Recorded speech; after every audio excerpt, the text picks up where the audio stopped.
Abu Dhabi in the finish. And then Team Brunel in third, Motfre in fourth. But it is supposed to get lighter as they get into Narragansett Bay. They have about 8 knots right now, but we've seen it's been getting lighter over this period of time. They didn't have the huge park up overnight like we were expecting. They did 1 knot for about 30 minutes, and then that was it. And then they've been off again, doing 8, 10 knots here. Dongfeng, slightly better speeds there, actually, than Abu Dhabi. So they might feel like they have it in the bag. Yeah, well, I mean, it's certainly getting close to the finish, but I mean, we've seen unforced errors in previous races in the last, few sections of the race. Just one team just keeping the pressure here, and here we are live next to Dongfeng there, and you can see the conditions there, about 8 to 9 knots. This is actually, we're next to Abu Dhabi, and it looks like the sun has just set. When we were seeing photos come through about 30 minutes ago, the sun was still up. So now sunset and darkness actually makes it a little bit better for Abu Dhabi, in fact, because Dongfeng can't totally see what's going on in that boat. You can still see, of course, the mast lights when they're that close. You can probably still see the boats, but just the cover of darkness maybe helps the hunter a bit more than the hunted. Yeah, I mean, for Dongfeng, they've got everything to lose. They're in the driving seat. But Abu Dhabi, as I said, just keep trying to force those errors. And, now that they're under the shadow of darkness, errors can creep in. And the good news for Abu Dhabi is that there's a nice distance between the next boat and them. So they can actually afford to make some mistakes and not advance further. But if Dongfeng makes a mistake, Ian Walker and his team will be right there to pounce. And actually relatively close behind them, Team Brunel as well. So if it does get light, it could get quite tricky. Yeah, that could crunch up there. You can see the 2 boats up ahead there, and Brunel still just coming back on the exclusion zone. Abu Dhabi now just taking a little bit further out, sort of leveling the course up a little bit. And actually they have a bit better speed. I think the breeze is going to come up and down. Obviously, the wind's going to be changing around the geography of Newport. It's an interesting bay. Have you sailed there often? I've sailed in the bay, but I've not sailed outside the bay, no. I did an August 24 event outside once where we ended up not getting any races all weekend long because it was so foggy and so light. So we did a lot of sailing in and out of the bay. Well, isn't it fantastic that the famous Newport fog is staying away? We're so lucky, actually, that it's we're staying getting a away nice now. finish. Yeah. They had beautiful sunshine today for the opening ceremony, yesterday as well. But the day before that, all we saw was socked-in fog. Our team was starting to set up in Newport, and the pictures were unbelievable. I think our writer wrote in saying, "Newport's pretty, I think," with a photo of just white fog. It was very nice. Yeah. But this is great, of course, that the sailors could see each other at the finish line. They would have finished in the fog as well, but... And, Jenny, we say this so often now, in races gone by, this would just be an astounding finish, and we'd be going on and on about how amazing it is for them to be finishing so close. But now we just take it in our step. That this is how they finish. It's tight finishes like this. Well, speaking of 2 guys who know about races gone by, on the water, we have Knut Frostad, the CEO of the Volvo Ocean Race, and Kenny Reed, who's a Newport local and 2-time skipper of the Volvo Ocean Race. Knut, can you guys hear us? I can hear you loud and clear. Perfect. Let us know what it's like down there. Well, we are just leaving the race village, and I tell you, it looks fantastic. And I must admit, as I said before, I'm pretty proud that we brought the race to Newport. I guess one that's even more happy about that is Kenny, who is with me out here on a beautiful Hinkley powerboat, which one of Kenny's mates have lent us. And I think the boat is about 3 hours old, and we are just to use it, so we are stepping around very nicely on it. So it's not a lot of breeze on the water. Kenny, what do you think? I mean, you are from here, and it looks pretty glossy out there. Yeah, well, this is the last part of the sea breeze. Really, it's fading. The southerly is fading, and we got to hope like crazy that it hangs on for a couple more hours, because if it doesn't, we got to wait for the land breeze to start up, and there's an outgoing current, and there's probably a lot of things working against these guys right now. So they need to finish in the next hour and a half, or this could be a long night.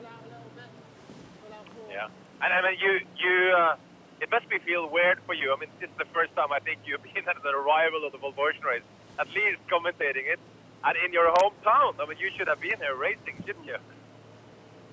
All right, so you're rubbing it in. That's kind of ticking me off, Knut, because I tried to get you to bring this race here the last 2 times, and Here we are. I finally retire from the Volvo race, and you bring it to my hometown. So this is bittersweet. Of course, it'll be great seeing Charlie come in, our hometown boy, our local boy, and then, of course, all the great, amazing, as you know, the amazing friends that you have in this race for life. It's just great to see him come to town. But yes, I have to admit, of any time during the race so far, it's certainly a little bittersweet. I wish I was sailing on a boat into Newport Harbor right now. Kenny, we've got the two top boats within half a mile of each other. Who would you rather be right now, Charles Caudrelier or Ian Walker? I'd rather be the boat ahead. But you know, hey, you guys, you gotta understand. We finished overlapped in some of the races that we did before. Now, listen, I credit this one design concept has been nothing but phenomenal. But don't forget about us old timers that were overlapped, finishing in all kinds of different legs. You want me to start knocking off all the legs that we were within 100 meters of each other? This is not completely uncommon. It's kind of amazing. It's still great, though, that we have the entire fleet this close. Well, Kenny, it does just I appreciate that, and I know that now we just expect it now. You know, every time it just happens that way. So, Kenny, I've got two questions for you. First of all, the serious question is, you mentioned the current coming out of the bay. Tell me, how much current is that? What sort of speed is that current running at? Well, all around the world, we're looking at a full moon right now, or darn close to a full moon, and here in Narragansett Bay, you can get knot and a half, knot and three quarters of current flowing out. The current changes at about 11 o'clock this evening, local time, and I believe we're 9:15 local time, so it's still, we haven't seen a buoy yet, but it's still pumping out pretty good. And literally, there's barely a breath of air. So any breeze right now is up 100 feet off the water, so fortunately these tall rigs are probably still making these boats move. But it's going to get worse as they get towards the mouth of the bay, out towards Castle Hill. And, you know, hopefully they got a little local knowledge. You got to tuck in behind Castle Hill, play the rocks. There's plenty of rocks in there. You know, this could get really interesting. This could be legendary finish. Well, and apart from an OBR who happens to be American from Chicago, neither of those two boats have got any kind of local knowledge on board. So leads me to my second question. In the last couple of races, you had a fair amount of banter with Mr. Ian Walker. Have you got any choice banter for him when they finish and cross the line?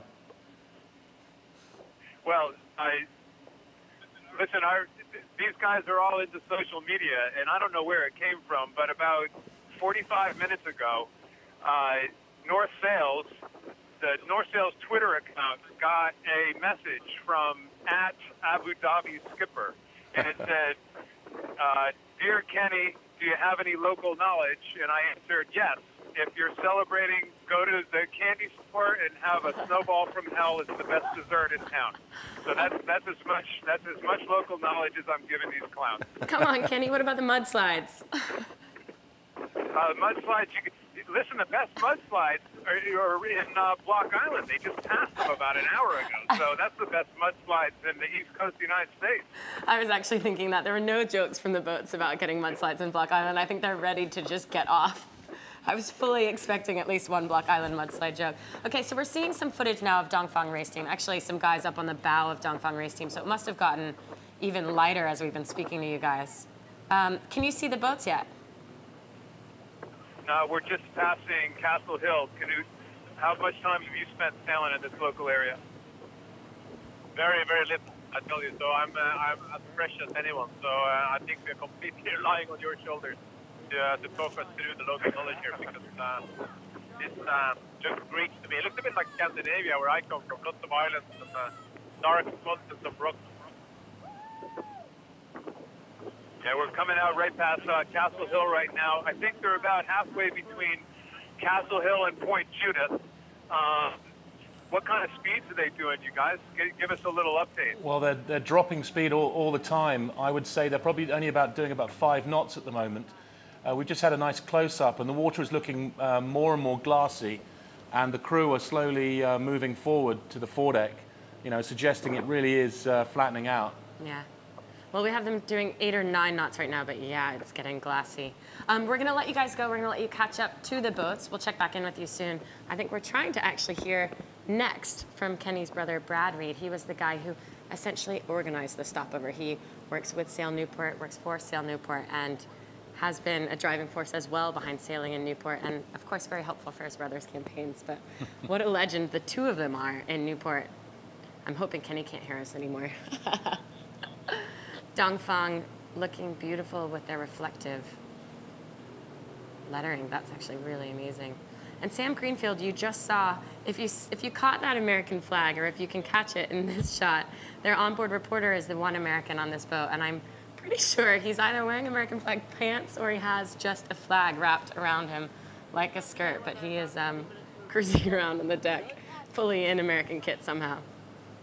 Like I said, both OBRs on these two boats are from America, so you know, we've got a couple of Americans being welcomed home to their home country. We actually have 4 OBRs out of the 6 this leg. We have 4 Americans. Amory Ross is actually from Newport, Rhode Island on Team Medica, along with 3 other American sailors on board, and then Karina Halloran, the Team SCA OBR. So in terms of Americans, there's quite, especially as the OBRs, there's quite a number. Yep. But all the sailors are all excited about getting to America as well. We've seen some great themes from Dongfeng race team. In fact, when we're in a break between the next arrivals, check out online. We just put out a wonderful video of Eric Liron doing all the things American that he can. But we've got Brad Reed on the dock now. We've got Joe Picard with him as well. Let's see what Brad has to say about the Newport stopover and about the racing coming up.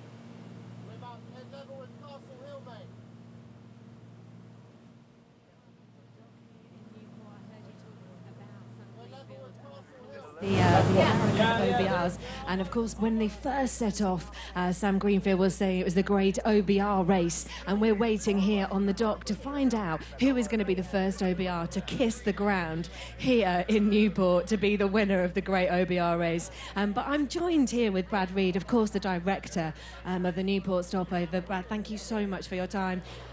Just tell us a little bit about how much this means to you and to Newport. It's been a long time. You know, it's been 5 years. We lost the bid to actually manage this race and the stopover in 2009, but we won it in 2012, and we've been working so hard ever since to welcome the Volvo Ocean Race to Newport, Rhode Island, the sailing capital of the world. And what a finish. I mean, I think this is going to be one of the closest legs, almost a photo finish. I mean, this couldn't be any better, really, could it? Yeah, so many of these people that are here tonight on the North Lawn at Fort Adams have done this race. They're match racing in our home waters past Castle Hill. They're going to be here overlapped. Ian Walker and Charles, they're going to be duking it out to the very end, past Hammersmith Farm, right to Fort Adams State Park. Here we go. And the people here, I mean, there's people coming in hundreds, you know. When I came on the water taxi before, came to work, there were people getting on the water taxi coming over, people asking us in the village, in the town, you know, are you with the race? Are you with the race? Everyone's so excited. Yeah, the sailing crowd is wild about this, but I'm really happy about how our social media worked, all of the media, all the marketing that everyone did, the whole marketing team, fantastic job, wonderful. So I want to know, Kenny did this race. You're a big sailor. You know, you've done some competitions out there. Have you ever thought about doing it yourself? Oh, well, I get seasick, so no. But yeah, actually, one of my big regrets here is not getting the bid last time. It would have been great to welcome my brother into this town that we both have lived here for almost our entire adult lives. But I'm really happy it's here now, and I can't wait to get Charlie in here, the teams, you know, having Sam. Sam lives here now. Sam Greenfield lives in town, and he's going to be the first American that gets to these docks, this brand new dock.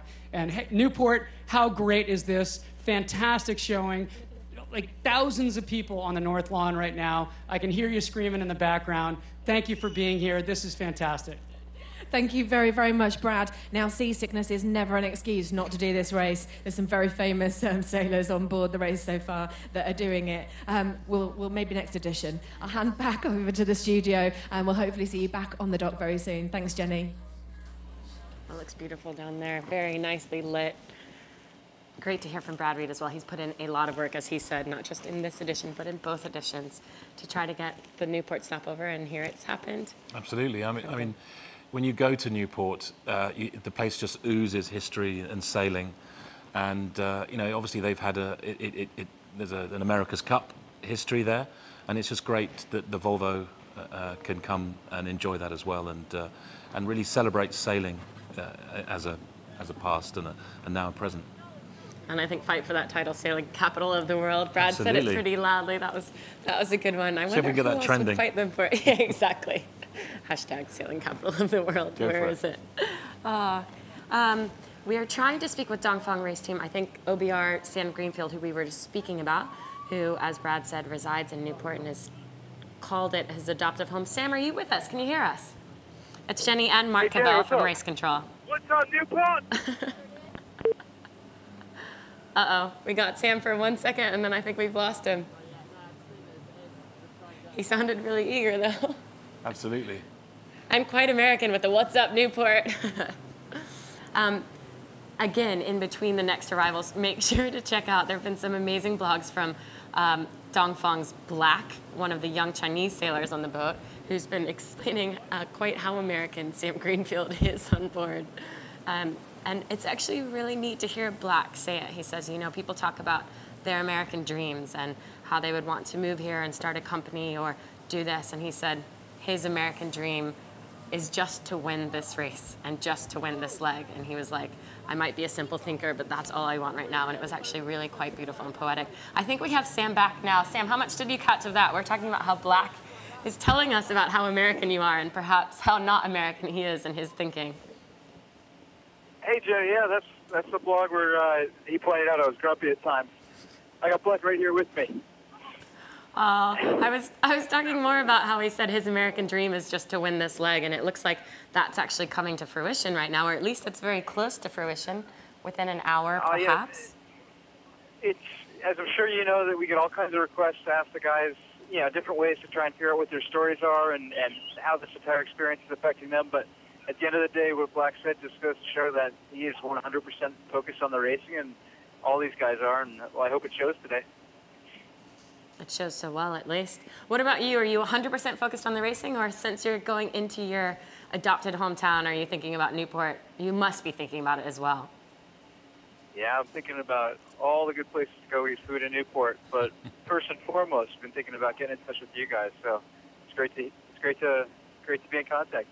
But yeah, we are so excited to be here in Newport. This is going to be one of the most exciting stopovers in the entire race, and it's a shame that it's only going to be about 12 days. We have to work on that next time.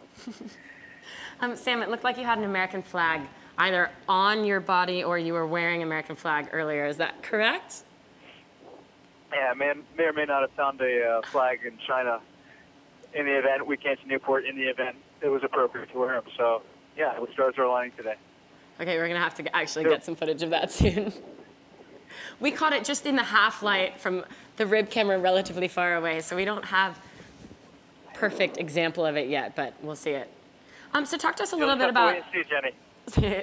I am. I'm poised at the edge of my standing seat, waiting to see. Talk to us a little bit about the stress level on board. I mean, I know it's been quite a stressful 3 days with Abu Dhabi sort of breathing down your neck, and now they're just that much closer, half a mile. How is Charles doing? Everybody's walking on eggshells. You know, these guys don't relax until they cross the line, so we're surrounded by all these spectator boats, and they're still at the back yelling at everybody to get away and trying to throw a wake, and, you know, they're not going to let off until we cross this line, and who knows how long. So they're incredibly intense and incredibly focused. Everybody's just been nothing but focused for the last 24 hours. Not that they haven't for the leg, but it definitely switched on in the last day. What about this leg, Sam? This is your second leg. You did leg 3 before. How has the team changed, and in what way was it similar to what you saw the previous time you did a leg of the Volvo? Well, this is the third leg I've gotten to do with this team. Sorry. And leg 3 with them was pretty much a little bit of a Cinderella story for the guys. I'm sure you remember. Ended up pretty nicely. I'm kind of right into the back of the film. Jenny, I'm multitasking. Repeat that question for me. The question was, how is this leg different from the legs you did with the teams before, with the team before? A little bit less upwind, a little bit hotter. They all sort of had the same charm, same smells, the same milestones. Something always breaks. We lost our water maker. The mast stayed up, which I wasn't there for, so luckily I never got to experience that. But three of us, it's never really a dull day, and it's never a dull day with this team. It's as simple as that. Nice. Okay. Well, the other difference is it ends in your home country. I think we have your home country OBR on Abu Dhabi Ocean Racing on the line as well. Matt, are you with us? Yeah, Jenny, I can hear you just fine. Can you hear me? Oh, we can hear you great. The big question is, Sam, can you hear Matt as well? Nice. Hey, Matt, what's up? Hey, what's up, buddy? I can see you right over there. Yeah, you're looking good. Looks like you got a whale in front of your boat. You're looking good. Yeah, look out for that pot of whales. Oh, man, we've had a lot of whales this trip. Ian said that Kitty's not so keen on whales and dolphins. Yeah, well, we got that email from Charles saying you guys sent that nice pot of whales our way, and take care. That was kindly appreciated. Thanks a lot. Hey, you guys, how often do your skippers send each other emails? I mean, we saw that email chain that was sort of birthday banter between the two, but are those the only two, or does it happen more often than we see? You know what? I think it's happened maybe 3 or 4 times. Hang on, guys. We're jiving right now. It's happened 3 or 4 times probably, though. Okay, good. They're developing a close little friendship over the email line. As they should. It's good to banter when you're fighting hard with such an enemy. I think we've lost Sam, so we've just got you now, Matt. But I hear you said you're about to jive. Is that correct? We are in the middle of a jive right now. Stand by. We got Dongfeng within 0.3 of a mile right now. It's pretty close. I don't know. Looks like we've got a couple more jives ahead of us here. Less than 3 miles to go until the finish line. I mean, it's full on still. We're in full racing mode, and we think they're... Uh-oh, it sounds like we've lost Matt as well. I think maybe we'll correct him from here and say we can tell he's still not totally a sailor himself, because I think the team is tacking, not jiving, but when we get him back, we'll clarify that. It does look like they're sailing upwind, although they have quite big sails up, but they use the masthead 0, which I think is what they're using right now, when it is really light, and as you can see, it's relatively glassy. Well, so, Jenny, there's a lot of pressure on the OBRs because we're leaning on them to bring us the racing, the inside track of the filming from inside the boat, and you can see him crouching out of the way because the entire sailing crew are 100% focused on beating the next boat. So it's fantastic that we can get Matt to comment on that, but to try to get anything out of the sailing crew is next to impossible. So it's fantastic that the crew let the OBRs sort of chat away in the background there and don't get in the way. So it's we're literally going on the shoulder of the racing boats here. and it is kind of a nice time to hear the OBR's perspective as well. We hear from them in their blogs every day. They write from the blog section on our website is all about each OBR's daily thoughts, but mostly we're seeing videos where they're interviewing the teams, and so it's kind of actually nice just to hear their perspectives. I know some of them hate it. I mean, we tried to get Amo on camera yesterday, and he was like, I'm as uncomfortable in front of the camera as Charlie and Wright is holding the camera, but some of them a bit more comfortable. Matt Knight and Sam obviously loves being in front of the camera and telling us everything about America and everything about being on board. Ultimately, the onboard reporter is there to report the action from the boat, and it's nice to hear it from their point of view. It's obviously great to get one-to-one actual crew reaction. It's fantastic when the skippers start writing and blogging directly from their words. You're getting right into the heart of the racing and the sailing and their opinions and their emotions as well. And so each OBR really has to decide their style. Looking back on to Brian from Vestas, he really you know, liked turning the camera on himself because he was a character in himself that he could do that. And certainly someone like Amo, he's definitely there as a true journalist, reportage style, to really almost melt away and not be seen himself. Okay, well, we've got Dongfeng race team on the water, still leading. We've also got Joe Picard down on the dock. I think this time she's joined by Andy Green, who's also a Newport local sailor and commentator as well. So we will pass off to Joe and Andy for now.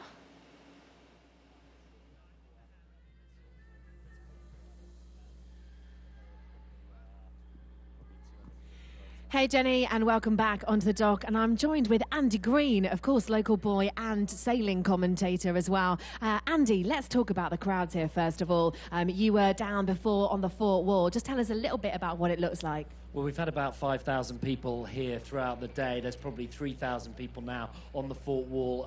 It has fortunately been an extremely pleasant sunset evening, and we've been tracking the boats in, all of the sailors here, and there is an extremely educated sailing crowd here in Newport, Rhode Island, all eagerly anticipating the arrival of the boats. Let's talk about that arrival of the boats. This is one of the closest arrivals of this race. Let's talk about the potentials of what might actually happen out there on the water. If you had to put a guess on who would be the winner at this point, who would you say? Well, I mean, it's been 5,010 miles since leaving Brazil.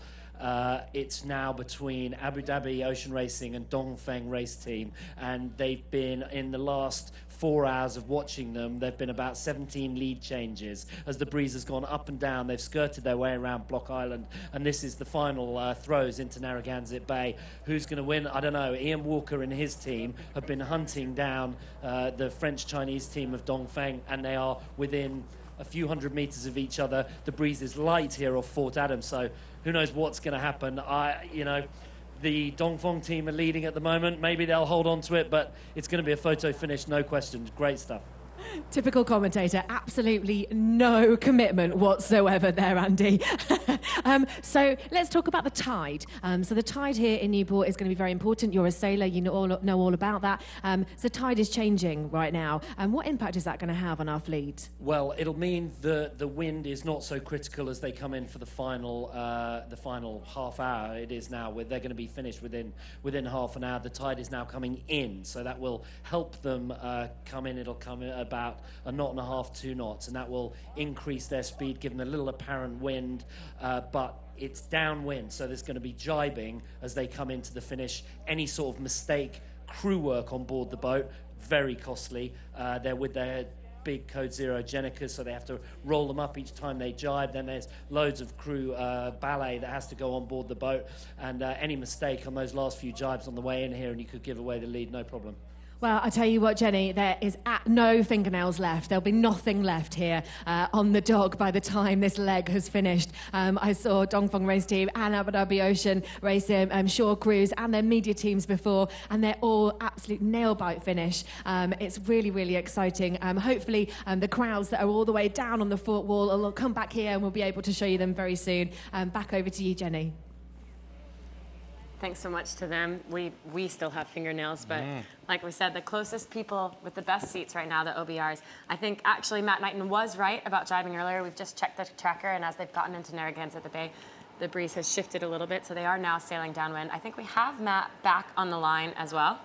We tried to correct you, thinking maybe the jibe was attacked, but you're totally right. Your team's just jibed. Where is Dongfeng heading now? Well, I don't know if you guys can see it back in Alicante, or if you can see it on shore, but Dongfeng just parked for the past 5 minutes. We're about ready to jibe right now again. They parked. We've come to within 0.1 of a mile of them right now. We're slowly rolling them to windward. Wind just shifted a bit. We got a jibe going right now. Hey, They've Matt. got a ton of media boats around them. We got none. And do you know how far you have to the finish line? I don't know exactly. I'm guessing we have probably 2 miles or less. We just passed Castle Hill. All right, we just completed their jibe. They're continuing on their course. There's no one around us over here, guys, and they've got a swarm around them. Looks like they're jibing to match us right now. You have quite a match race on Hey, your Matt, hands it's there. Mark Cavell here. Hey, Mark. Hey, Matt. Tell us, how patchy is the water at the moment, and what advantage have you got coming from behind and seeing them come into those no-wind zones and being able to sail around yourself? What does it look like to you on the water?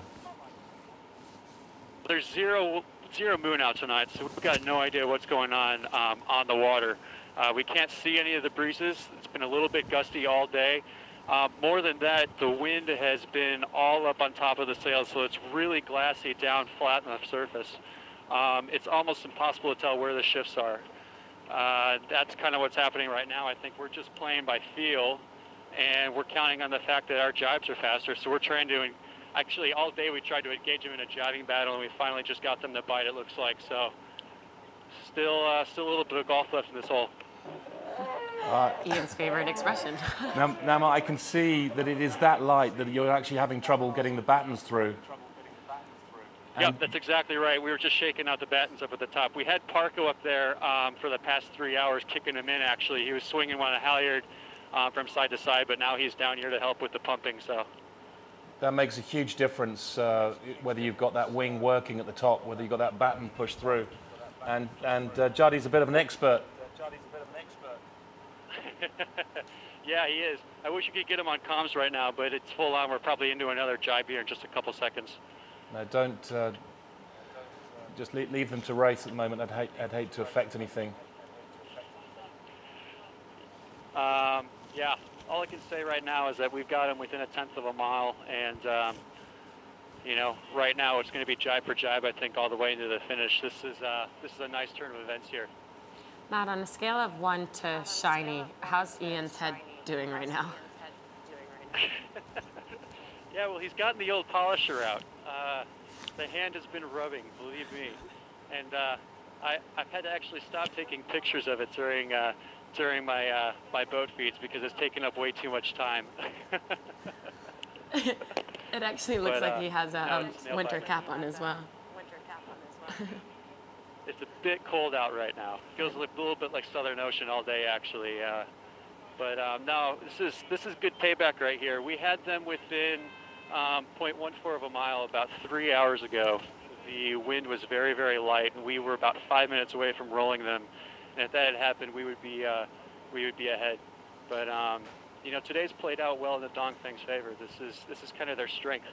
They're really good at the downwind, light air sailing, and you know, fortunately here we got a little chance to get some payback. So yeah. Hey Matt, we've got a special treat for you right now. We've got 2 ex-skippers with an eagle eye on your position right now. Knut Frosted and Kenny Reed, I think, will be able to talk to you as well. Knut, are you guys there? Nice. We are here, Johnny. So good watch. Perfect. We've got Matt Knighton on the other end of the line for you. What are you seeing on his boat, Knut? Well, hi Matt. Great to see you. Well, what a race. I mean, we're just to the leeward of Dongfeng here, and it's less wind in the front, so this is not over. That's for sure. I guess you have a bit of tension on board. Yeah, that's right. We're actually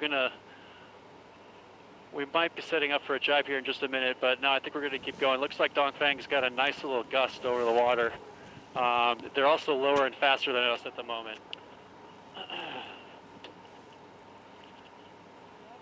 Kenny, what's your view? You're watching the 2 boats as well. I'm really impressed by how aggressively Dongfeng is actually steering the boat in this really super light air. As soon as they get a pump, they're really pushing the boat down as hard as possible. We're in the narrowest part of the current the narrowest part of the channel right now, Knut, and they're going to be jibing 3 or 4 more times before we get in. Currents against them. You know, listen, I'm so impressed with Newport. Congratulations to Newport. All these people out here, what the local media has done to spread the word, to get all these boats out here, it's crazy. It's a crazy scene. I don't mean local media like Sailing World or Seahorse Magazine. I mean the local newspapers have gotten people out in droves and watching a treat between 2 boats that have just sailed thousands of miles, and here we are natch racing into the finish like it's a buoy race on a Tuesday night in adjacent 4. It's fantastic. I haven't. I'm trying to film her. I can't really talk. They're coming right up to the All right, line. guys, here we go. So it looks like we both jibe now. Dongfeng's jibe just a tad bit slower. Maybe I'm a bit biased, but you know, part of what we're doing right now too is we're trying to remember this whole channel. The last time we came through here was back, I think, at the end of June last summer. We definitely learned some lessons back then about how to play the waters here, but it's completely different right now. You know, early May and with a flood tide coming in.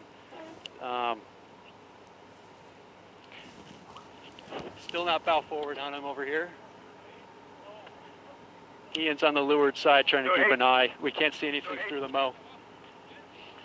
When was the last time Ian Jimmy, slept, one Matt? thing that's going to happen here is these guys are going to get lighter and lighter as they get closer, because it's going to be there's going to be a land breeze that starts pushing against this light southerly, and this is by no means over. There's no such thing as a safe lead, even when you can just see the other boat right now. So this is these guys got a long way to go. And it looks like Justin's gotten their main pop through, but we could see Dongfeng was still working on popping their batten. I think we've lost Matt Knighton here. That's the frozen image there, but as you can see, Dongfeng's just popped.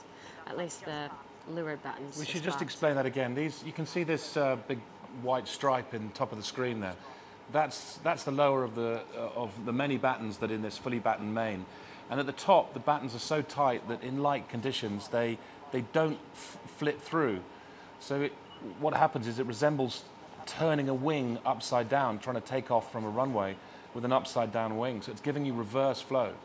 And what they try to do is they try to waft the bottom of the main and to actually pop that through. The alternative is actually to lose a crew member off. Go on, Matt. Mark, just to piggyback on what you're saying right now, that we're not jibing right now. That pumping was actually throwing Parko up the rig. So we got Lou Parkinson up the rig right now. He's at the top of the mast. He's going to be popping the spreaders back and forth. Or sorry, popping the. He's going to be popping the top battens back and forth because it's gotten so light out here. So now that the tension no chance has... to look for wind. Obviously, it's too dark. Yeah, now the loads have got a bit easier because it's so light. You can afford to put a man up the rig to push those battens through, which is probably the most important thing that person could be doing right now. And also one of the best jobs on the boat. Get to hang out up there, kick at the mainsail when you need to. It looks incredibly light, really, really light, and getting lighter. Yeah, it's really gone light right now. We've got about 4.9 knots of wind. We're doing about maybe 3 knots of boat speed. Looks like we're matching Dongfeng quite well. They might have just gotten a little bit of a gust here. And you said there's absolutely no moon, so it's actually very hard to see what's coming at you guys? Well, yeah, that's part of it. There's no moon. You'd think that you might be able to see something because of all the lights from the spectator boats around us, but to be honest, the wind is so high up there right now that everything's at the top of the mast. The water is glass. Ah, right. And Ken was saying that earlier, actually, that it's cold enough water as well, so sometimes the breeze just stays up. So the top of the rig is getting breeze, but essentially the glassy bay is really hard to read, period, so you're guessing as to what's up at the top. You know, it's been interesting watching both of the boats today. I was just going to say, we have almost 2 completely different modes of sailing in this light downwind air, and we're still trying to figure it out. I mean, can you imagine? It's been 6 legs now, and you know, we still are sailing these boats differently, and Dongfeng's definitely got a little bit of speed in these conditions. Parko was just up the rig earlier today, and he came down and he had several ideas of things that we haven't been doing that he saw from his bird's eye perspective on their boat. So, you know, there's you can have the exact same sails up, but there are literally, you know, dozens of different other controlling factors that you can have on the boat that affect speed, especially in these light conditions. So as we're seeing wind speed of 4.8 knots right now, we're doing about 3 knots of speed over the ground. We're trying to fine-tune all of that. Now, Matt, what time of day did you change the stack and move all that forward and really go into this light air mode? What time of day? We've been doing it every 3 minutes. The stack keeps shifting all over the place. Are you still including all stacking the from people, side to side? including me. Well, the guys are stacking from side to side. I can't do any of it. All Yeah. I can do is move my body weight, me and my fat butt. But no, the guys have been pretty busy about moving all that around. To be honest, in this stuff for the past hour, we haven't been moving too much of it around just because the driving's been so intense. But I mean, we've been into this mode probably for the past 5 hours. Okay. Really, really nice breeze coming in here, and then it just all died coming around Block Island for us. And you talk about the sort of espionage, the spying that you do on each boat, and that's been quite a thing of this leg. Just tell us a little bit more about what you gain and how you gain it, and you know, obviously you're not going to give us any trade secrets, but just how do you spy on each other? Well, I mean, there's different levels of espionage that you can engage in. You know, there's definitely a little bit of spying that goes on actually every single, you know, every couple skeds. Whenever you get a new sked in, there's so much you can learn from headings, wind angles, wind speeds, whether it's matching up with the forecasted weather that we're downloading on our boat. All that gives us valuable insight into what's going on the course. Then when we get close enough to each other, that's when the binoculars come out, the hand-bearing compasses come out, which is what we use to gauge on deck if we're gaining or losing. You can actually look at the different degrees on a magnetic compass and see if they're moving forward or backwards on you. And so we'll match that up with what we can see in the binoculars, take a look at what sails have got up. And that's actually been one of the toughest things. On these boats, the design of the sails really doesn't allow you too well to figure out, you know, are they on a masthead kite, are they on a fractional kite? Those are really hard to tell between. That's actually been probably one of the bigger storylines of the past 48 hours is we can't tell if they're on a mow or a fro. And I won't give away too many trade secrets there, but you know, we definitely have strong opinions over which one's suitable in certain conditions, whether you have reefs in the main or not. So, you know, there's little pieces here and there, but then there's tons of pieces that you can't tell. You can't tell the, you know, the outhauls, the Cunninghams, the reaching struts, the shapes of the sails, you know, whether you're powered up or if you got, you know, a little bit of twist going on. So it all just plays in, and that's what the biggest advantage is when you're sailing close enough together that you're within AIS range. Then you can start to compare speeds, you know, within, you know, seconds. And once we're able to do that, then you're really able to match up and learn from each other. And I think that's one of the biggest reasons why we tend to go faster in packs than we do kind of lone wolf. If you're off spearing off on your own, you don't have that sort of, you know, information at your hands. And I think you've certainly seen that over the past even 12 hours between the sparring match with us and Dongfeng. Brunel's kind of been off on their own, and we've seen them on the horizon, but it hasn't been too much of a threat because we know we've, you know, our position with Dongfeng, and that's the race we're concentrated on right now, obviously. Hey, Matt, do you guys have a feeling about which course you guys are best on and which angle of sail you feel like is your sort of secret weapon? Oh, yeah, absolutely. I'm not going to tell you that, though. We have our own opinions on land. No. In fact, go I ahead. know you do, yeah. And go ahead.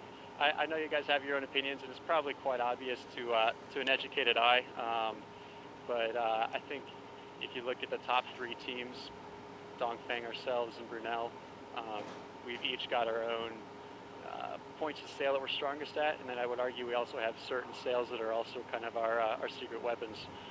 So, and we all know that about each other. We could look at a forecast, like even today we're looking at the wind forecast coming into here. We knew it was going to be light, so we knew that as much ground as we can gain before we hit Block Island and this whole thing shut down, that's where our best chance was going to be. So, to be honest, the fact that we're match racing them coming in here, light air, downwind, one of their strong suits, we're really happy with our position right now, and this is quite nice to have been matching them for the past 2 hours.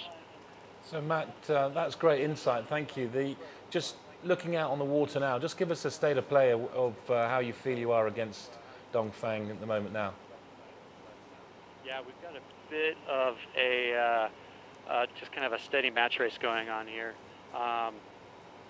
Angle looks about the same. They might just be a little bit lower than us. I can't tell right now, but speeds are the same. They've opened up maybe to 0.15 of a mile, not much more than where they were at. But I think right now we're focused on our next jibe into to laying around the bend here. So it's all coming to fruition. We'll see if we can still get them. And how much do you feel the current is taking an effect on the boat? Do you actually feel yourself in the current? Earlier today we could clearly see it. Right now, with it being dark out, I can't quite feel it. If I was next to Sci-Fi and his computer, I'd probably have a little bit better insight for you, but I'm sure it's affecting us. Matt, thank you so much. I think we are going to let you go and probably catch back up to you when you get a little bit closer to the finish line. They're now, both of the leaders are within 1 mile to the finish, as you could see earlier when we had the tracker. I think we now have Sam Greenfield on the other line. Sam, are you with us? Hey, Jenny, I'm here. Hello again. What a driving duel you guys have on your hands. Yeah, this is incredible. The fleet of spectator boats has thinned out, and some of the photographers were they just turned their light back on, but we can see Abu Dhabi, and they're about 200 meters to windward of us. And right off our bow, we've got Fort Adams, and if we peek right around the masthead, I can see the beginning of the fortress. Do you feel like you guys have kept your lead on Abu Dhabi? Have you gained at all, or have you lost any? It's deadlocked. This is really incredible. We're match racing right now, as Matt was saying. I was listening, and but we've just been within a mile of each other for the last 2 days off of Block Island. It came right up onto our hip, and we've just been playing little puffs and current rips all day, and nobody's given or taken anything. So right now they're about 200 meters out of the harbor, and we're setting up for a jibe. All right, I think, Sam, we have Knut Frosted and possibly Kenny Reed still on the other line. I'm going to see if you can talk to them. Kenny and Knut, are you guys there? Yeah, I'm here. Yes, Kenny is not called in yet, but we can get Kenny in 2 seconds. But we are just watching, I think, one of the closest finishes ever here. And we were just watching the whole police force, the Newport police force, have lined up all the police cars on shore. So hopefully not all the robbers are out looting all the houses in Newport, because they're all spectators. Wow, and Dongfeng going into a jibe as we speak. Where are you on the water, Knut? Can you explain where you are compared to the two boats? Yeah, I'm just next to Dongfeng. We are really, really close to Dongfeng. So we are recently now next to Dongfeng, and we are just lured of Ian Walker and Abu Dhabi. So right in between them. Oh, copy. We just see, actually, we see lots of ribs in the water now to windward of Dongfeng. And it looks actually like there might be a tiny bit more breeze now. Is that correct, or is that just our eye and a little bit of camera glinting tricking us? Well, I think that your camera was tricking you, because the difficult thing for us is it's very hard to see anything on the water, because the water is just a mirror. There's nothing there. It's just glossy. But there is some wind high up, and obviously we can see Dongfeng is moving. So they find some pressure high up there. I would say that in the last 10 minutes they made some good gains. They're sailing 20 degrees lower than Abu Dhabi right now, and certainly gaining a lot right now as we speak. And actually, it looks like they've done that on the past couple jibes. Do you think that is because they have more pressure, or is it different technique? Sam, are you still on the line as well? Hey, Jenny, I'm back on. Okay, perfect. So maybe we won't give too much away, but Knut, that question was to you.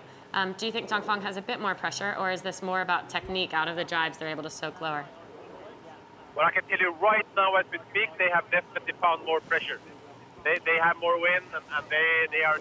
This is the fastest I have seen them since I've been out there. And on the contrary, Abu Dhabi Ocean Racing is sailing 30 degrees higher. You know, they have less pressure, and there's a big gain going on for Dongfeng right now. This could be it really, because they are taking massive gains right now. So they have some good pressure here now, more breeze. Are you with us, Kenny? Are you online? Yep, we can still hear you. Sorry, yeah, I think Kenny was trying to call in, but we had a problem with the number. But I think that in general, they have good pressure. And Dongfeng is very known in the fleet for always being able to stay lower than everyone else. in light years, and that's obviously a huge advantage if you can work yourself lower than the competition. But right now they have one more win. This is the most win we have seen since we met them out here.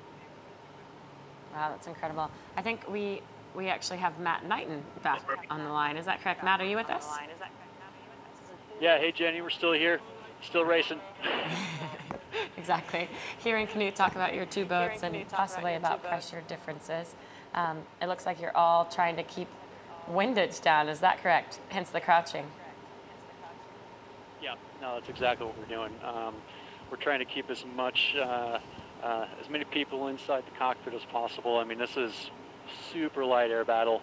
I'll totally echo what Knut was just talking about. We could see it from here. They definitely had a nice gust maybe about a minute and a half ago. Looks like it's died out just a bit, and Ian was just talking a minute ago about a pressure line up ahead of us.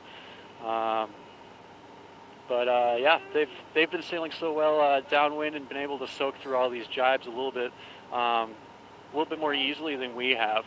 And you know, I think that arguably that is a little bit of technique. It's also a little bit of the pressure that they've got over there. Fair enough. I have a question. You do have quite a lot of bodies in your cockpit. Do you have anyone up on the bow? We know Parko's at the mast. We might have just lost Matt. Bummer. Maybe you can answer that question for us, Knut. Are there more bodies on the bow of Dongfeng race team than there are on Abu Dhabi?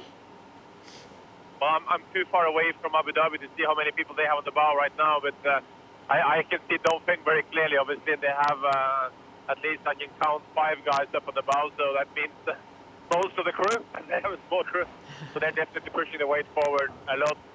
And it's an amazing sight out there. I tell you, if you were navigating without a GPS right now, you would be really struggling because there's so many red and white and blue and green lights on the water. So you wouldn't be able to tell what's the nav light and what's the mark and what's anything. But it's like a circus out there with nav lights. It's amazing. But Dongfeng is really finding nice breeze there closer to the finish, and now they're speeding up. They're catching more and more breeze. Hey Knut, as you're getting down to the finish, can you just describe what the finish looks like and what the teams are heading for? I know that you said that it's difficult to see, but if you could just sort of set the scene as far as where is the finish line from what to what? Well, I mean, it is from a mark, obviously, and then to with a committee boat and on land. And the problem right now is it is very, very hard to see it at this time of the day. And it's not so much because the mark is hard to see. We have some lights. We have some lights on the mark, so you can flash it. It's more the fact that there are so many other lights out there. So we have blinking flashlights on the mark, but then there is about 10 police boats out there with blinking lights as well. They're blue, to be fair to them, but it's not that easy to see all the marks. So, but they have a GPS machine for the marks. They have the right time it obviously, and that should help them. We can even see a flashing blue light on the back of Sam Greenfield's head. Sam, are you still on the line as well? I think possibly Sam's still on the phone call.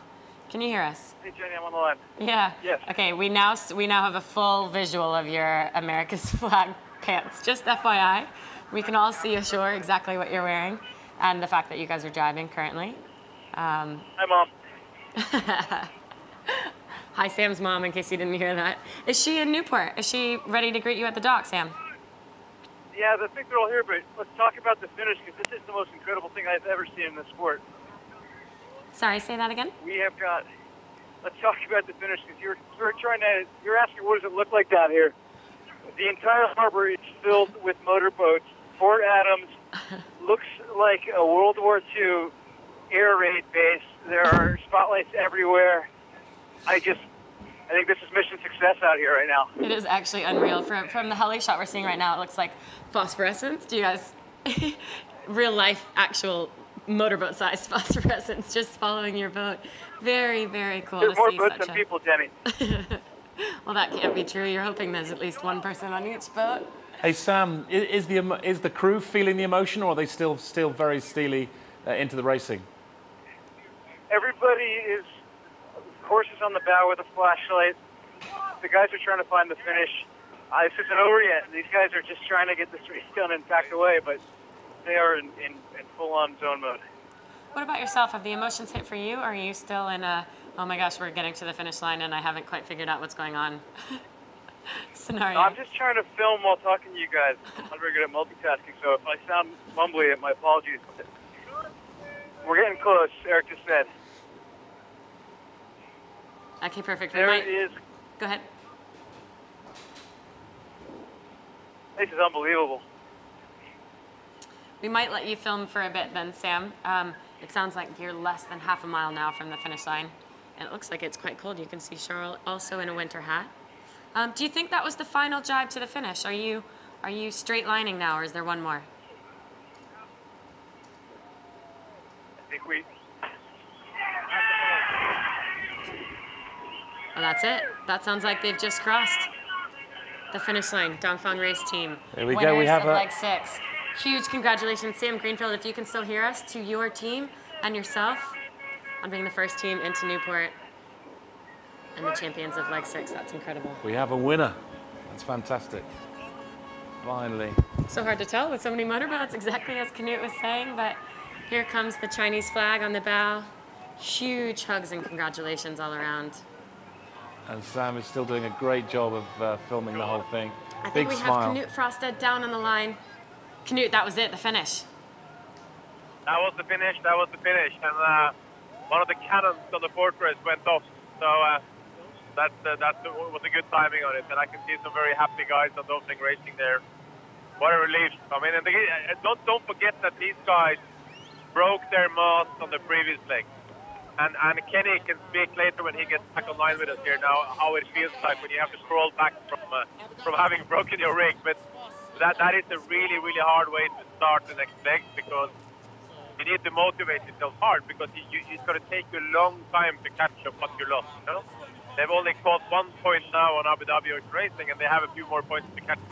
And what a rewarding leg for Dongfeng Racing. Really, it shows that, you know, these guys were in the top before they lost the rig, and they're back in the top right after.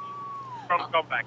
And such a nail-biting finish. They took the lead on May 2nd. It's now essentially May 7th UTC time, and it has been an incredibly close 5 days for them, with Abu Dhabi nipping at their heels the whole time. So a huge relief, I'm sure, on board for Charles Kerjale and his crew. And as Knut's saying, a huge, huge win to get their not just morale, but their entire feeling back together after the broken mast of the last leg.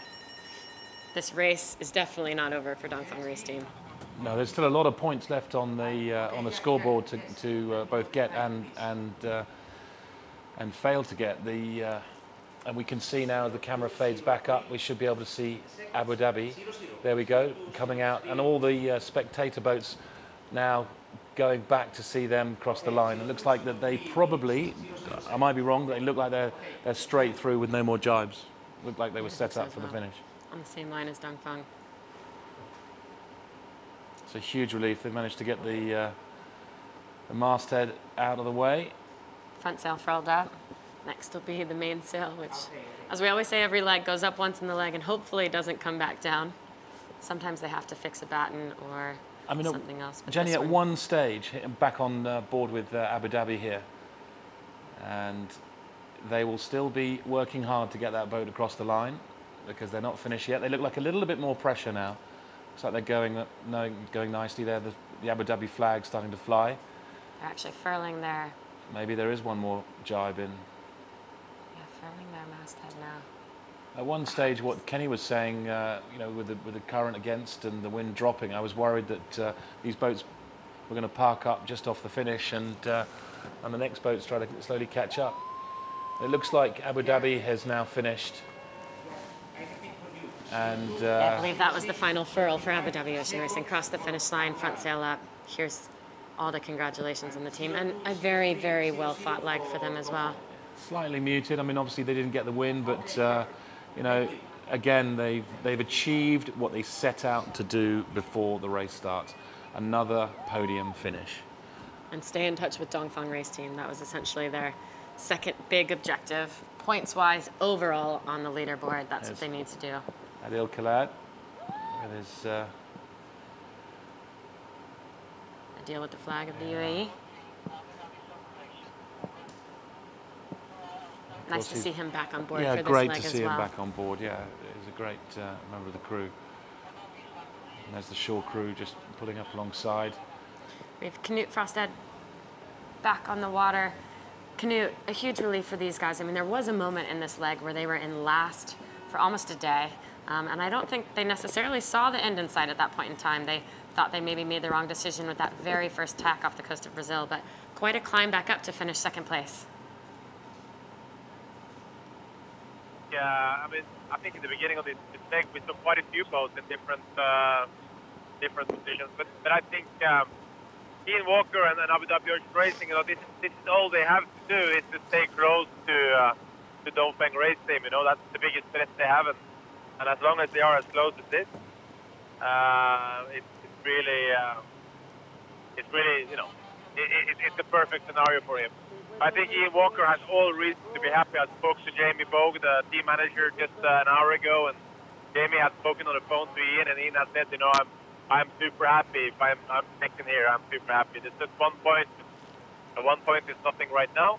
But by all means, you know, it can all change again next leg, and there's plenty of legs left. And I think Dongfeng has shown very clearly today that they're not planning on giving up easily. It's incredible, and it's good to see them doing that well. But we now have the skipper of the first boat, Charles Caudrelier, on the line, I believe. You can stay with us as well, Knut, but we'll just bring Charles in if he can hear us. Charles, are you there? Yeah, I'm here. Congratulations. You are there. Huge congratulations. Great to hear you laughing and at least sounding relieved. How does it feel? You've just essentially taken on a monumental task to bring a boat back from a broken mast and a very, very tight turnaround to make it even to the start of this leg. I think I'm very proud of my team, you know, because this leg she started in Itajaí. The goal was to be ready in Itajaí, and the shore crew did a fantastic job, deliver the boat to Itajaí, and I would like to give them this victory because they did a fantastic job, and I'm very proud of them, and I'm very happy to offer them this first place because they worked very hard for us to have a boat ready and have a good rest also in Itajaí, and I think all the team deserve this victory, so I'm very, very happy. It's a fantastic finish. That's a beautiful statement to dedicate this victory to the shore team, but your team on board did a phenomenal job as well. We were just talking about how hard it must have been to hold on to that first place for the last 5 days, especially as Abu Dhabi kept crawling back every time it got light behind you guys. How stressful was that for you and for Pascal? That has been very hard because I think maybe 10 times on this leg we gained slowly by speed a small advance, and in 1 hour or 2 hours in a cloud or something like that, every time the guys come back, and it was horrible because I think we were not very lucky. But Abu Dhabi was a bit different. I think they have sailed very well, and they made a fantastic comeback also. And we made a mistake 1 night ago or 2 nights ago. We were 10 miles ahead of them, and we made a mistake, and we lost a lot. But I think Abu Dhabi did a fantastic job also.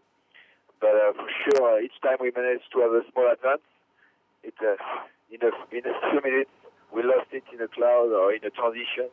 Each time they come back and they come back and they come back. And we were afraid they come back on the finish because for sure there was less wind on the shore, so they were coming back. And they were ahead of us maybe 2 or 3 hours ago when we were in a very light spot on the shore, and they passed us, and we managed to repass them, and it was terrible. Nice fight with them. If you were to say there was one key to success for this leg, would you say it was a certain point in the leg, or would you say it was boat speed on a certain... Essentially, what would you say was the one thing that gave you this leg win? Sorry, I don't understand exactly the question. What about... I'm wondering if you could attribute this leg win to one thing. Would you say it was one tactical call, whether it was the right place to tack in one of those 2 high pressures or in the very beginning off the coast of Brazil, or would you say it's more the boat speed of your team or some other factor? I haven't decided, but what would be the one thing if you had to attribute just one thing? I think it's about this leg. It's really a team job because everybody on board on the shore, but also on the boat did a fantastic job, and yeah. I think what I'm very happy about this leg is that we improve, all the team improve, and the Chinese improve, and I could feel it on this leg, and we get stronger and stronger each time, and yeah, I think the way we resist to Abu Dhabi is just the proof that we really become a great team. And yeah, about this leg, I think there was tactical choice every day, so it was really complicated, and I think what saved us was really our good speed. We had a big advantage in speed sometimes, and it was not easy to make the good decision. So having a good speed helped us a lot. So Charles, first of all, Mark Cavell here, and congratulations to a fantastic win there. At one stage of the leg, you had a broken water maker, and that was far more serious than many people realised of how serious that was. How did that affect your team? And as skipper, what were the worst scenarios were you thinking, and what was your plan to get out of it? Yeah, it was terrible because the first night we found a leak in the water maker, and it's something with a big pressure, and it was really complicated to fix it. We have a manual one, but after one day it was starting to be broken. So that means if we have no water, we cannot continue. We have to stop. And stop the leg means at least 12 hours, and you have to find a good pace. So for us, for sure, if we had to do it, it was the leg was over. But we will finish last. So it was terrible after the broken mast. This problem, and he was just been serviced, check on the last stopover. So yeah, it was horrible, and we lost a lot during the first night because of this problem. Because we spent a lot of time with Kevin to solve it, and we had no water for the first 2 days, and that was a problem because we didn't drink enough, so we get really tired. You know that it's leg 5, leg 6 now, so we are more and more tired, and the start of the leg are more and more difficult, and we lost a lot of energy the first 2 days with this problem, and also because we didn't have enough water to drink. And so, yeah, it could have been the end of the leg for us, for sure. Charles, we're seeing some amazing pictures of crowds here in Newport. What do you think about winning the leg into America, especially with Sam Greenfield calling Newport his home now? Well, I imagine he's very happy. But, yeah, every leg we are happy to win it. And, but what is fantastic in Newport, even if we have been really upset against some people who are coming to see the finishing line, it's really fantastic to have so much people on the water, so much people who love sailing. And honestly, with Auckland, it's the best finish for sure. So I hope in Lyon will be able to do as well. But it's a fantastic finish Newport tonight. Well, huge, huge, huge congratulations, Charles. Thank you so much for speaking with us now, and just a massive well done to yourself and your team on this leg win. Great shot. Thank you very much. Good night. Good Bye-bye. night. Congratulations. Great shots here in Newport. Thank you. It is late evening their time. As we said, the sun just set right at the beginning of this show, so I think about an hour ago now. Good to see the kids out and able to get to the finish. Well, so many times my first memories of a Volvo, it was actually a Whitbread start, I'm that old, from Portsmouth. And I think, as a kid, with the parents bringing them down to see these scenes, they'll never, ever forget it. And who knows, we might be looking at the future Kenny Reid. The little one there. Exactly. Speaking of Kenny Reid, I think we have him back on the line right now. Oh, no, apologies. That's Knut with us on the line. Knut, what do you think of Charles dedicating this this leg win to his shore team? Well, I think you had a good point because you know, that was a touch and go with getting the boat and the rig ready, and no doubt that they made a pretty clear team priority to make sure the sailing crew had rested and had time off, and the shore crew got down to Ushuaia to deliver the boat up to Itajaí and took sort of the hard work. But I like to mention as well the two Chinese guys who stayed on the boat in Ushuaia, didn't actually get home and actually had the whole ride the whole way from Auckland. So it wasn't the only show crew, but I understand where it's coming from because to make it in time, you need the help from the show crew, and I think Kenny knows that more than anyone because you know, if something goes wrong, and Kenny, you were unlucky last race, you lost the rig early in the race. It is really hard to come back after that because people think, well, it's just one leg, but you kind of lose the point contact with the leaders, and you have to crawl back leg by leg. Let us know what you experienced that time. Absolutely right. And, you know, we lost our rig on the first leg, and the boats were still different then, and we were trying to learn our boat. And I think it took literally probably 3 legs to kind of get our act back together again because we didn't learn all we should have learned on that first leg. We were playing catch-up for quite a while.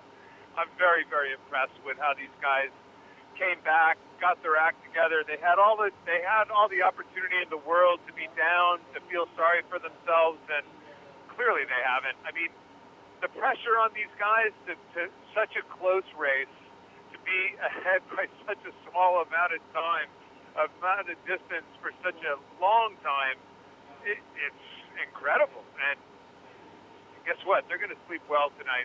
A couple beers and they're going to sleep awfully well tonight. Newport is going to give them an amazing ovation when they hit the dock, and they should be very, very, both of these boats should be very, very proud of themselves. Kenny, we have photos of or pictures of the audience right now actually in Newport lined up at the docks. They're waving at the cameras. Can you give them a Kenny Reed special hello? Hey, Newport, the circus is in town, baby. You have no idea what's showing up. Bunch of smelly sailors coming into town, and it's going to be great. You're going to love them because these guys have been busting their butts to get here, and God bless them. This is hard work, so we should give them all the cheering you could possibly give them because they've been working awful, awful hard.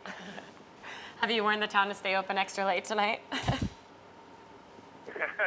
Well, we're going to be out here late. We got to wait for Charlie. We got to wait for our boy, and then we got to wait for the girls after that. So I think we're going to be out here for a while.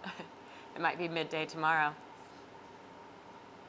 Okay, we can get a little bit of a nap. Listen, you guys, the amount of boats that were out here, literally 3 days ago, there were no boats in this harbor. Heck, my brother Brad has been posting pictures of Newport Harbor with ice over it not too long ago. So I can't tell you how proud I am of this local area, of Newport, of Rhode Island, of southeastern New England, to come out and show a great show here so far tonight. We still got a week and a half to go, and it's only going to get better. It actually does look packed. Like it looks like standing room only in the race village in Newport there. It's incredible. And it's what time there, 10:20? It's 10:20, and I'm guessing there's been a few Heinekens consumed on the campus here. But the only problem, like Knut said a while ago, we see all the police cars all lined up along out towards Castle Hill. So if you are robbing a place in town right now, please be gentle and don't take everything. Yeah, we're seeing state policemen as well on camera. So I'm assuming there aren't that many out in town. They will be later. We've got a wonderful dancer. I wish I knew the name of this woman dancing, but it's quite an excited crowd ready to greet these sailors at the dock. As the camera panned through the crowd, there's not very many places. What we can do is swipe by the crowd, and then we can go up because Brunel is only 2 miles away. So there's Knut just saying Brunel is only two miles away. But as the camera pans through this crowd, I recognise a few faces. I recognise a few sailors that I've raced against. And there's definitely a couple of designers in the fleet there. And a number of family members for sure from the 7 Americans we have on the race. But as Knut just said, Brunel, I think 2 miles away, so the third place team. And they've been able to put a couple miles between them and 4th and 5th place over the last day. It's been quite an interesting 2 days. Compression, expansion as they entered these periods of lighter air due to high pressure. And that's just simply the back catching up, the guys in the front, you know, literally sailing into the lighter sailing air. into the light air, and then the back catching up.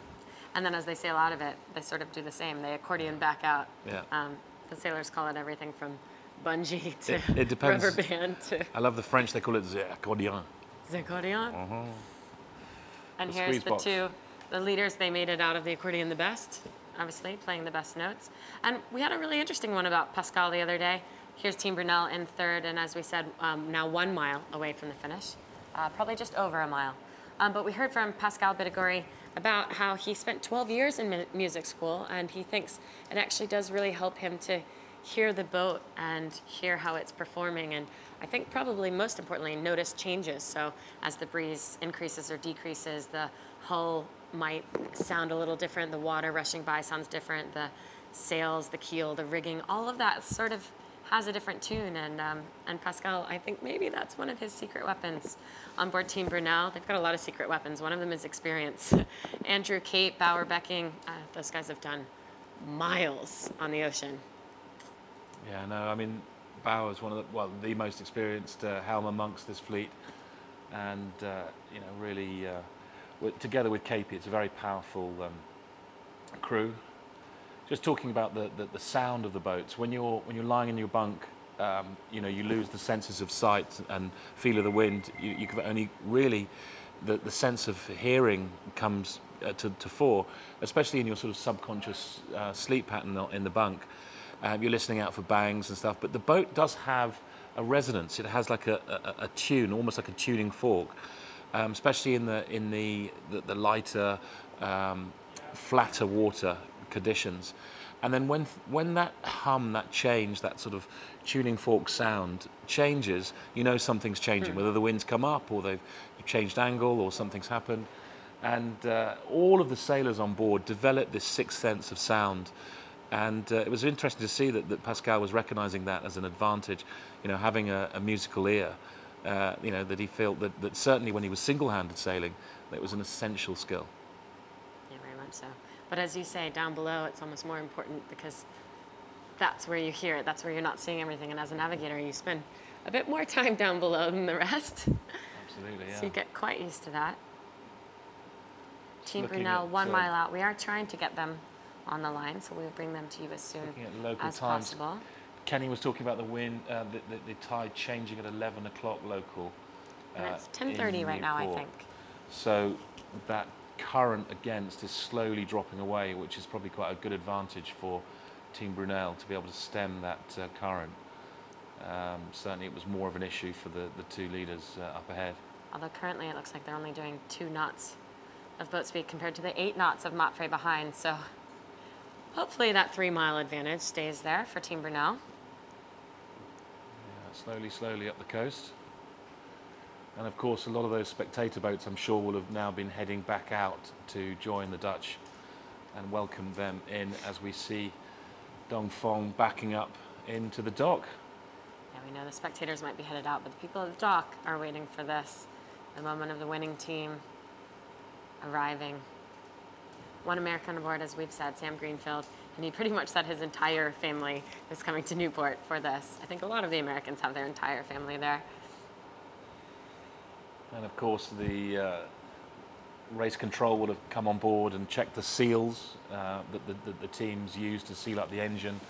A number of things that they seal up to when they leave the fleet. So they will have got all that stuff out of the way, and of course they've got to go through customs like any group of people coming to another country. And they've already got their leg 6 winner flag up on the first day, the blue flag. We call that the battle flag sometimes, but this one's more like a trophy prize. It's a pretty good flake on the main. All of the sails will be taken off literally within hours. The shore crew start work when the sailing crew finish. They're literally like handing over the keys to a hire car.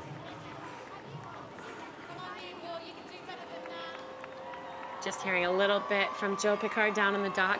Quite the atmosphere down there. Some good loud cheering. I'm sure we'll get to hear Andy Green at some stage as well. And here come Dongfeng. They're also the IWC speed record holder for this leg. You can see that flag as well. On their fourth day, you can't see it anymore, but there's Pascal, who we were just talking about, right in front of Charles in the back of the navigator with the musical ear. Shore team of Dongfeng race team. Of course, ecstatic, and probably even more so now that Charles has dedicated this leg victory to them. And rightly so, rightly so. What a great effort that team has put together. Step the rig. Bring a new rig, first of all, from completely not in Brazil to Brazil, and then get it into the boat.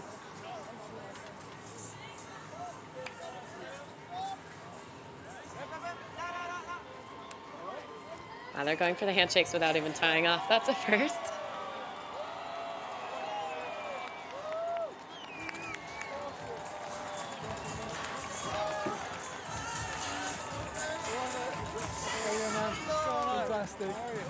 Wonderful to see how happy Charles looks. And how relieved Pascal looks.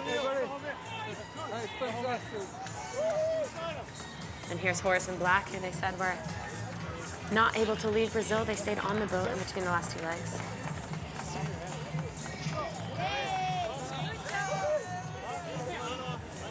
We'll try to listen into this interview with Charles.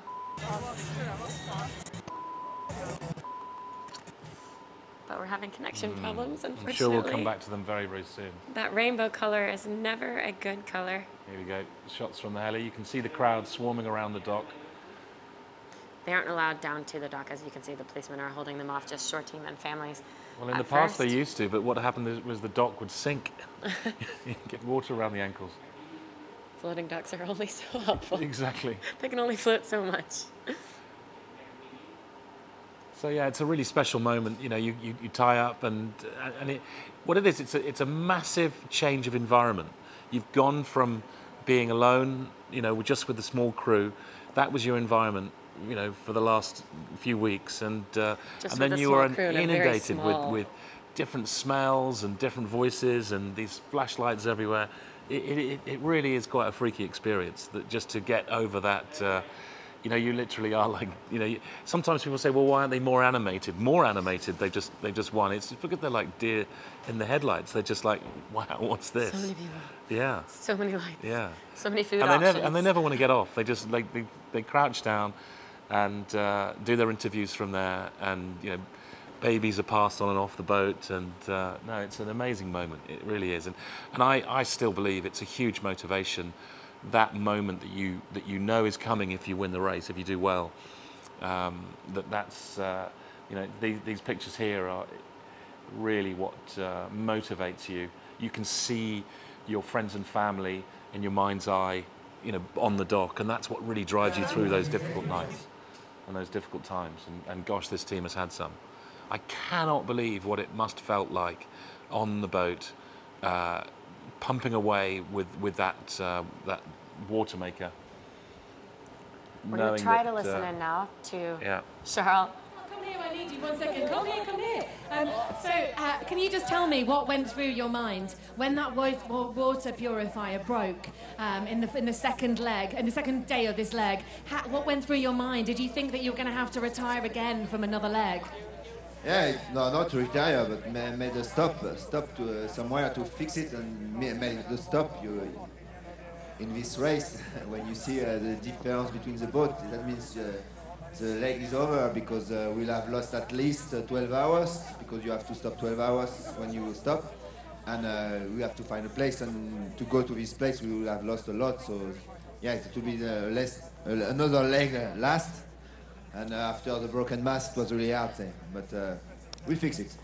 So what do you think was key to you winning this leg? Oh, I think it's my team. I think they did a fantastic job. It started in Ushuaia with the shore crew, when they deliver the boat, fix it, make the new mast, and everything in 1 week. And we had a fantastic boat ready to go for the leg. And after my team on the boat, everybody did a fantastic job, and I think that is the key, for sure. And one last question. So we heard on board that Pascal, we're all very excited all over the world, that Pascal is going to be the new singer on board Dongfeng race team. Because you've won leg 6, do you think he'll do us a rendition of the song that he sang on board? Do you think he will? I don't know. I have no idea about what you are speaking. Pascal? Pascal? Would you like to do a song in celebration? Ladies and gentlemen, would you like Pascal to do a quick song?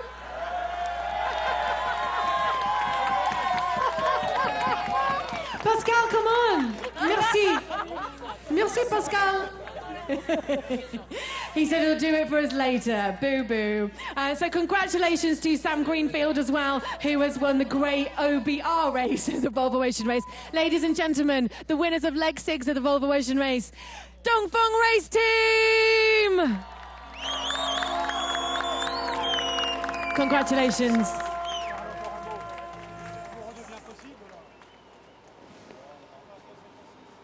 Let the interview start. Yeah, although sorry we're having some issues with the camera and the networks, but hopefully the helicopter's getting back out there now to see Team Brunel. They're only 1.2 miles away from the finish line, and I think the breeze is holding a bit better than it was for the leaders. At least we're hoping it is. A little less current as well. Current switching means good things as well for 4th and 5th place. Motfre sitting 4th right now, and then essentially the hometown team, the American-Turkish entry, Albi Medica.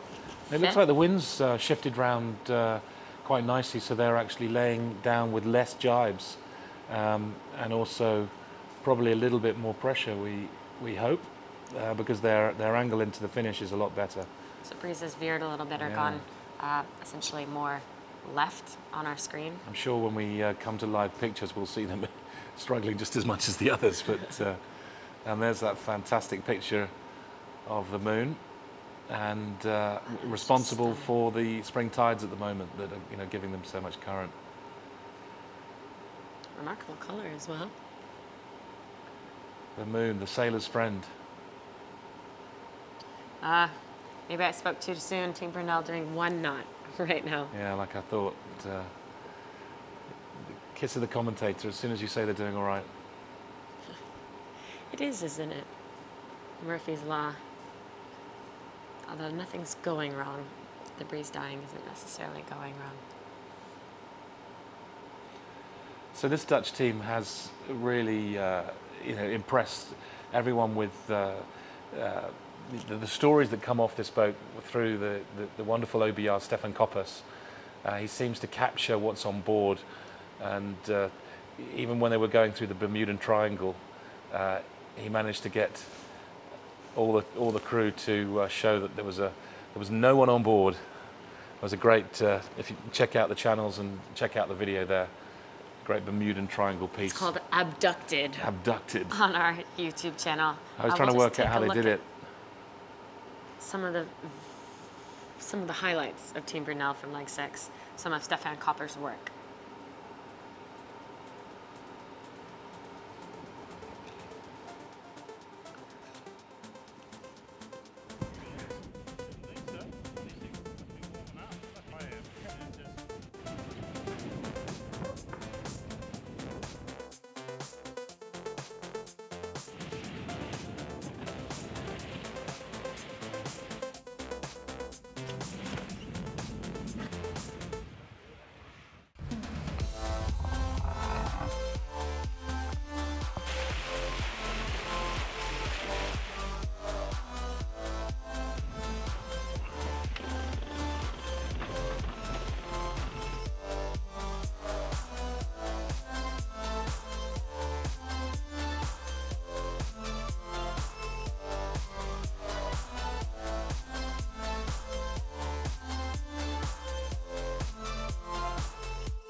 He does do some beautiful shots. And before we went to that, you were talking about how he did the abducted thing. He does funny stories as well. There's a photo that went semi-viral last leg that was somehow a staged photo where they all seemed to be going horizontal. And then the video, of course, this one, how did he make everyone on the boat seem to have disappeared aside from himself? But I think they must have been steering off the steering cables down on the below. quadrant. Yeah. Yeah. Left a bit, right a bit. He's a funny storyteller, Stefan. And a great blog writer as well. I think one of them, this leg, because there were so few maneuvers this leg, there were only like 4. They were major maneuvers, as Charles and Pascal said. They were really big, key decisions, but there just weren't very many of them. Yeah, let's talk about that. I mean, when they, the first real big one was when they joined the trades. You know, they're going sailing north, and they were sailing essentially, northeast. That's right. And so it was 5 days, straight line. Straight line, nothing happening, just slowly duking it out. South Atlantic Ocean, let's see it. Small speed differences between the boats. And here we go. Actually, it looked like we had Joe and Brad Reed there, but we're not getting audio from that. Here we go. Audio. The art department at the elementary school, and every team gets one of these. So really happy and fantastic. And let's hear it for Newport, Rhode Island one more time. We showed up.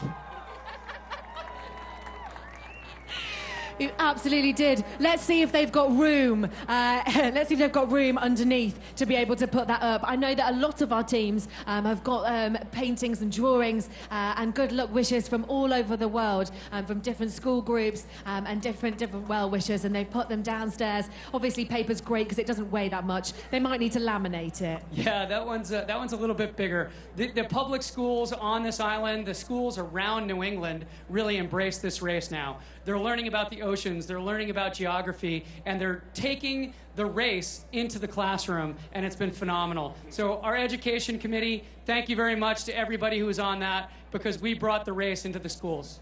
I know one of my favourite live exits that they did on the show was actually Charlie Enright, the skipper, of course, of Team Alvin Medica. They did a live ex with Meris, his wife, who's a school teacher. They did a live ex with the kids there, and they're going to be coming as well and meeting Charlie in person, which is so exciting. Yeah, all next week. We have hundreds and hundreds of school kids coming down for field trips. I think Meris's live ex with Charlie, when they sang him a Journey song, was pretty epic. I think that was probably the best one ever. So nice job to Maris Enright, the entire education committee. Fantastic job. Thank you very much, Brad. Okay, there they are. We can see them coming round the corner. Ladies and gentlemen of Newport, Rhode Island, please, can you put your hands together to give a Newport welcome to Abu Dhabi Ocean Racing!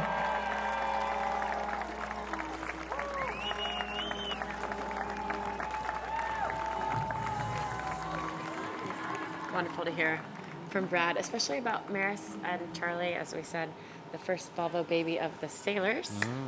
We have a Volvo baby here for Volvo Ocean Race meteorologist Gonzalo. He's not in this evening, but they're due, I think, over the final weekend of the race, Gothenburg finish line weekend, and Charlie and Maris due just a couple of weeks after that, which is quite exciting. The youngest skipper in the race to be having his first child, and Maris, of course, they live very close to Newport, so she'll be here. But this is Abu Dhabi Ocean Racing, coming to the dock, second place in this leg. Flying the UAE flag again is Adil Khalid. And you can just start to see their shore team.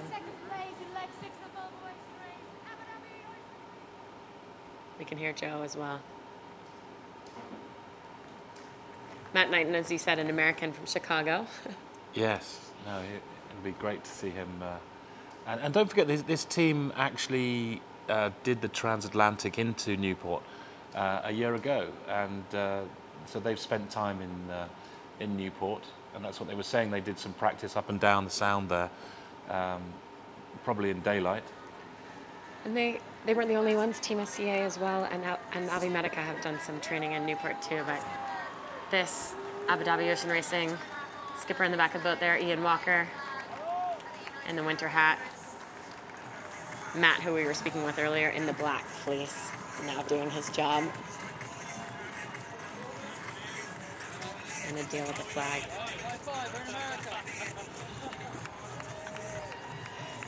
Do you think Ian hated that, the high-fiving? No, Ian, when I sailed with him, he used to have an anti-high-five rule, but I love to see the fact that he's embracing the local culture. He'll allow it for the stopover and the stopover only. When in Rome. And that's Guy Barron just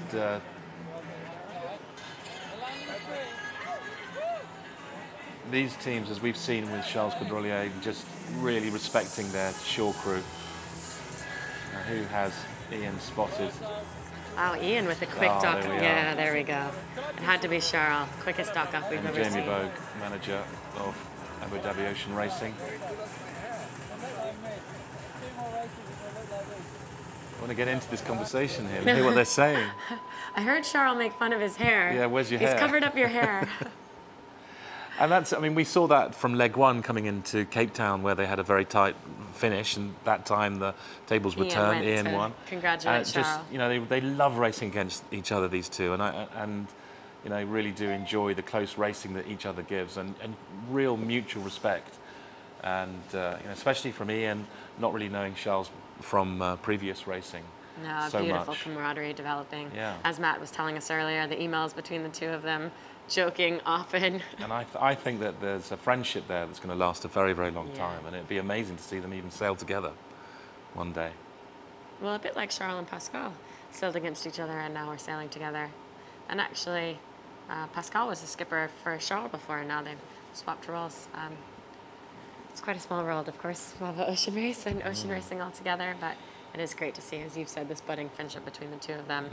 Apologies, of course, for the technical difficulties we're having with the network and the cameras, but beautiful dockside and beautiful tall ship there in Newport. And I think they use their friendship and a little bit of banter amongst the boats as a little bit of a stress relief as well. You know, I don't think that they play necessarily mind games, but I'm sure that you know, it's great for the teams to speak to each other and just sort of lay down the gauntlet a bit. There's John Walker, Ian Walker's father. Just going to call that. And then on the back of the boat, Daryl's got his daughter. Here's Joe, about to interview Ian. Let's listen in on this.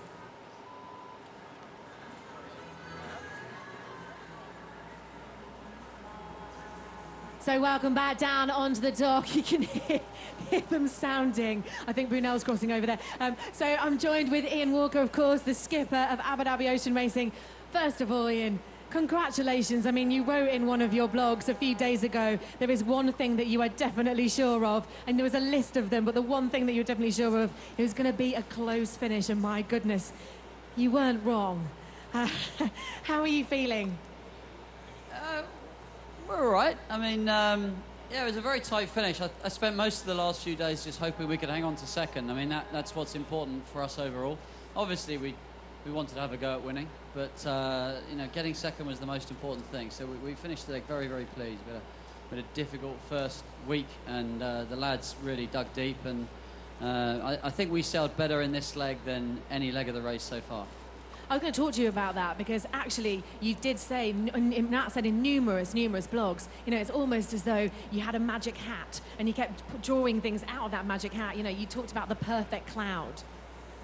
Yeah, I mean, we got unstuck by a cloud early on. It cost us about 20 miles, but we had a few little breaks in the last two transitions, so I'm not going to moan too much. Yeah, I mean, we had a great race with Brunel over the last few days, and I don't think we really put a foot wrong in the last few days, and we threw everything at Charles. I really want to congratulate, félicitations to the Français over there. Well done to Charles and his crew, and especially the Chinese guys. Obviously, they sailed a fantastic leg. We were within a couple of lengths of getting over them off Block Island, literally 3 or 4 boat lengths from rolling them off Block Island, but they held on, dug deep. Very, very well-deserved win, so well done to them and all of their team. And it's interesting, actually, because the teams don't actually get to read and see any of the footage from any of the boats of the other competitors over the whole leg. It's actually very interesting that you and Charles Caudrelier on the same day wrote a blog about how, you know, Matt wrote a blog about you, about how actually relentless this race is. And Charles actually said it's going to be the last man standing that's the winner. Yeah, I mean, you feel the pressure. Every single sail choice, every single tactical decision, are we going to sail 5 degrees higher, lower, whatever, and you feel the pressure, because if you get it wrong, that might be the mistake that decides the leg. And you see the finish, we were 0.2 of a mile behind, so I'm sure we got to save 0.2 of a mile somewhere, but we also saved a lot of 0.2 of a miles along the way. So, you know, you take the rough with the smooth. I'm really, really pleased with how we sailed. I'm delighted to be in Newport. I really want to say thanks, everybody, for turning out. We appreciate it, Newport. Thank you very much. And we're looking forward to your hospitality. Apparently, it's quite a party town. Ladies and gentlemen, please, can you put your hands together for Ian Walker and Abu Dhabi Ocean Racing?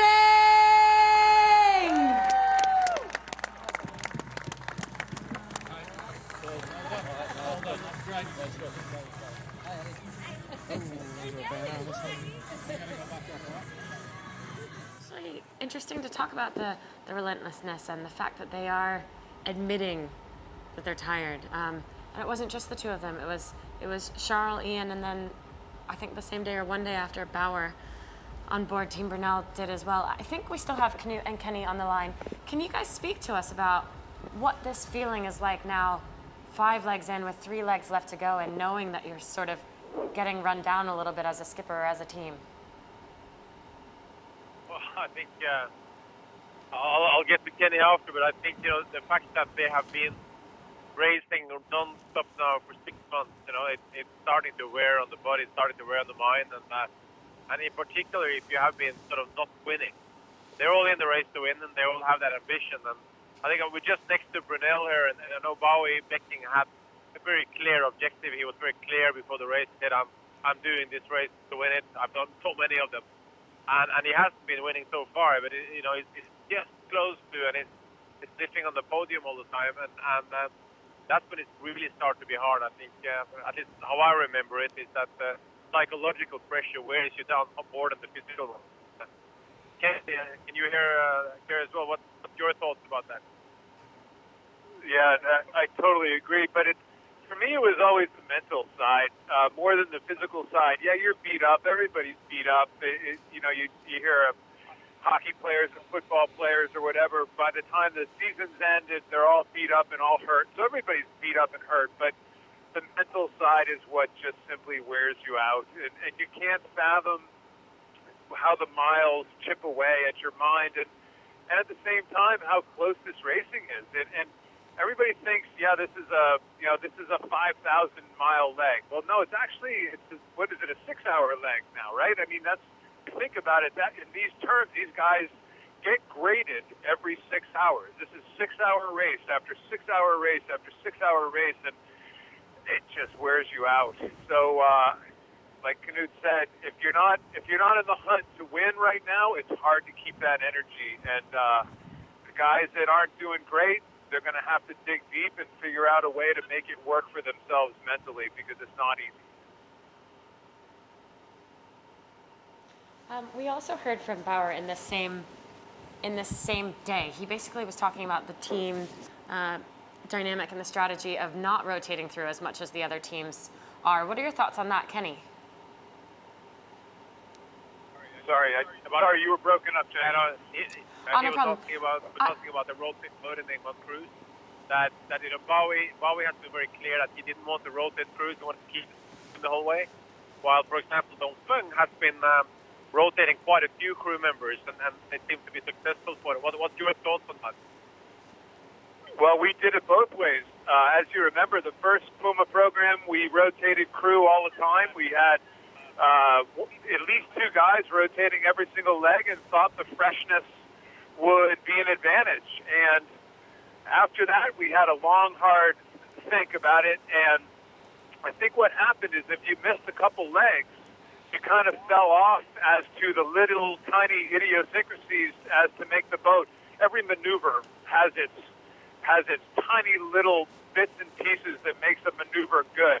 And the guys that would take a leg or two off, all of a sudden they come back on the boat and they were falling slightly behind on the maneuvers. So I have to admit, we went the other way. We went rotation the first time, and we literally only rotated the second time because of injuries. And I don't know, I think historically over the past 4 or 5 of these races, the winning teams haven't rotated very much. Dongfeng is clearly an exception to the rule, and I think that shows the leadership of the program is doing a spectacular job in keeping a cohesive unit through all this missing and maxing. If you can imagine that, it's not easy. I don't know how they're doing it. I give them all the credit in the world. I give Charles and that whole entire group all the credit in the world for making that work, because quite frankly, I didn't imagine they could. That's a very good analysis. We're hoping to ask Bauer that as well. I think perhaps we might even have them on the line now. So we'll let you go, Kenny. We'll keep you, Knut, and we will see if we have Brunel there. Stefan, are you with us? I'm going to cut you off because they're going to use the line on the... I don't think we have them quite yet, but it is interesting, the strategy. I mean, of course, the girls are going through a rotation as well. They have quite a big number that they pick from. They're calling it a squad, just like the Chinese boat Dongfeng race team are calling their Chinese sailors a squad and rotating through them. I think it also depends on each person. I mean, you know, some people, some crews can support, can deal with the rotation better. I mean, I was amazed that Dongfeng actually rotated out their navigator. You know, the one person that you would have thought that should keep consistent would be your navigator. But, you know, we showed how important it was and how well they did coming back in. With him rested. Yeah, with him rested. They wanted, he wanted to rest before the hardest leg of the race. And they did well without him, but they did equally well having him back, of course, for the last two legs. A little inter-team romance here between Team SCA and Abu Dhabi Ocean Racing. Hello? Say again? It's lovely seeing these sights of all the crews catching up. And the families on the dock. I'm filming at the moment. Little one-to-one interviews going on. Can you talk to us a little bit about what it is like to actually see your wife and your children when you've been at sea and you come back to land? I mean, I don't know that feeling yet, so. Neither do I, because when I was racing, I didn't have children. But I think Kenny can't hear me right now, but I'll give him my headset, and Kenny was just asking us, you know, what is this feeling when you've been offshore and you have a wife and children waiting on a dock? And I think you have done that too, race. Well, yeah, wife and children, and I mean, for sure your kids love seeing you when you come back, but I can mean that better. It's hard. That's the hardest part of the race, really. For me, the hardest part of the race was leaving the dock when you go off on a leg. All your family and friends and supporters and the people that are there just kind of living the dream with you and living all the highs and lows as you're out in the water. It's bloody hard work. And then you get to the dock and you see all the smiles on their faces. And you know what, as a skipper, to me, it was always everybody's safe. Everybody's here. Everybody's accounted for. I never had to make that phone call. Your son or your husband isn't coming back. And quite frankly, that weighed, as a skipper, that weighed as hard that was as hard a part of the race as anything to me. And that relief of hitting the dock and knowing everybody was there, that was big. That was big. We're seeing sights here of the crew from Abu Dhabi actually lining up as the crew from Dongfeng peel up off the dock, almost like a rugby field where the rugby team crawl up and shake their hands as the other team pass. It's great to see. It's wonderful to see. Okay, but now we actually have Brunel back on camera, just 2 to 3 minutes from the finish line. It sounds like. Knut, are you guys out with them? Yeah, we're next to Brunel, and I can tell you they're getting very close to the finish line, and they're crossing the line. I was saying a few boat lengths, just getting close to the marks here, very close, and we're waiting to hear the cannon from Fort Adams, and it's going to be another great podium finish for Brunel. I mean, you got to give it to the guys because they're just crossing the finish line here.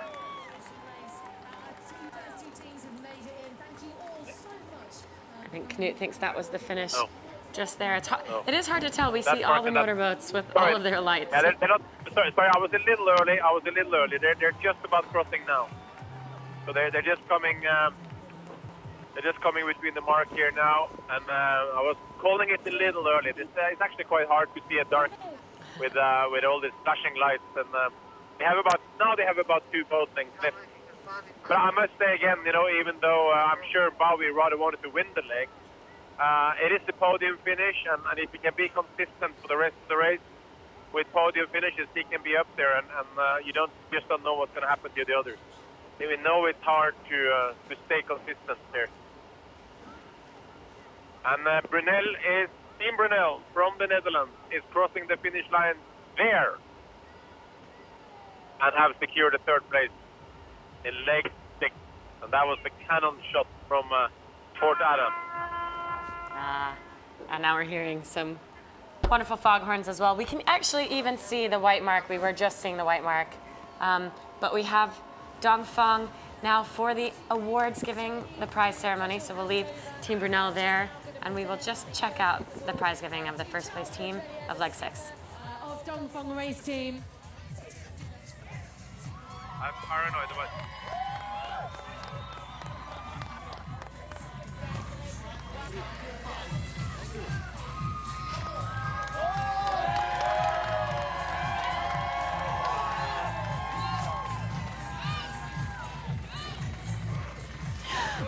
Just before we give the champagne, actually, what we're going to do first of all is we're just going to do a photograph. The children, wow, the children of Penn School have done a drawing, Pell School, sorry, have done a drawing, painting for Dongfeng race team. If you'd like to bring the painting up, and we'll do a photograph with that too. How cool is that, guys?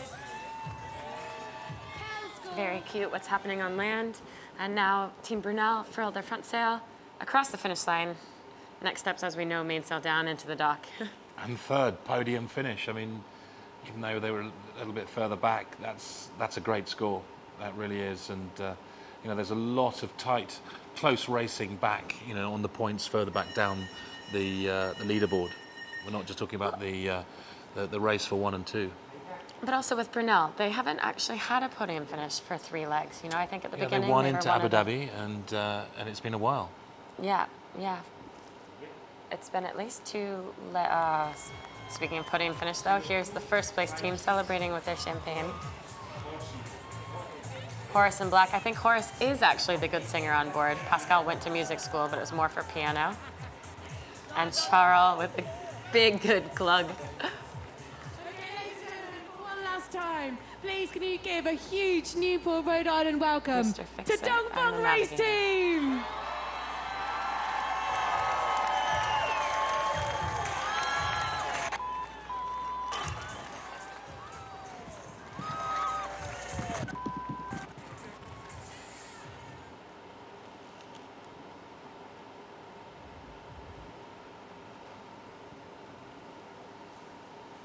Very different, the lights on shore versus the darkness of the water now.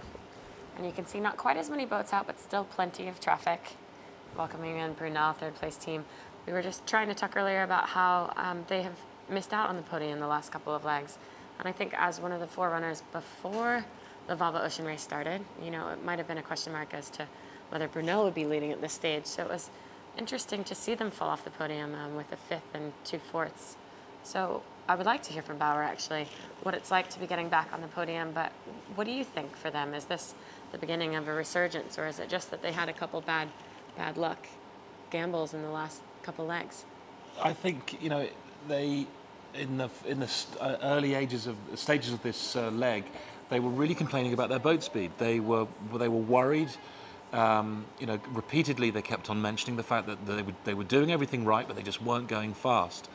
And we concluded that a lot of these sails are it's a case of how many boats are running new sails or not. Well, a team that has had speed advantages this entire race, and especially this leg, Abu Dhabi Ocean Racing, finished second. This is their second place giving. From the UK, the skipper, Ian Walker, Abu Dhabi Ocean Racing!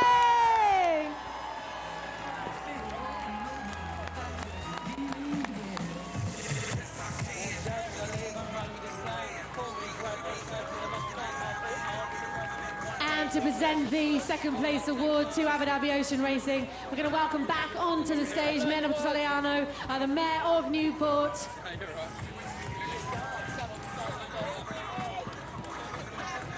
very much. Thanks again for turning up.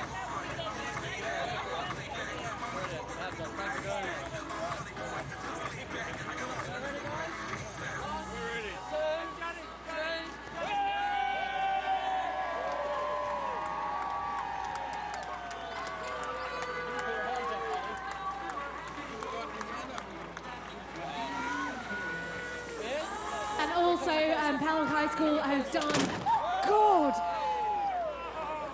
Oh!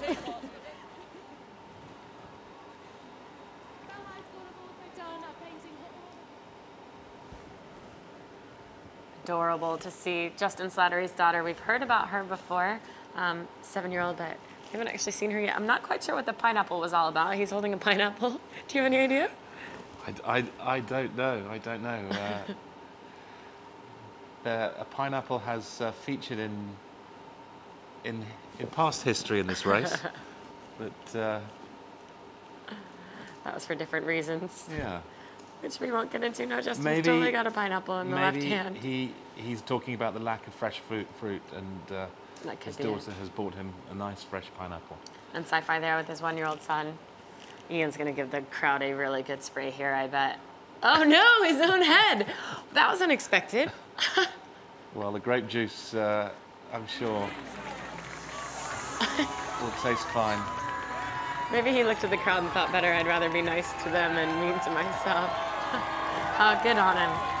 And he looks quite pleased. Ladies and gentlemen, Abu Dhabi Ocean Racing. Congratulations to Dongfeng Race Team. Congratulations to Abu Dhabi Ocean Racing. Team Brunel and Matt Frey, within minutes, ladies and gentlemen, within minutes, they are going to be crossing the line here in Newport. Let's all run to the fort. Come on, let's go and cheer them on. It's going to be so exciting. Literally minutes. It's going to be great. Andy and I are going to join you. They've finished. I can't stop. Gosh, they've finished. I was going to say, I don't know if Joe's got her timing right. Brunel is across the finish line, as we know online. So we can see Matt Frey's still close to finishing, not yet across. Well, but they'll get the crowd down to the dock for when they come in, which is great. yes. Yeah. And unfortunately, we haven't been able to connect with Team Brunel. We've been trying unsuccessfully, so we will continue trying, but if not, we'll hear from Bauer, of course, when he gets to the dock with Joe. I'm sure he'll have a good one. It'd be fun to speak with Stefan, though, as we were saying. He's quite the character and a very tall man like yourself. Yeah, Val. very tall. He does some amazing shots with a GoPro stick that's essentially, it looks like it's a drone like He said, Sam has. who needs a drone if you've got long arms? Who needs a drone if you're Stefan plus a stick? Yeah. Matt Frey as well. How many miles to the finish do we know with Matt Frey here? We'll take a look on the tracker, actually, if we can. They were closing down some distance earlier. At one stage, Only I saw 1 them in mile the corner here to the of finish. of the shot. Yeah. There we go.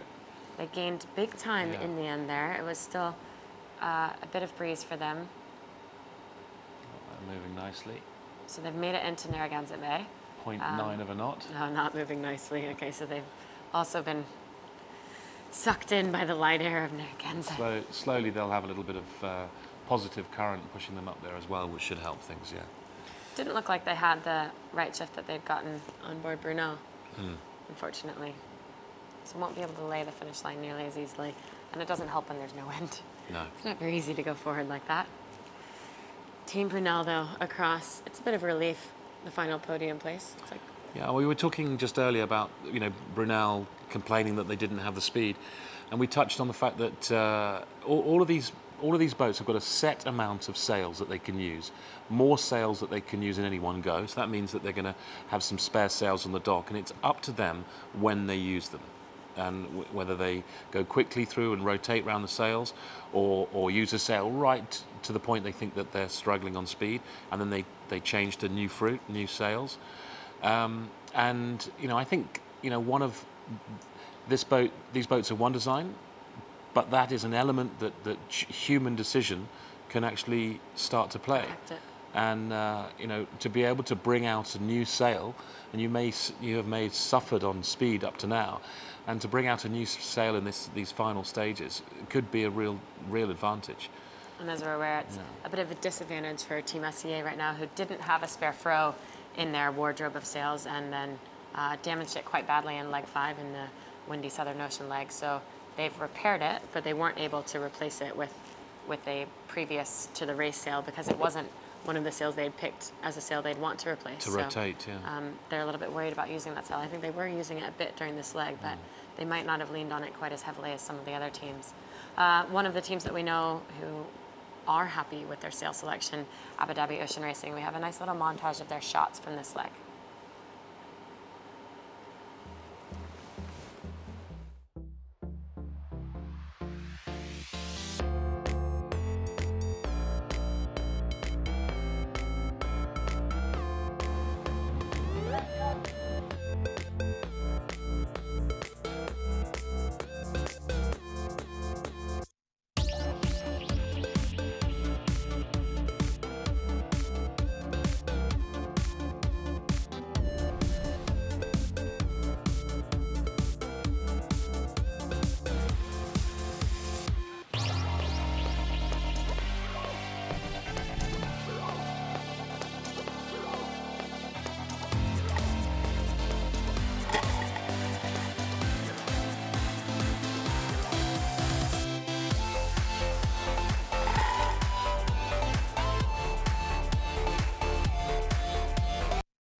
Enjoy the music there.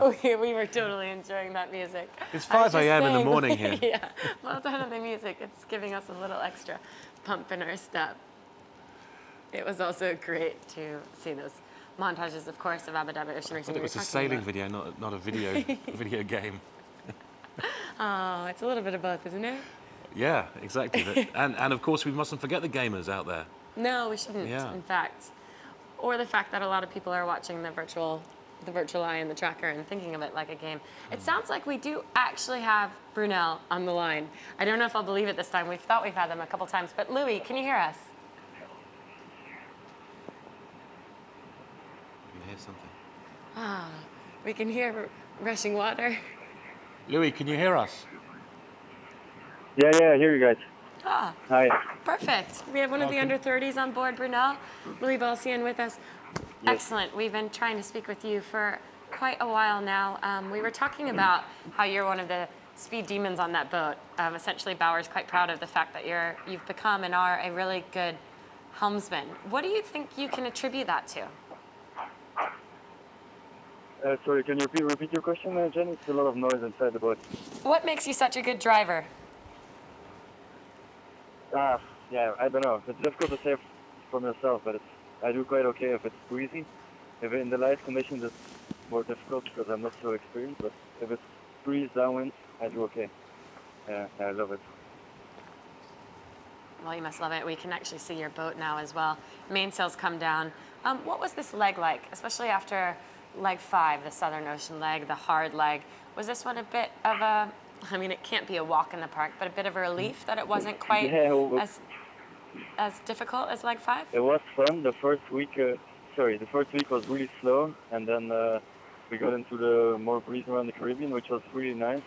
But then we had so many restarts, and today was a really long day, because I think this morning we were only 100 miles away from the finish, and it's midnight when we just finished. So yeah, I enjoyed the leg very much, and third is a good result. But yeah, we had some opportunities we didn't take. So overall happy, but could have been better. It sounds like we actually have Knut on the line as well. Knut, if you're there, do you have any questions for Louis?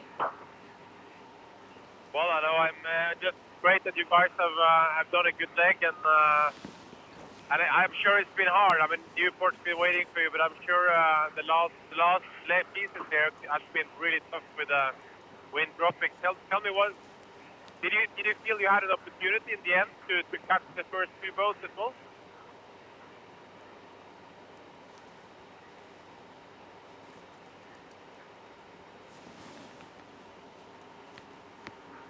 I think maybe we've lost Louis. We're still hearing that. Yeah, so sorry, but it's so There we difficult to go. understand you guys. There's so much noise inside the boat, and I hear a voice very vaguely. Knut was asking, if you can hear me, Knut was asking if you guys thought you had a chance there because there was so much compression and expansion. You guys caught up to first and second. Were you thinking there was a bit of a chance to get the win in this leg?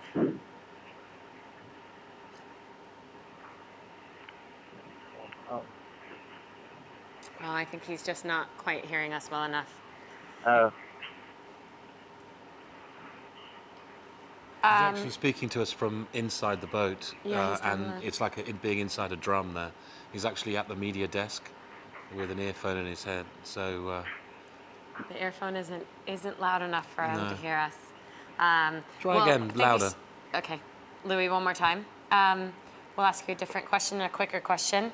How happy is your team to be on the podium now after a couple of disappointing finishes the last 2 legs? How happy your team is with the 2 under 30s? Say again? Is that the question? How happy the team is with the 2 under 30s? For the podium finish.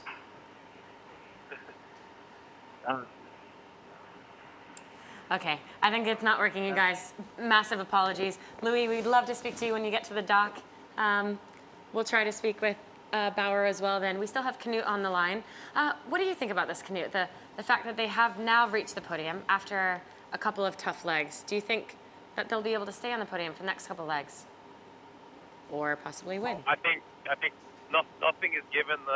These splits. I mean, I think anyone could be on the podium next leg. So I think Yeah, I think Brunel sailed and Bowie and his team sailed a very good leg. They were quite open up there, but there were some big changes happening in the last days.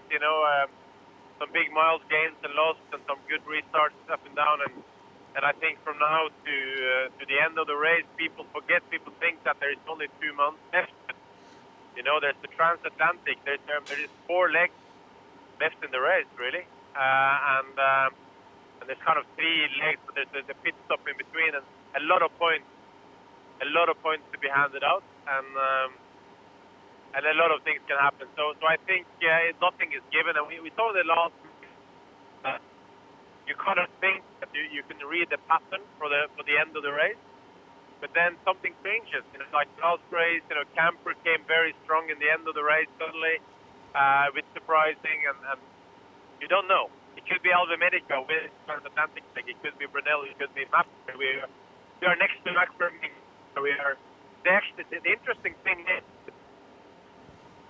what's going to kick in, but in fact the offshore breeze is still pretty strong, and it's getting stronger. I mean, Mapfre has a lot more wind right now than what Abu Dhabi, Brunel, and Dongfeng race team had at the same place. So Mapfre is clearly faster than the others were, and have more wind. So.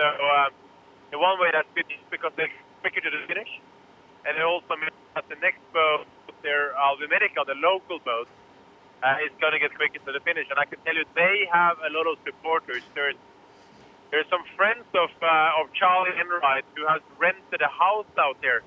It's a little house that's on a rock as we get closer to the finish line, and they have lit the house up in orange light. So it's all orange. It's like Newport's going to be painted orange everywhere. Even the mayor of Newport, she was wearing a Team Alve Medica t-shirt all yesterday. That's perfect.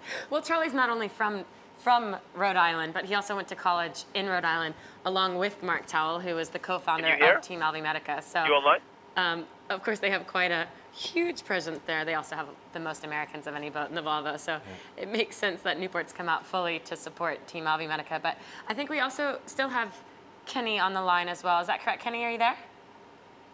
Yes, I am.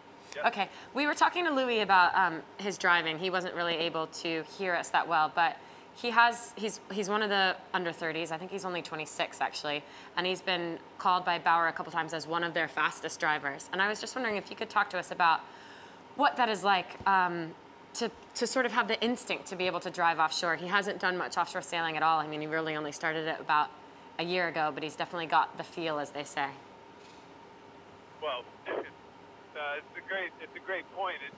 The bottom line is fast people are fast.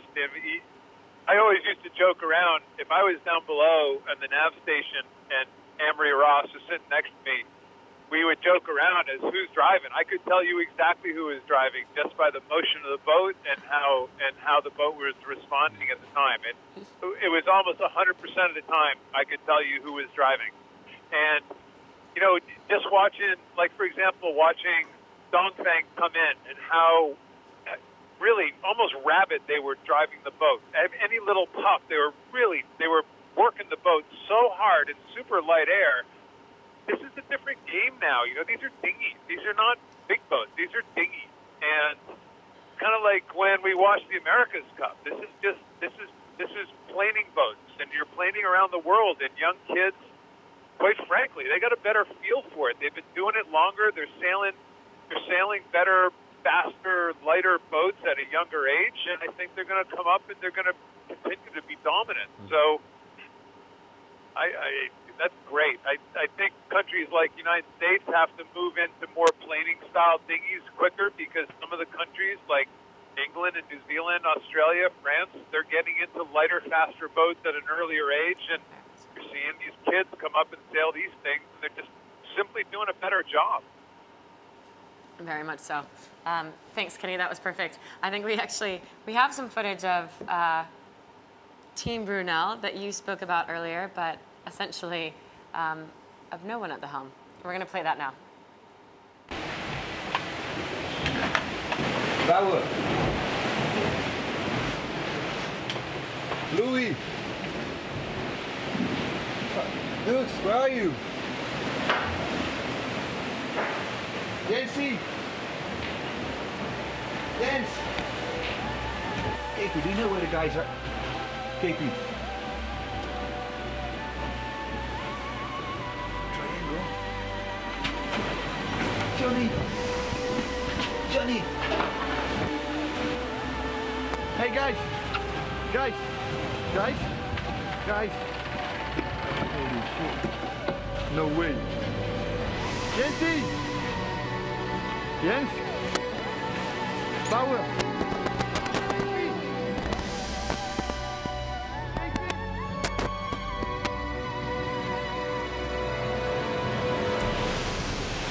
Where are you guys? Guys!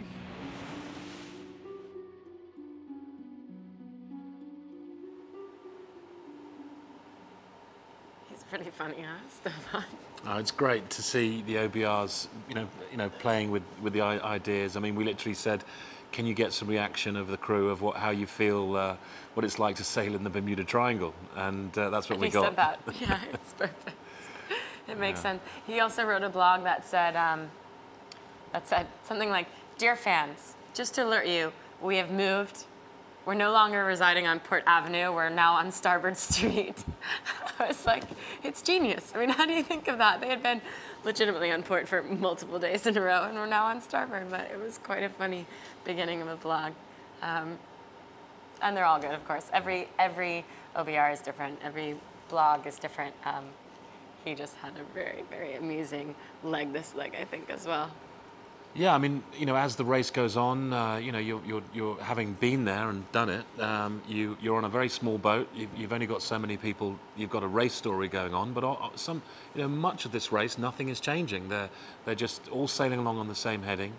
They're working the boat just as much as each other, but the actual story to the outside public isn't really changing. It's like watching paint dry, subtly. But there is so much story inside that. So they do an incredible job of stripping it away, and now we start talking about the emotions of the crews, what it's like for nothing to be changing, and how hard it is to make that extra 1% difference. And now you start to get a great story. So from nothing comes a lot. And the OBRs are always trying to find different angles, the light's changing all the time. The level of photography on this race alone has gone through the roof. It's incredible. And as technology moves on, we have Cobham and Inmarsat on our side, giving us the tools to bring the imagery alight. It seems that the capabilities of that, we're throwing to the boats for live interviews a lot more. We've got local media just calling up and saying, can we speak to the boats? We've got breakfast TV going into the boats. It's incredible the level of media now that we're working, and it's only going to get more. It really is. But it is also for us, the best is almost getting the video off the boats, getting the exact inside OBR story and reports, and the sort of nuances that they're able to send. Yeah. The stories they're able to tell there. We set them off on the dock with a document, which is a bunch of ideas, really, a little bit of a script of, you will be going past this, you will be going into this zone. These are some ideas that we'd like you to report on. And then after that, it's free flow. It's as the stories emerge, like things like the broken water maker, how Sam managed to really portray exactly the hopes and fears of what that was doing to the boat, and we could live, on board almost, realizing that the day before, they didn't even think about what it was like to have this water maker make them water. Every time they pumped, the water turned up. The next day, they actually had to make it themselves. Yeah. And it was really hard. And the ideas of, even the concept of having to put in for 12 hours, that would have been the leg over and probably definitely the race over for Dongfeng. So just the sheer fact of the fact they were, miles, 1,000 miles out to sea, and yes, they have some reserve water, but just the logistics and the feeling and the passions of that portrayed by the OBR is fantastic. Really, really good. Matt Knighton sent a great story as well. He was investigating the driving techniques on board, basically, and Chuni is essentially able to imitate every driver they have on the boat. Let's take a look. I think the difficult thing is helming big boats is so much about working with the numbers, apparent wind and true wind, and wind speed, and juggling which are the important criteria at any given moment. And of course you grow up just sailing by feel. I just got too far east before. Yeah, it looks pretty east, feels pretty east to me as well. Yeah. And I strongly believe the best helmsmen still keep that feel. I think if you sail big boats too much and don't go sailing in small boats, you start to lose that feel. Different driving styles. No, you need to ask Tuning. Tuning is the master of the different driving styles aboard. He can do everyone. Daryl.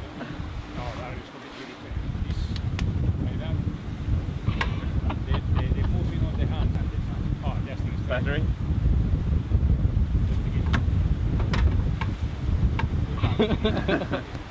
other Ian ones. No, Ian is more outside. Well, this one. Ah, this is really light. You're right. It's light. This is a totally like that. It's funny, we actually saw Ian doing that earlier when it was really light. But here's Brunel coming into the dock in Newport. Hopefully here's Brunel. Every now and then there's a yellow boat behind the rainbow. You can hear it, of course. And now we can see it. Brunel, yellow and gray. Big cheers for the Dutch team. Big apologies, you guys. I think we just don't have wonderful cellular coverage there. We will try to get those images back. It's funny because we can hear the sounds, but we can't hear the images. But this is actually, that's Franz Vignale. So we're on board Mapfre, the team coming into 4th place. And you can see it's quite dark out there. We're just trying to get a feel for what it's like on board. There. It is ghostly, isn't it? Very light for them now. Only 6 knots of speed. Coming in on starboard, they'll we just set up for a jibe and then come in on port. Knut, I think you're still on the line. Are you out on the water? Then the first one was fantastic. That's like a lot of practice. Oh, nice. You need a system that always be in the water. On board Mapfre here, you can see Fonseca just there in front of us. We're standing at the grinders. It is cold. Everyone's got winter hats on. We forget that because so much of this leg was in the Caribbean, and then all of a sudden, boom, huge cold front. Brought with it. It seems just a few months ago the whole place was iced up. Newport, yes. Newport was actually, we were almost terrified there might not be able to be sailing into Newport because of the ice at one point in time. And yeah, I think in one day they went from sailing outside in shorts and essentially t-shirts to all fallies. Hello cold front, hello northeast coast. Even though it's May, it's not warm. God, it looks light on that boat. It doesn't look like they're doing 6 knots. Getting set up to jibe, perhaps? Yeah, it doesn't look long before they need to jibe. So they have to furl the fro in, the front sail all the way in, and that's just basically to stop it catching on the rigging there. And it just means that they can turn the boat faster. So they furl it in and then put it out on the new side. And here we have, there we are, the man himself left a picture. Stefan Koppers, OBR. The fuzzy microphone. Just in front of us, Rokas Milovikius has gone to the Olympics in the laser, and then Bauer driving the boat in, actually. That's rare. Yeah. You never see a skipper park the boat.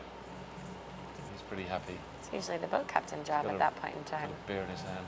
He's got a Coke, a Diet Coke. Here we go. Must have been hiding on the boat somewhere. Maybe they were handed it from one of the motorboats. Yeah. You're allowed to be given things after you cross the finish line. And I think we've lost those images just again. relief to hit the dock and get a bit of time on land. And maybe a bit of sleep for them as well. Yeah.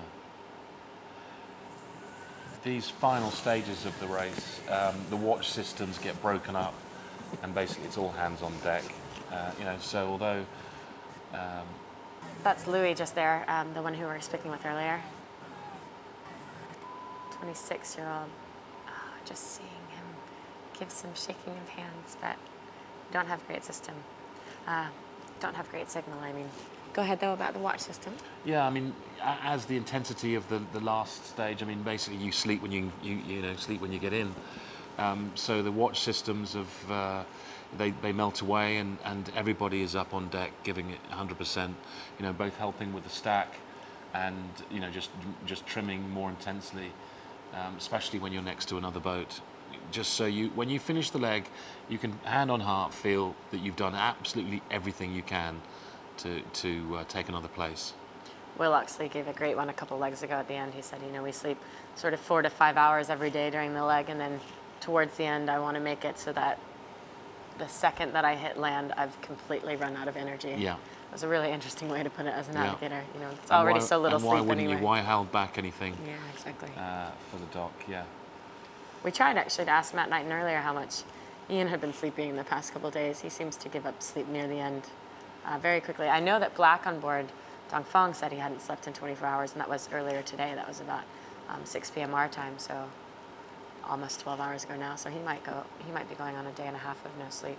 And that was because towards the end of this leg, they did actually start to have a lot of maneuvers. They had, earlier today, they had 30 knots of breeze as they were sailing through the Gulf Stream, and then it died again. They were sailing downwind, then reaching, then upwind, and then of course now downwind again. So they've had tons of sail changes, tons of stack changes, tons of maneuvers that have woken up the entire crew. And it must have been quite worrying, because this light patch, this wind dropping away at the end of the leg, now that's been forecast for like a week now on the grid files. And I know the grid files, which are basically the files of weather data that we send the boats, so they can actually load that onto their navigational gear and then run some routes. And the routing has been saying that the last few hours of this leg was going to be very light, and it certainly has been. And that's worrying for the teams, because they know that they can put all that effort in the heavier conditions, and they can fight as hard as they can. But they might know, they might feel that the whole thing is going to be reshuffled, and the whole pack turned up, inside out in the last few hours of the race. And I'm just very pleased that these teams have finished in a good order, and we haven't seen a big turnaround. A huge shuffle. Yeah. It's interesting as well the way that they were speaking about that. Obviously, you'd have the teams a bit further back quite excited about the fact that there might be a park up and a reshuffle. And then some of the guys on Brunel were, we got a boat feed from Stefan where it seemed very clear that they did not want that to happen. So it almost is like in the Olympics when you're third and you've got the bronze, you're happier than if you're second. They seem like they were on the podium and they were happy with that. They didn't want the park up that would allow them to be first, but also might allow them to be fifth, which was quite an interesting reason. We have Mopfre now in vision, and I think we have Knut on the line. Knut, are you still in the water? Absolutely, I'm next to Mopfre, who they just made their last jibe towards the finish line. Just confirming they got zero, and I can tell you, the ocean, the water is like a mirror here. It's completely glossy, but they're still having good breeze up here on the top of the rig, and they're popping the mainsail nicely in the jibes.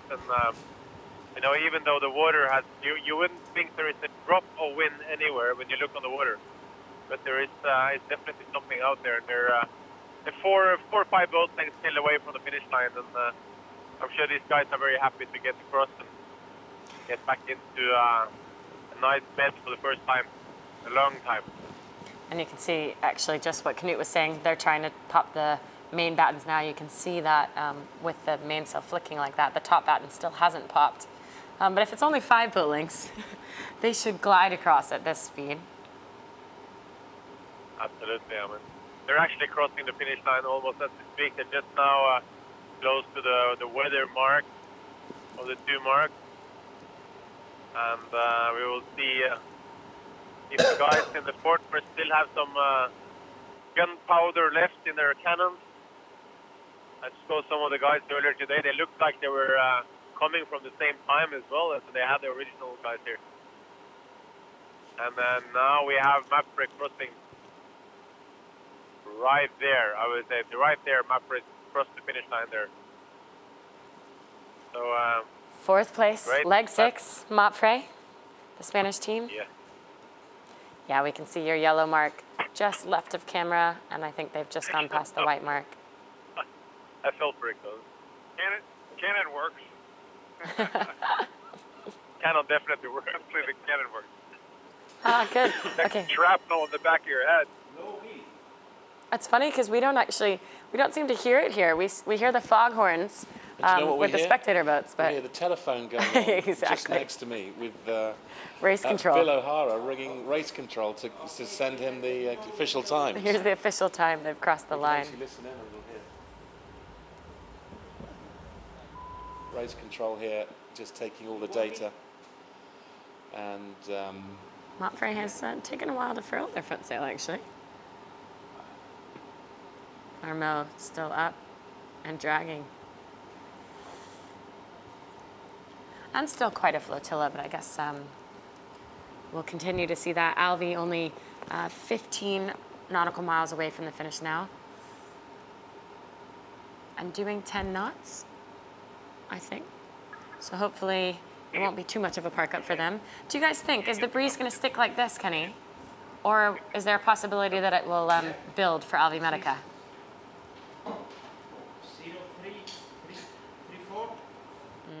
I'm not sure that we have Ken with us anymore.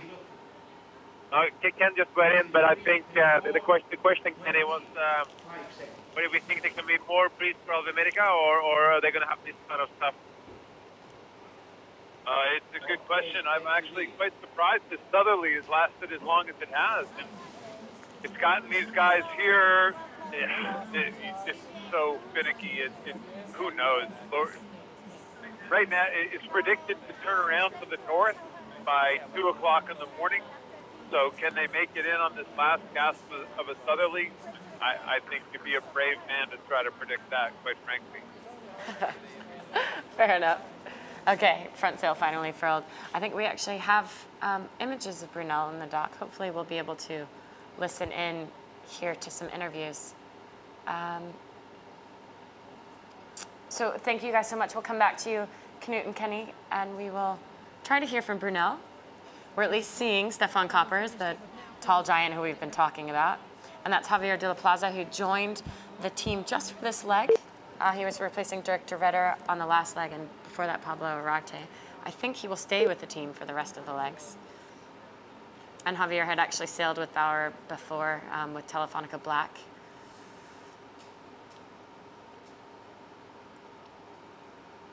Bauer enjoying an apple along with his well, drink. You yearn the old fresh fruit and... fresh anything, really. Exactly, yeah. And just even the taste, the crispiness of an apple is great. Anything other than water and freeze-dried. Yeah. So it's 23:36 local. So the tide's building. So that's a good thing for Alvi Medica. For Alvi Medica. 15 miles, doing 10 knots, gives us probably an hour and a half for Alvi Medica, but they might slow even a bit more.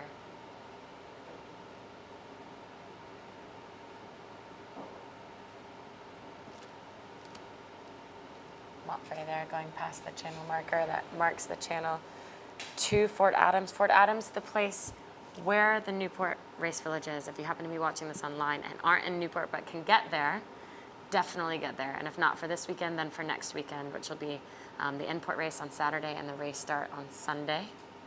And for the meantime, check out the amazing media on our channels, on website and Facebook, and of course the app, which is a great. You have that in the back pocket, and you can check into the race anytime. Bavla Ocean Race Village will be open all week as well. And it is a really cool setup. We have 2 traveling villages. They leapfrog each other. Otherwise, the boats would essentially beat the village.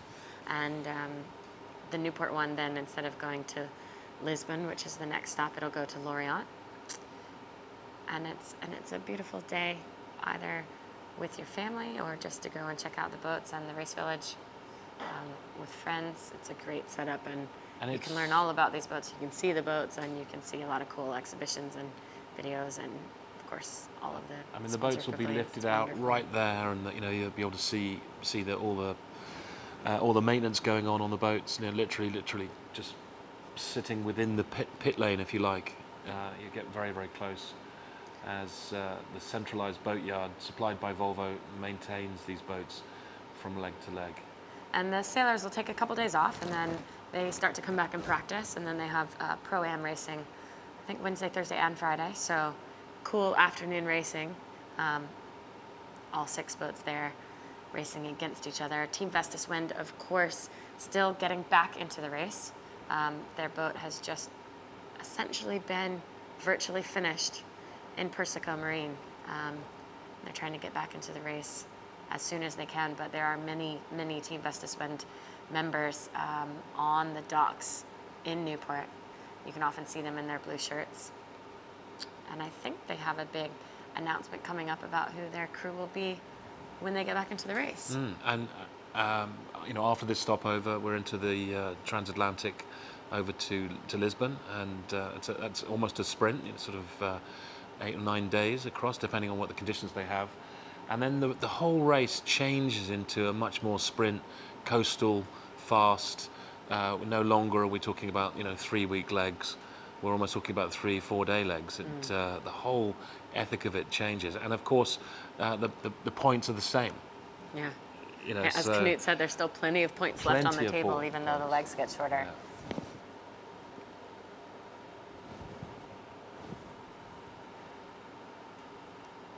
Here's Brunel, and in the back of the boat there, Rokas, who we were speaking of earlier, the laser sailor from Lithuania. Another good young driver. He's also an under 30. He's the youngest on board, actually. That's Stefan's media gear being taken off the boat. It all fits in a big black Pele case. And they step off what has been home. And you can see on the back there the 2 Inmarsat and Cobham domes. That's Inmarsat being the satellite company, Cobham being the manufacturer of the domes. They're able to actually send us the technology. They're able to let us speak to the sailors live at sea. Everything that we need to have happen from a media sense sort of happens there, that you can see the white domes in the back.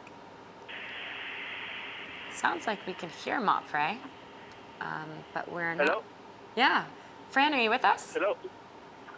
Yeah, you want to speak with Charlie? Sure, we'd love to. Hello, hello? Yes. Yeah. Hello. We're not seeing you guys, but we are hearing you. Hello? We're seeing your main come down. Fran, can you hear Hello? us? Hello. Francisco. Hello. We have onboard reporter Francisco. Can you hear us? It's Jenny and Mark Cavell in race control. Say again? Jenny, it's Xavi here. Oh, Xavi. Oh, we did get you. Congratulations. Well done. Crossing the finish line in Newport in a solid 4th place. How does it feel to be done with this leg, especially after the last 2 days being so hectic? Well, thank you. It's been a very tough leg, to be honest, very long, and I think we've been fighting for everything the whole leg, and then it couldn't happen. No, we had a couple of bad moves in the middle of the race, and then I think we sailed very well at the end, but it was impossible to catch them up. But again, 4 boats or 5 boats very, very close, and everything can happen. There was a period of time where, as you said, all 5 boats were really close, and then it seemed like you were able to put some distance between yourself and the 5th place team. What do you think happened there? Was it just speed, or was it more navigational? Say again, sorry?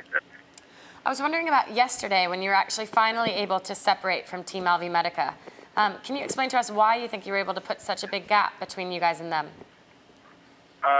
Not sure. I think we've been going very well, as I said before, the last days in the light stuff and going downwind in the light, and always a little bit better than them. And now we managed to stay with the guys in front and open a good gap with the guys of Alvinerica now, which has been very good for today, because well, it's been a day we've been looking forward and not behind, and it was very, very tricky, very light, and one gust make you look very, very strong, and there's a little bit of luck involved as well, no?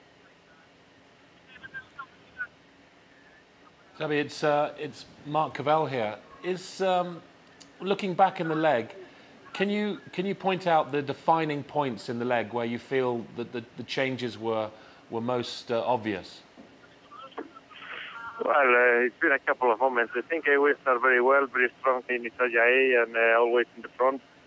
And then it was a couple of moments first week. We hold on way too long. Today, 3 with Dongfeng when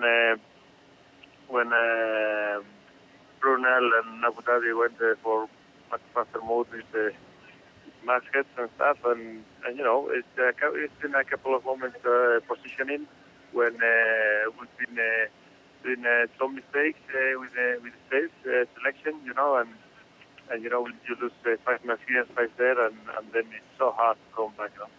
And then it's been a big fight with the seaweed, and it's been a very, very, very tough leg, really.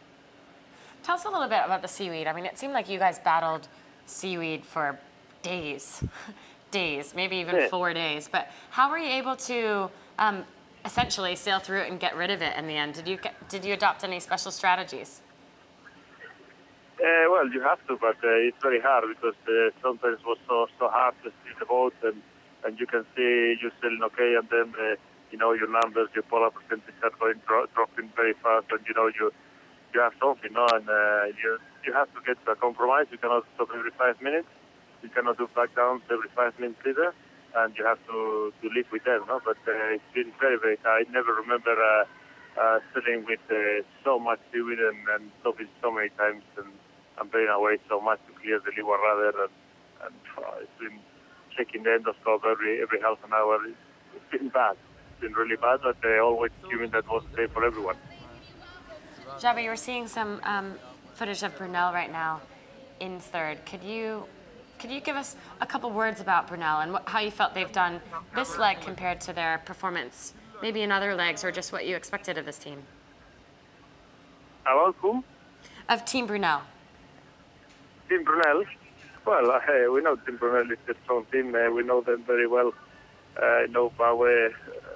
We have sailed with him, and I know guys like Pablo, and I know they fight a lot, no? So I think they've been sailing very well. Actually, this leg, it's been surprising for me why Abu Dhabi managed to pass them, you know, the last 2 days, because I think they were very well positioned in second position. But well, they're fighting for the podium, and we're gonna be fighting with them the whole way to Gothenburg. No, I think. Again, I think they said very well today. Sometimes they look like not the fastest, and sometimes they look better. No, I think it's everything very, very even. And again, congratulations, because I think they had a very bad last 4 or 3 legs, and I think it was good for them to be in the podium again. Fair enough. We are just seeing their podium celebration right now. A couple questions for you that if you could please answer in Spanish for our Spanish audience. Could you just give us, again, a quick wrap about how your team is feeling now, having finished here in 4th in Newport, especially after the tough last couple days? Can't understand, sorry. It's pretty noisy here. Say again, please.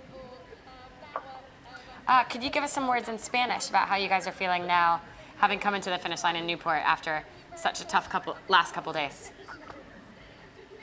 How we feel? Yeah, but in Spanish. It's very good to finish the leg. Actually, we've been fighting until until the last minute, but of course the last miles when you have 50 miles to go and you're 5 behind, it's you have to be 3 times quicker than him. So you start assuming that it's going to be very hard. And I think all of us, after all we talk about difficult conditions, seaweed, and all the stress we had, all of us were really looking forward to get here in Newport. And I think it's perfect now. I think we're really looking forward for a good rest, and still a lot of ways to go. Do you have any last words for your Spanish followers? En español? Any what? Last words for your Spanish followers sorry, en español? Yeah, no problem. Bueno, muy contentos de llegar ya a Newport. La verdad es que ha sido una etapa larga, una etapa que se ha hecho muy dura, porque bueno, pues hemos estado peleando creo que desde el principio salimos muy bien desde Itajaí, hemos estado peleando toda la etapa por todo, pero bueno, pues al final no ha podido ser estar en el podio, que era una vez más el objetivo del equipo. Y bueno, pues un resultado, un cuarto que está muy cerca de los delante otra vez, una etapa más en las cuales hemos llegado a los 4 primeros en 1 hora y media o algo así. La verdad es que está todo muy ajustado. Esta vez no ha podido estar en el podio, pero bueno, pues la verdad es que animados a haber ganado a un rival tan directo como es Team Ibérica y bueno, pues seguir la pelea por el podio final que desde ahora es nuestro principal objetivo. I got about every other word of that, but not all of them strung together. But thank you so much, Dhabi. We'll let you guys go. We'll see you at the dock. Huge congratulations, finishing of leg 6. Thank you, Jenny. Ciao. Perfect. Ciao. He always sounds so happy. I think he is pretty happy to finish up there. I mean, it was quite a philosophical chat. I thought, just they knew that they'd made some bad decisions, some wrong sail decisions, and they looking back, they know where they lost, the miles, and but one thing he did say was he looking forward to fighting for the rest of the championship. Yeah, exactly. Well, another team fighting for the rest of the championship, even just to get their boat back in the race. We were talking about Team Vestaswind earlier. We have a little video about where they are now.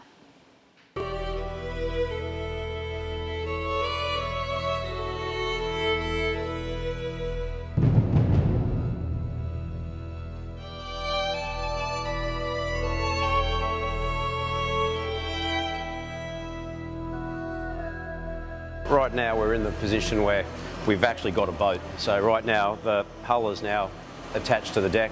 We're in the process right now of assembling the boat. We're going through everything from getting all the deck winch pedestal system back on, main sheet pedestals, and then going right through the rest of the boat. We kind of have a core group of jobs we need to finish before really any systems can be offered up to the boat, which is still a couple of weeks away.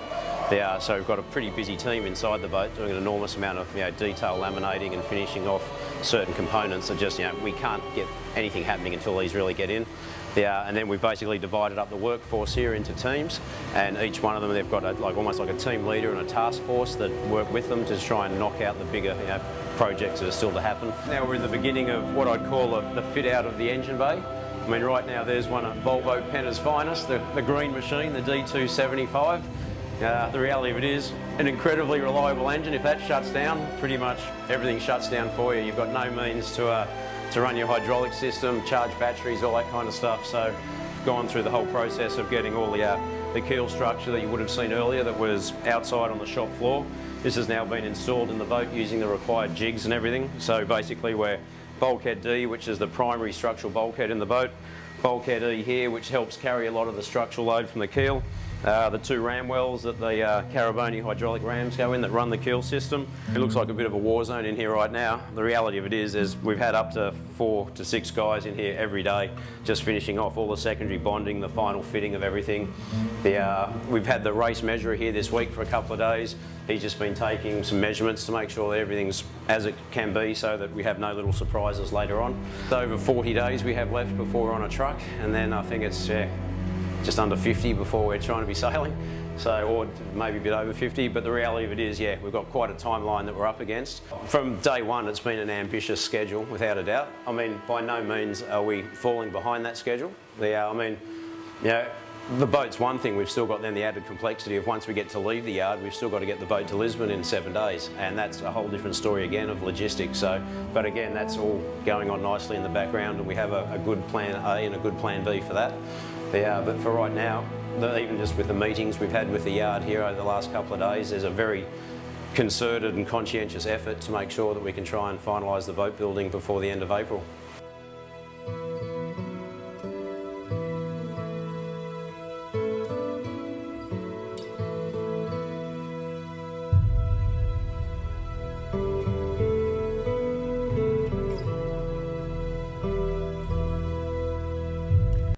Beautiful where they are. Really fascinating to see, how well they're getting on there. And to hear how tight a timeline it is. Yeah, I mean, we keep on hearing that they've actually got their timelines right the way down to the point where they you know, throw the warps off and go sailing for the first time, and there's not a lot of time in it, I tell you. It's only a couple of days. I mean, essentially what they've done is they've taken the boat, turned it upside down, and peeled the broken and damaged hull Ribs off all the internal structure.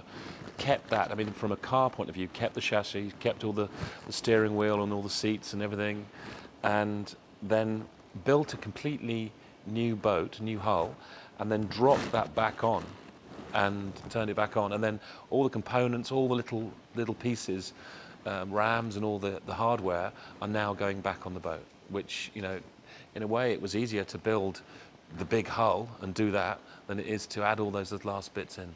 I mean, an immense amount of work and an incredible, I mean, we talk about the incredible sailing that the fleet's doing.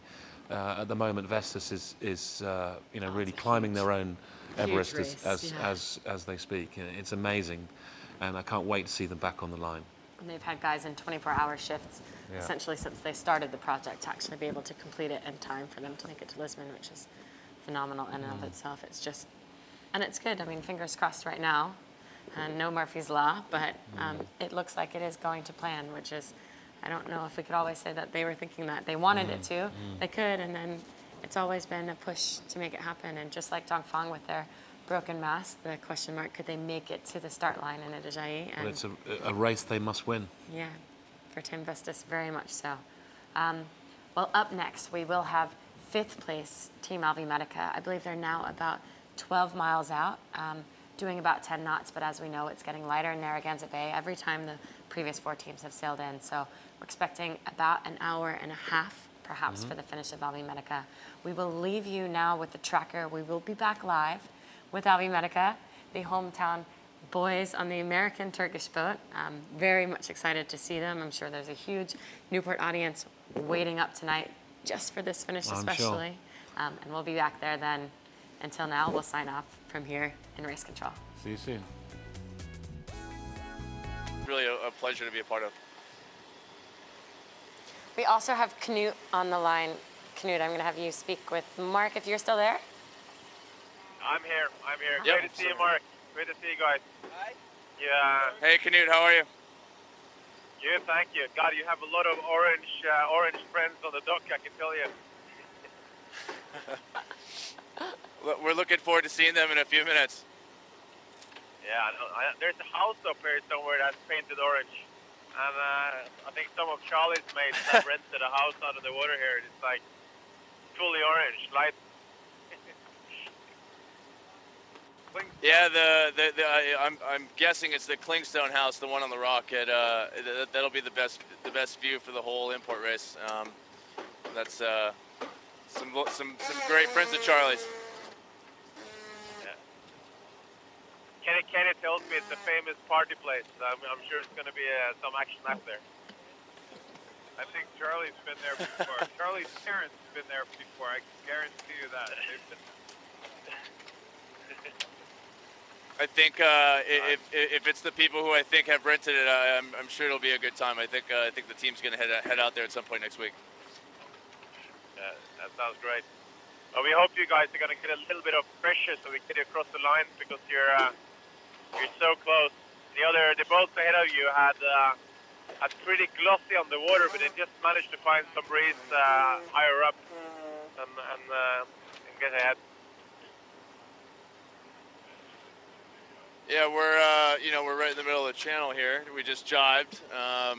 It's not looking great in terms of pressure, but it does look like there might be a little bit of something on the other side. So, I mean, it's really just going to take one puff and we'll get in. So, yeah, wrap this whole thing up.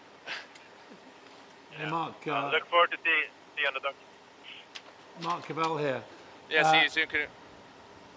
Hey, Mark. Hi there. So, I mean, obviously you were here, you know, training, and you started, I guess, your round the world voyage from Newport.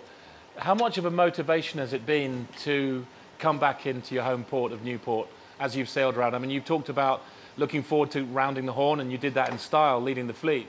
But really, this must be the thing that you've been looking forward to most. Just talk about that. Yeah, I mean, you know, coming here and to, you know, the Newport stopover was always going to be a highlight of this race for our team. You know, we've got 4 Americans on board, and I think really the whole team really resonates with this place. You know, and kind of taking a few steps further, I mean, you know, we've got a lot of supporters here that, sorry, we're just easing the runner. There's a lot of people in this part of the world that have really helped make this team possible, and so you know, it's going to be a special week for us. We've been looking forward to it for the whole race, and really looking forward to just seeing everybody. Is there anyone particular that you'd like to mention as far as helping you along the way on your journey here? There's too many names to go through the list, but certainly you know, Charlie's family and my family have been big supporters of ours and really helped us make this dream come alive. And yeah, there's just everybody out there knows who they are, who've helped us, and it's you know, we really wouldn't be here without that support base. Well, thanks so much, Mark. We'll let you go. It looks like you guys are busy, even if it's light. We're hoping the breeze fills for you, and we will check back in after you've crossed the finish line, I think. Great talking to you. Awesome. Thanks, Jenny. Good luck. Talk to you soon. Good luck. We've now got, I think, a little montage of beautiful shots that Amory Ross has put together. He was, of course, the onboard reporter in the last race, as they were saying, with Kenny on board Puma, which I think is a help and hindrance, maybe, when onboard reporters come back to a race the second time, because you've sort of gotten the ideas out the first time, and then the second time you come through and you've got this. Well, actually, Amo's motivation to come back and do it again was he felt that there were so many things that he would like to have done better, which is just goes to show the measure of the man, the fact that, you know, he shot some incredible footage in the last race and covered some very, very difficult stories, like the mast breaking on leg 1. And, you know, really, really great OBR, and to actually still feel that he needs to go around again because he had unfinished business. It'll be interesting to see what he says at the end of this race. It's a little bit like some of the Volvo sailors, though, right? They might be like, "This is my last time," and then can never, He'll be back ever again. actually have a good last time. It's in his blood. It is totally in his blood. Let's check out some of Amo's footage from this leg.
That finish time lapse is one of my favorite shots in this leg. Really good footage. Actually, we saw another finish time lapse that we just got in from Matt Knighton today, Abu Dhabi Ocean Racing, and the sunset was gorgeous on the boats last night. We have some wonderful pictures online from all of the different teams of what the sunset was looking like, which I think was cool, as it was especially their last sunset before finishing. It's always a good one to have a final. I remember, as much as you kind of want to get off the boat as you finish a long leg, there's also a feeling of like, I'm in the routine, I now have to deal with the outside world, and I'd quite like to stay on the boat. And, you know, there's a funny sort of feeling of like, because you are, you know, you're not going to have those sunsets again, and you know, as you finish the leg. So, you know, I remember sort of having split feelings about whether you wanted to stay or generally you want to get in and get a bath. And get a real bed and a shower. Exactly. Well, speaking of getting in, we have Knut on the water. Knut, how is Alvy's progress? Are they? It looked like at one point there in the tracker that they were actually either going sideways or possibly backwards. Fingers crossed they're not. I heard Knut there for a second, but I don't think we have him. Sorry, there we go. Yeah, no I'm with you.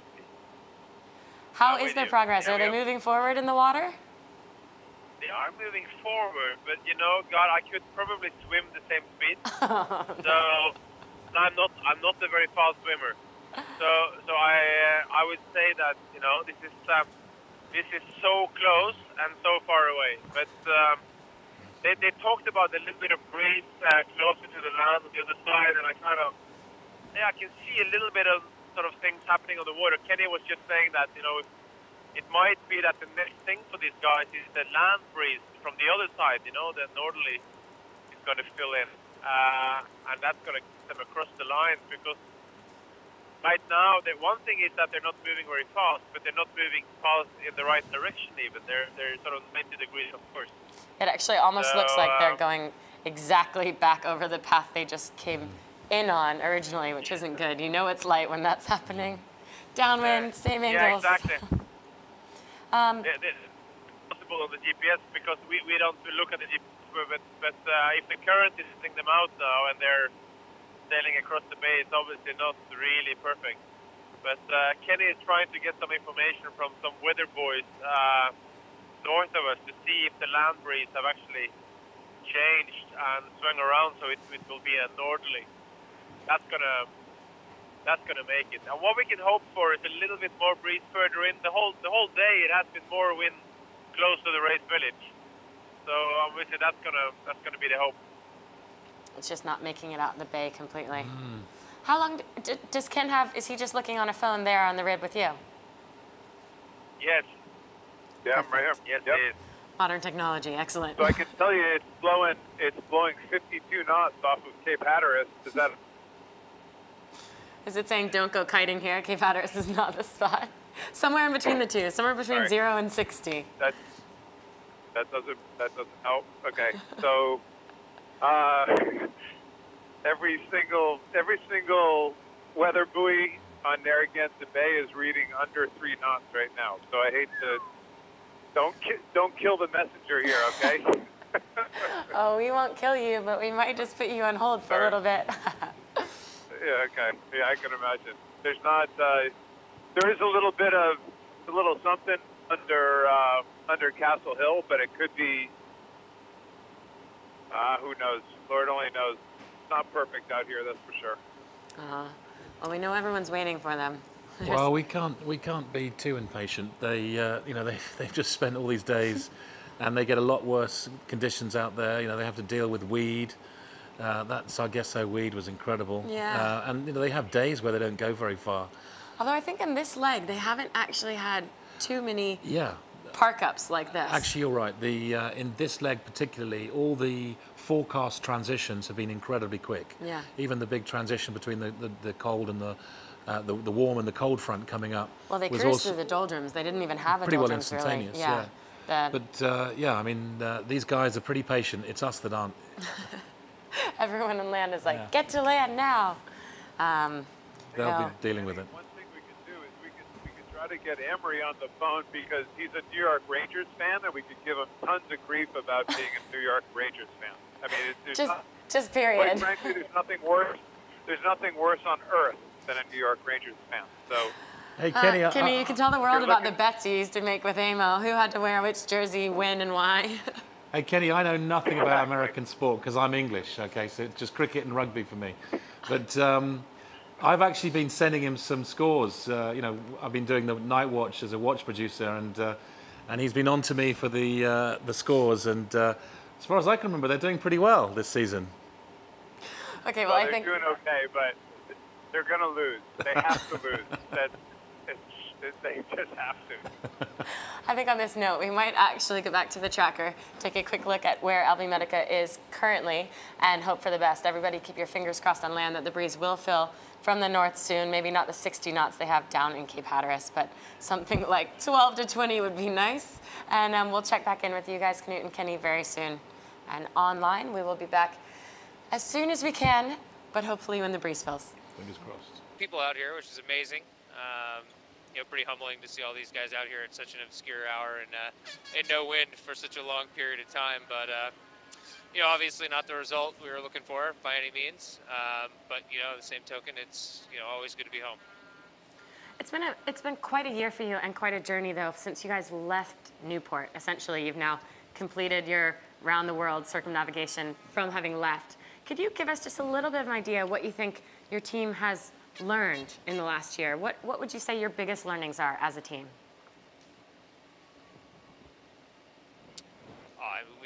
We've learned a ton. You know, we've kind of been behind, you know, since day one, just with you know, not having experience really from previous races. But we've learned a lot, obviously, about the boats, about how to sail them, boat speed stuff, tactical stuff, comm stuff. Yeah, I mean, every day we're learning. I mean, it's no secret, as is everybody. You know, I'd like to think that we learn at a little better clip because we had a little bit more to learn from the beginning. But you know, even though the result doesn't reflect it, you know, we learned a lot on this leg too. And you know, one of these legs will be ours. We believe that as well here. How special is it for you specifically to be finishing in Newport as the American stopover? And then I'm going to pass it over to Knut for the next question.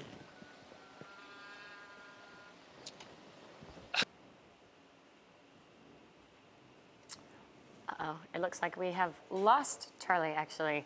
Perhaps. Oh no, we've got you back. There we go. Yeah. I grew up here, and we're furling and doing some stuff right now. But yeah, it's really special. I mean, I always say it, but it's true. I mean, to be able to do the Volvo is obviously a great privilege, and to do it in a year when the race stops in your hometown is even better. So. Perfect. Now to you, Knut. Yeah, I mean, I'm just watching them. I see they just jived there, but I mean, I thought they were actually going to pass on the right side of the finish, but they haven't finished yet. So they're really, I mean, they're so close to the finish line, guys. You just had to make a jive, did you? Yeah. You kind of wanted to stay out there a little longer and give us an extra show. Yeah, exactly. We drifted out of Itajaí and we're drifting into Newport. It's good bookending. That was a cool maneuver. We lost 4 boats in between though. Yeah. You like that? We're actually going to do another one here in about 30 seconds. Oh, that's very cool. That's called freestyle. I'm moving. Free riding. I'm sorry. Did you ask a question? No, we are next to you. We're the kind of blue power boat to your leeward bow there. A brand new, nice king. Oh yeah, there you go. Yeah, that's Kenny's nice. friend. Yeah, I got. The boat's like 3 hours old. Yeah, very nice. We've already hit the dock with it. It's pretty cool. They can't figure out how to turn the heater on though, Charlie. So they're hoping you could hurry up to the dock once you cross the finish line because they're all getting cold. Well, here comes another one of those maneuvers. Wow, here we go. That's how the boys are staying warm. Wow. Charlie, on the line. Yeah, I definitely have the least number of layers on. Go ahead, Jenny, sir. On the line, we also have Kenny Reed. So I was just wondering, Ken, if you have any words for your former apprentice / now taking your office in North Sails and also, of course, skippering a boat in the Volvo Ocean Race. That's to you, Ken. Hey, yeah, I don't really have a question. I have a statement. Will you get your butt over the finish line? We're freezing out here, for crying out loud. How long could this take? You know, being on this call, I'm not a big part of the action. But yeah, I can see it. It's ever so close, about 300 meters now. Yeah, that's right. I use metric now. Yeah, it's all happening, and we're going to take this main off, get it to the boatyard, and then get in and see everybody that's come down. It's pretty cool. All these people out here. You should be very proud of yourself, big fella. Nice job. Yeah, you know. As a whole, obviously, we've done a lot. Not the greatest leg here, but that's the way it goes sometimes, you know. And when we get in, hopefully we can say hi to some of these nice folks that have come down and showed their support. It's really cool to hear the support, especially from it's amazing. It's ridiculous. Do you see this orange house in the background? It's ludicrous. So. We actually do we see some orange I think it's lights. about to happen for us here, guys. Thanks so much, Charlie. We'll let you go across the finish line. Excellent talking to you while you were doing the maneuvers. And All right, congratulations on your Thanks, arrival to Newport in the finish of leg 6. Thanks, guys. Take it easy. Knut, we're going to have to get some footage of this house once there's daylight there. You've referred to it. Charlie's talked about it. It's going to be quite interesting to see at least photos. If we get those photos, we'll put them up on Volvo Ocean Race website, of course, and the Facebook page. But I'm looking forward to hearing about this house and to seeing it. Look at that. We hear all the horns going off. Is that it? Police sirens. Yeah. Is that it? Have they crossed the finish line there, Knut? They have crossed the finish line just there. They have even the cannon shot went off from Port Adams. And fireworks. This is the first team with fireworks. This must be the local effect. They're saving all the works. I don't think we'd heard police sirens either. Bringing out the police sirens for the American-Turkish team crossing the line. 5th place on leg 6 of the Volvo Ocean Race. You can see Amory Ross here holding the camera as well from Newport. They have 4 Americans on board. As soon as they've checked the seals, they can turn the engine on and get to the dock. Nick Dana's got an American flag in his hat, actually. You can tell your mate. Jenny, I think the police are here because Charlie just found out he has back taxes owed for the state of Rhode Island, so they've come out to find him here on the water. He broke the speed limit in reverse. You're not allowed to go in reverse on Narragansett Bay when people are waiting for you. Exactly. Aww. Welcome to Rhode Island. Well, at least it's been at least helpful in the last hour to get them across the line. There was a bit of time there where it wasn't good at all to have current and no wind, current against them and no wind. But Alvi Medica crossing the line, 5th place. Charlie clearly disappointed, which is understandable for sure. They've been performing, not outperforming, but performing well. And I think getting a podium finish makes you just want to keep biting at them, keep biting at the leaders. And so understandable that he's got this sadness to be coming into his hometown in 5th place. And they were really, on that along that port up to where they joined the trades, they were really fighting hard, and they were, holding Abu Dhabi off, and they got up to those trades, and it was a very, very complicated situation that played out incredibly quickly. Both Abu Dhabi and Alva Medica came off pretty badly against the fleet. But Abu Dhabi ended up taking the medicine back in behind the fleet to follow the same route. But Alva Medica very bravely stuck off and went off to the left. Just to paint the scene, Mark's talking about the very first maneuver essentially out of Itajaí. So they had left Itajaí, sailed for 5 days, straight line speed test essentially, and then had to pick this decision as to when to tack back to the shore. And that's what we're referring to here. And I think it does show some maturity in the fact that they're not afraid to do something differently. And they really felt that they were mixing it up, going left there. Well, it was interesting too. There were clearly 2 scenarios. There were the guys who believed in the left hard, which was Abu Dhabi and Alvi Medica, and there were the teams who believed in the right hard, which was, at least at that point in time, Brunel and SCA, and then Motfre and Dongfeng playing the middle a little bit, and there became the night where this decision was to be made, and a couple of teams took early tacks when they were getting shifts. Yeah, they traded a lot of position to get right, to get lined to up. get left. Yeah, and then the others just banged hard to the right. Brunel clearly just waiting for the header, getting out to the right, bam, with 1 tack, and the other teams played it a little bit, let's hedge the middle so we can be shorter distance cutting the corner, and essentially, Alvi Medica was then the team to cut hard left early, and unfortunately, it looked good for a while, but it didn't pay out. And I think if we were to ask Charlie what the one moment is in that leg that didn't allow them to win, they would probably say that. And they've been on catch-up ever since. Yeah. So, but I mean, I remember looking at it very, very hard with detail, with the benefit of all the grid files and everything that we have here, and it still wasn't. It was definitely still open for a result there. We see boats following the fleet, the herd mentality, all the time, and sticking with each other. So when the fleet do badly, they all do badly, and you never know how well a boat would have done if they'd gone the other way. And in this respect, they actually, Abu Dhabi came down to their line, and Alvi Medica was ahead of them.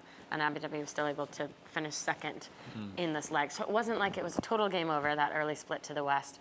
It was something that put them in the lead short term, but not necessarily long term. But it wasn't totally a hindrance, but it was the one big move that they made that was different.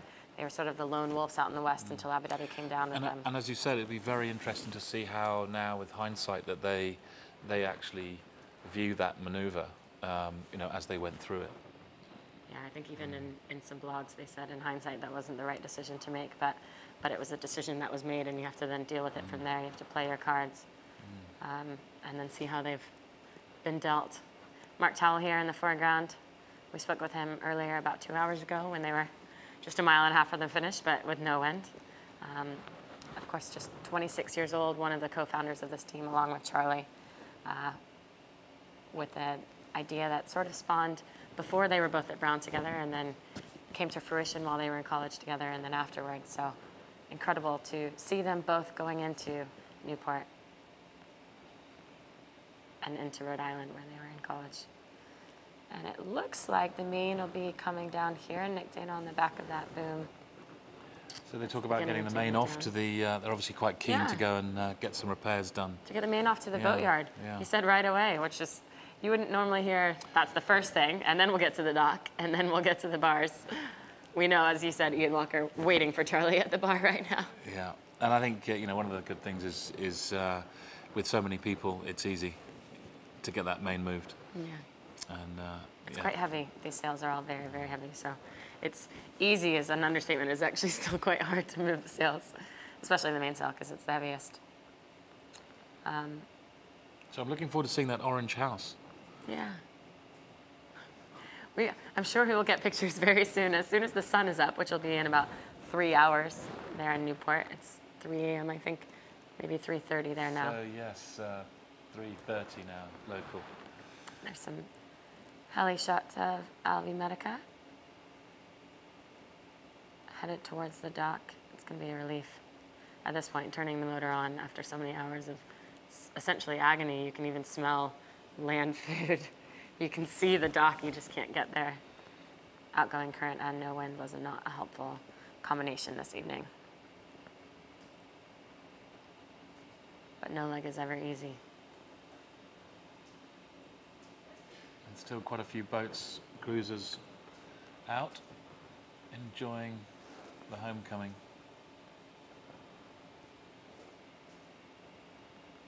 So I hear Nick Dana's folks are out on the water, and his sister. We've got images here of the boys on board. It sounds like we also will have images down from the dock.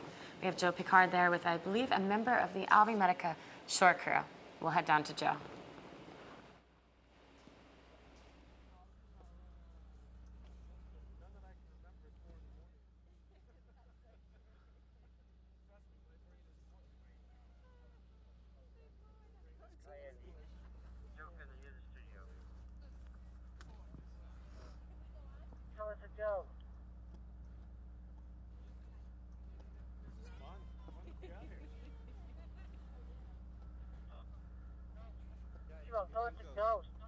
Okay, sorry, Jenny, I did actually just lose comms with you. I didn't realise that you'd crossed over, but welcome back onto the dock. And I am joined with Hunt, who is the uncle of Amory Ross, of course, the onboard reporter for Team Alvin Medica. I mean, it's been a bit of a wait tonight for the boys out there, but you can see the amount of spectator boats and the support for the team. I mean, how has it been in Newport waiting for the guys over the last 6 months?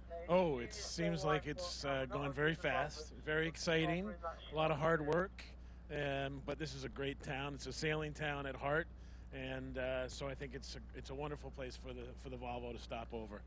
And so Amo, let's talk a little bit about Amo. So his dad, Amory, sorry, we'll call him Amory. I've been told off. So Amory, let's talk about Amory. Oh, that's very true. Amo Senior, yeah. So Amory, where do you think that he got the inspiration from to become an onboard reporter? Because it really is a challenging individual role that not many people out there would be able to do, I think. Well, Amory is I think a world-class sailor and a very talented artist, photographer, and I think it's a dream job for him because it's two things he does well. two things that he loves very much. So I think the inspiration came from inside and came from his two very strong passions. And do you read and watch and follow absolutely everything? Is it an addiction? Are you kidding? I'm 24/7. 24/7. I'm not sure what I'll do when this is over. I said the same thing last time around. Somehow I survived until this race, but I'm watching all the time. Okay, last question before I hand back to Jenny. What is your favourite story that A-Marie has put out this edition? This edition? Oh gosh, there've been so many. Actually, I like the most recent one where he's talked about what he'll do, what he'll eat, and what it will mean to come into Newport. I thought that was great. But I think he writes so well. There's so many great stories, but that's the one because it's the most recent that I remember best. Well, I know that they're very much looking forward to getting into the dock here. Everybody is starting to crowd around, Jenny. There's been so many people out on the spectator boats. There's been people camping in the Volvo Pavilion, in the Sailors Terrace. There's been people bringing rugs with them and waiting out by the pier down there. There's a huge support here for Team Alva Medica and Charlie and the boys. So we're going to pass back over to the studio. I'm going to head back onto the dock and welcome them in. See you later. Thanks, Jenny. Thanks so much, Joe. That was a wonderful T-shirt, the 4 Americans of the Alva Medica team, and a very enthusiastic uncle. Yeah. Clearly very proud of everything that A-Marie is doing. We'll try to not call him Amo for now, if that's Amo Senior's title, A-Marie Junior. But Knut, I have a question for you, if you're still on the line with us. We spoke earlier about family on the dock and specifically partners and children, but what's it like as well to have essentially the generation above you, so parents or even grandparents there? I mean, it's more a feeling of like pride in them, hoping that you've made them proud of you, I would assume, at the end of these legs. And if we don't have Knut, I'll let you go with that one. Yeah. It's interesting because actually when you set to sea, you in a way, you're trying to actually forget about the world behind because it's a distraction. And certainly when you leave on race day, like Kenny was saying earlier on, that's one of the worst things because you're actually, you've been in this lovely, secure place with your friends and your family, and you've actually got to change your dynamic and actually put all your energy into sailing. And it doesn't do you any good to think about where you'd like to be. So you kind of cut that off. And although when the leg starts to go on a little bit more, you allow yourself to think about your loved ones at home, but you still have to be incredibly focused. Otherwise, you miss them too much. So it's a sort of, you cut them off in your mind. And I used to always make sure that I didn't start thinking about my home comforts, didn't start wishing the leg away. Otherwise, the leg would really drag, really, really drag.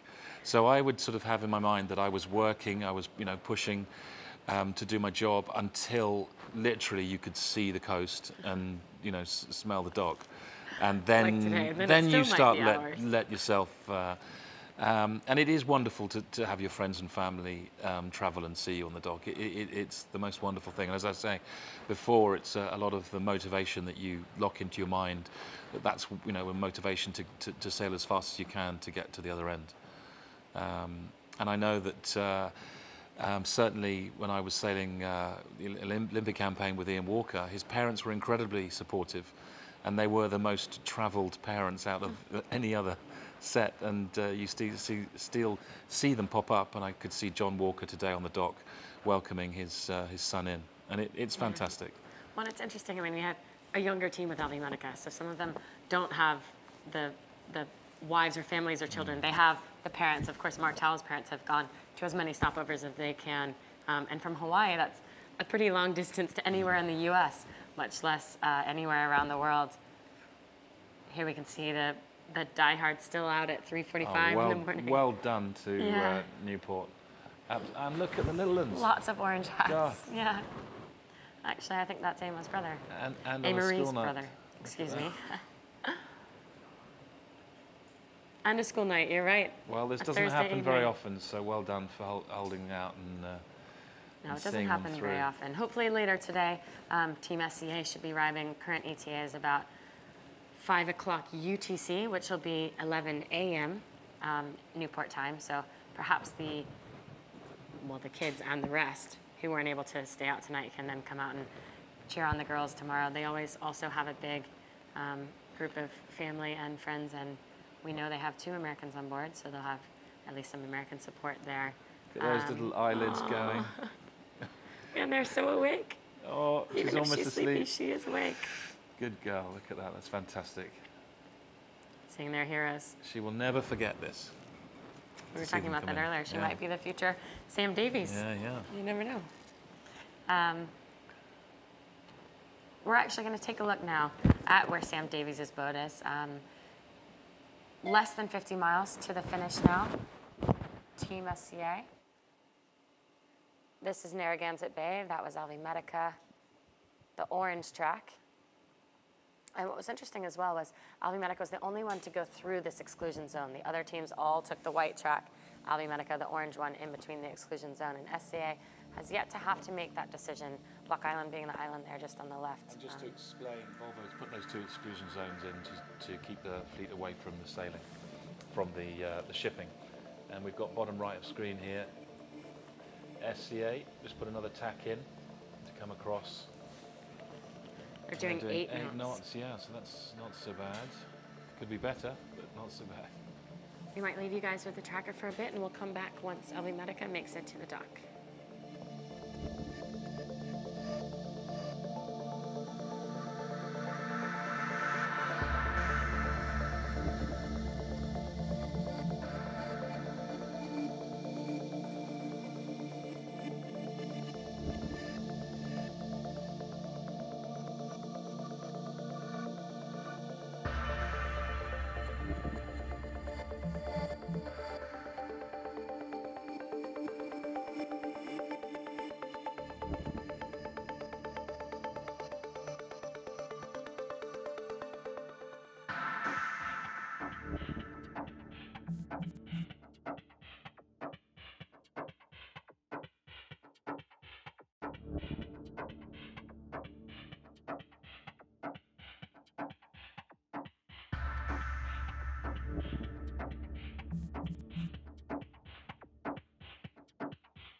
Well, we've been speaking about SCA, seeing them on the tracker there doing 8 knots. We actually have them on the line as well. I believe it's skipper Sam Davies, so it might be OBR, Karina Halloran. Sam, is that you?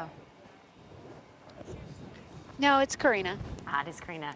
Hello. We're seeing your face now. We weren't seeing you a second Hi. ago. Hi.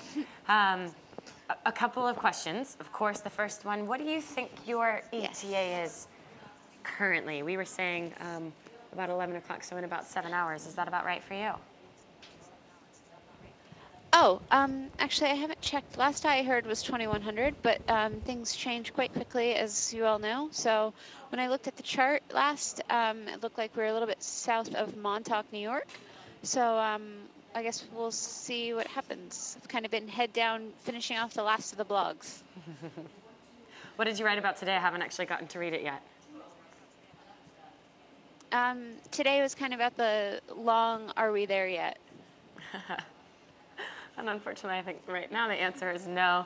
I won't tell you how light it has been at the coast, but I think you know that that was already in the call for the last week, that it was going to be light at the finish in Newport. Hopefully for you guys, coming in a bit more during the daytime, maybe we have some sea breeze lasting in Narragansett Bay. Hey, Karina and Mark here. How are you doing? Hi, Mark. Good. How are you? Very, very good. Now, can you tell us what you think you have in store between here and the finish? Do you, what are the team talking about? As far as I think we have weather? a lot of light winds, to be honest. I think we have a lot of light wind, to be honest. It's pretty glassy calm at the moment. You know, you only see this area kind of like this a couple of times a year, and today, of course, is one of those days where there's not a ripple of wind on the water. And we have a few fishing boats on the horizon, but other than that, a pretty cold day.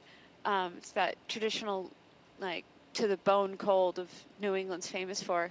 But being a New Englander myself, you know, I reckon we'll get the sea breeze this afternoon, so hopefully that'll help us give that final push into Newport that we're looking for. How's the mood on board, Karina? I know it's been a little bit disappointing this leg not to be able to stay with the pack like you were early on. Especially in the seaweed, that would seem to be an area that for all of the teams was hard. It was like 4 days of fighting seaweed. Talk to us about that and then about the emotions on board. For us, the seaweed was kind of just like this never-ending process, and you know, it's like the final days of it. It felt like we had a week of it, and like the final 3 days, you go an hour without seeing it, and then you'd have 3 hours with seeing it. So we always thought it was gone, and then it would come back and bite us in the butt again. But we're happy to have that way behind us now at the moment. You know, I think the emotions on board are mixed. I think the biggest emotion right now is relief, excitement, anticipation. We're all incredibly looking forward to Newport, not just the Americans, but, you know, you have the Australians practicing American English, and you have Annie Lush asking all sorts of questions as well. And I think, judging from what happened when we arrived in Newport a year ago, pretty much a year ago exactly to the date, just with boats coming out, and it was 8 p.m. You couldn't see anything, but we're all expecting a really warm welcome. So I think that right now is overriding any sort of disappointment or what could have been feelings. I think Annie Lush might be one of your local knowledge experts. She won a match racing worlds. I was competing against her, as was Sally Barker, who's on the boat with you, but Annie's team, the Brits, actually won, and that was only, that would have been 3 or 4 years ago. So she might not know the outside, but she knows Narragansett Bay very well. Yeah, you know, it's kind of in this conditions, though, it almost seems like it's all the same. It's Narragansett Bay is when you get a sea breeze, and it just kind of trickles offshore a little bit. So I think the whole Long Island Sound, Block Island Sound, and Narragansett Bay will kind of all see the same conditions. How tired is your team at this point? I mean, I'm assuming you're probably still in just the proper watch system rotation, but it does take a toll just being at sea for this many days.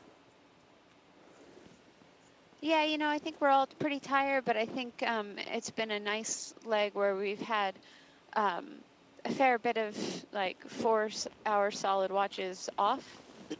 I think there was a couple of days of, you know, interrupted with peels and whatnot. But, you know, I'll be really honest, it is so cold at the moment, and I think that's overriding any sort of exhaustion. It's, Ginny, you'll know this feeling. It's that damp, cold, frigid, just like right to the bone. Yeah, just cold. It's really, I mean, Libby has, I think, 5 layers on. At least you know you're from there. You said what New England is famous for. Okay, I have a quick question, and then I'm going to throw to Mark Cavell. Yeah. You sent in at the end of one of your boat feeds the other day an incredible clip that clearly you had caught with the red record button, the crash button. You know what I'm talking about. That's why you're giggling. To the viewers who don't know, and to Mark Cavell, who I don't think knows, and we won't be able to tee it up right now. It's way deep in the archives. But Karina fell from the high side of the boat, pretty much straight down onto her back, middle of the deck, like full wipeout. A, love that you were not hurt, and it looked like you easily could have been, and B, that you then sent it in to us. I thought that was incredible. So well done to you, but are you okay? Do you have any bruises? Talk us through what happened. Oh yeah, I have quite the bruise. You know, as much as it looked like it, Sally did not push me. Oh, there's Stacy. Hi, Stace.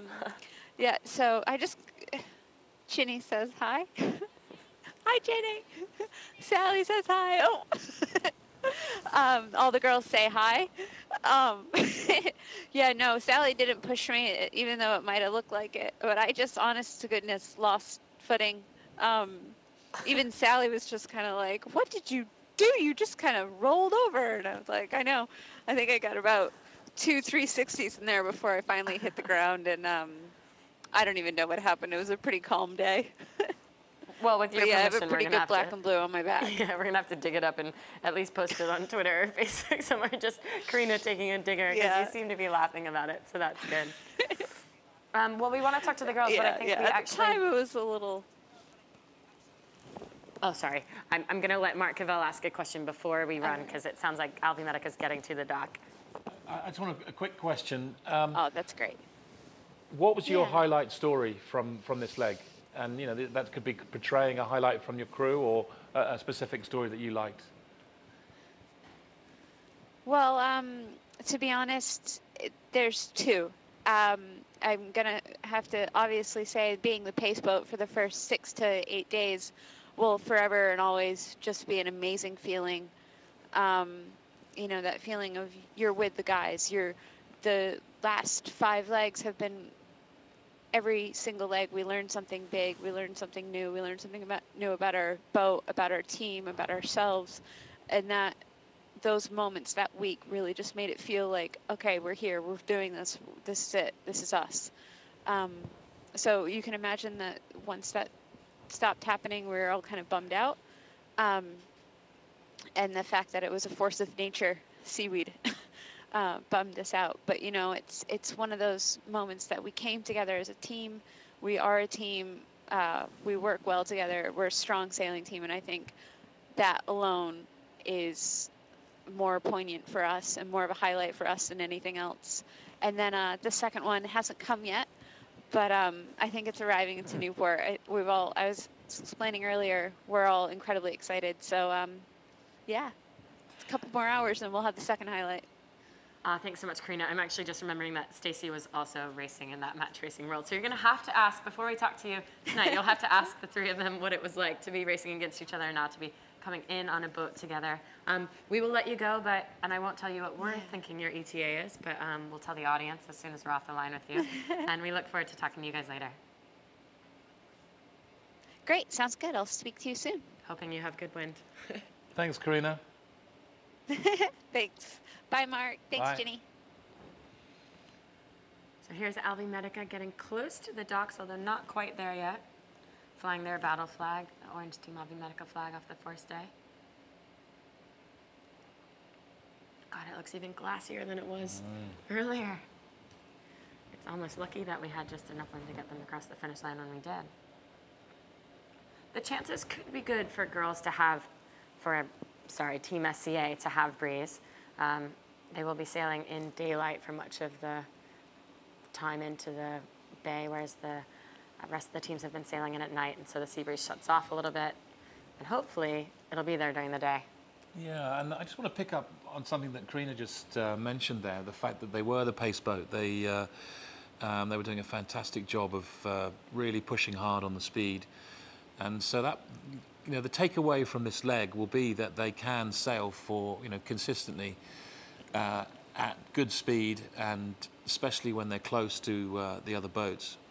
And, you know, so they have got the speed there. Yeah, and they were... which is very encouraging. Essentially, along with Brunel, they were the ones that, in hindsight, made the correct decision to sail low and fast in an upwind angle, but almost even more of a reach towards the right-hand corner, get the shift first, get the header first, tack. And they definitely wanted to own that right-hand corner into that, and they did. They stuck to it, and they played it right. It put them into the lead for a while, as Karina said. So it was a good tactical decision by Libby and Sam there, and a good boat speed race, as you said, a very long drag race, and for the first time they were very happy with their speed. And they did get their boat first. They were training off of the Canary Islands based out of Lanzarote for a long period of time. They had a Volvo 65 and a Volvo 70. So they did a lot of speed testing in a straight line. And especially on that condition, that sort of offshore, you know you want to get upwind, but you're going to actually be sailing low and fast. And this is something that Charlie mentioned, the fact that, that they have been learning, you know, through not just the first leg, the second and third, and continue to learn. You know, this is the first race in these boats. Well, and it was so interesting. I thought earlier that Abu Dhabi said, Matt Knighton even said that day, tonight, Parko had gone up the rig and had seen, Luke Parkinson had seen on Dongfeng race team a couple things that they were doing in the light air that Abu Dhabi should learn from and do. And, you know, that's two teams that we say are at the very front of this Volvo who probably you would think maybe have learned all the tricks in the bag, and they totally haven't. These guys are very much sailing a new design of boats for this edition, and no tricks are super overused yet at this point. And I think it's good to see that, but it's also good to see that the girls can hang in there for long stretches of time as well. Every day is a school day. Yeah, every day is a school day. We were talking with them about the seaweed, and it seems like every team had massive problems with it for a long period of time, sailing in the Sargasso Sea with kelp or sargassum seaweed, but they all seem to learn to deal with it a bit differently. Abu Dhabi ended up saying that they were just constantly broaching their boat to try to just get it to fall off the rudder. A couple other teams were using pushers to literally they'd hang over the side, push. This is Dongfeng doing very aggressive dive downs to just almost huge turns. Yeah, really big turn. And I think Alvin Medica doing that as well. Yeah. And Brunel loved the stick, loved the fish hook, trying to get it off of the bottom of the rudder. And well, I'm you know, sure all the teams would have tried all methods, and so now they'll sit in the bar and decide which one was best amongst them all. Might even go back and look through the videos. Problems that they never thought they could have. 5 days of seaweed. It was insane. Some incredible natural phenomena. I mean, we had the Gulf Stream as well yesterday. We thought it might be a longer period of time, but almost within an hour they were in and out of it because they had 30 knots of wind. But just a huge, massive 3 to 4 knots of current pushing them west to east, which could have affected the track very differently had they gone through that in light air. And as it was a blessing that it was still breezy when they were crossing the Gulf Stream. Alvi doing a full hard reverse here. I think probably Nick Dana at this point in time driving the boat as the boat captain. So almost 4 o'clock in Newport. And the beginning of the waves. Look at that, so still. Really is like a mirror.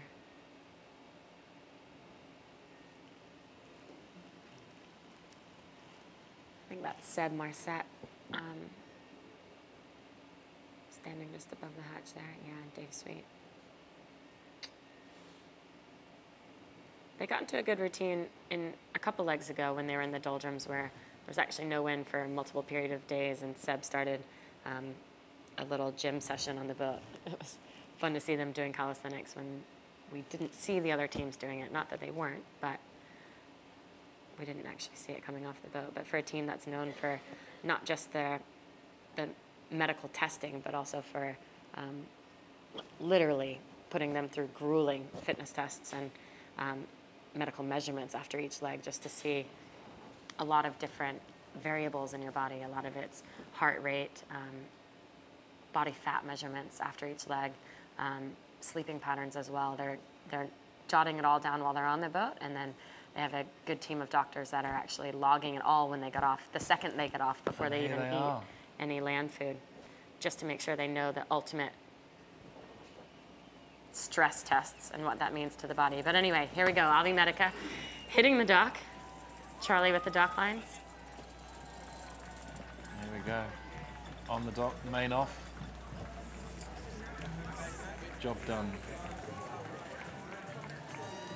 Shore crew there, fans behind. I can see Ian Walker there waiting on the dock.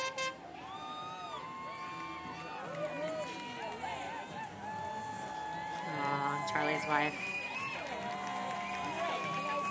Marison with the lay. I think that means Mark Towell's parents are in town.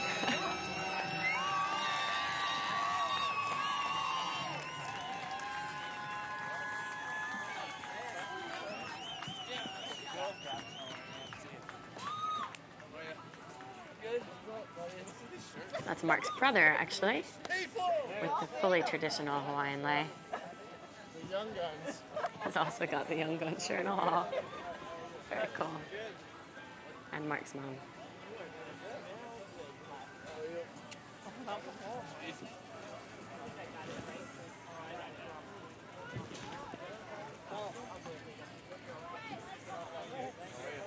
It's been a lovely thing to see every stopover. It's a ritual. Oh, it's great, isn't it? It means it really means a lot of things to Mark as well. It's a lot about luck for the next one. There's a lot about wishing safe passage for the passage that's just happened. And being from Hawaii, it really means a lot to him. All of these sailors have huge respect for the sea. Here comes Ian Walker. Here comes Ian Walker.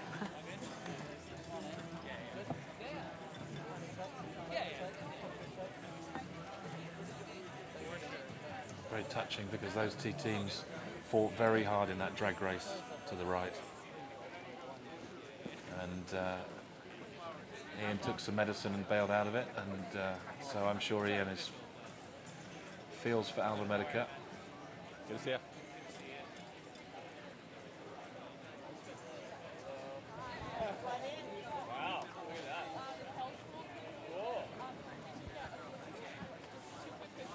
Lovely images.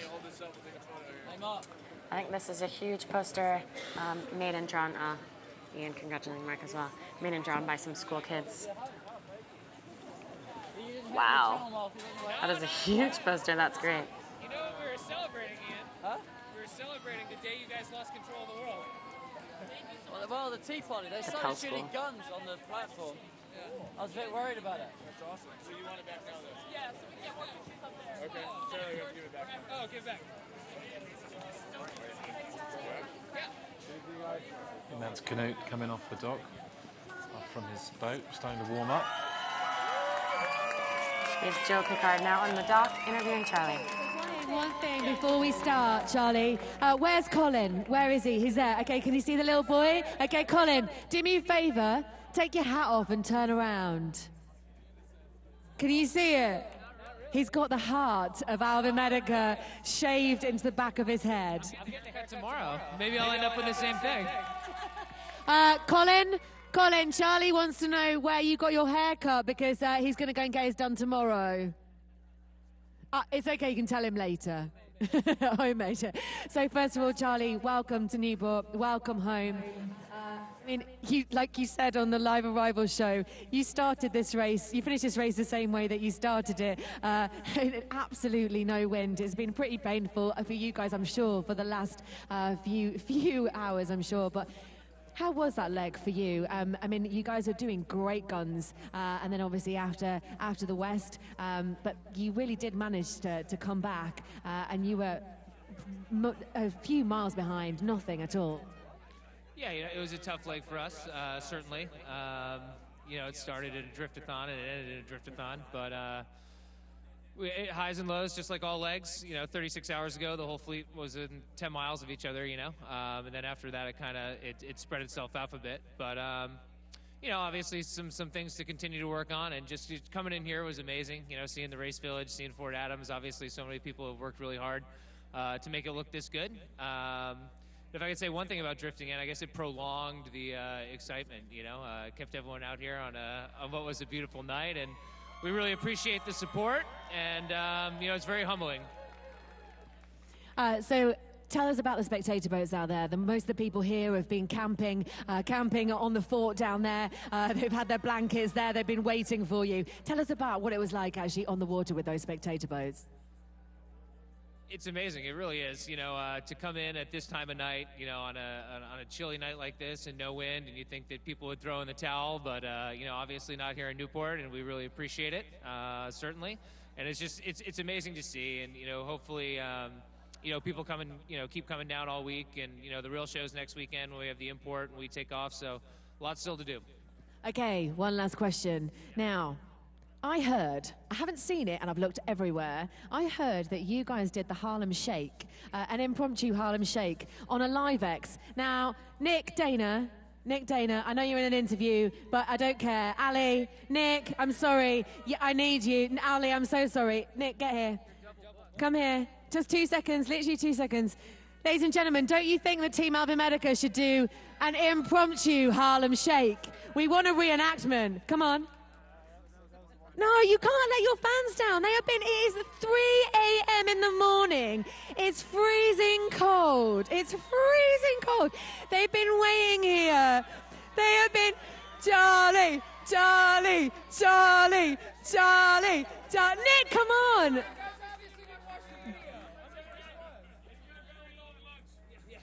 Okay, wait, are you ready? Are you ready? Come on, you can hear the music. That's all the shake we got right now. You got to appreciate spontaneity of the moment. Okay, I'm going to let you talk to the team, and then when we see you on the arrival stage, yeah, I want to be teed up with the whole team. Yeah? Okay, right. Don't let me down. Ladies and gentlemen, Team Alva Medica. Yeah, Tanner, how you doing? Is that your playlist out there? Bummer he won't do it impromptu there. Maybe we'll get it on the stage.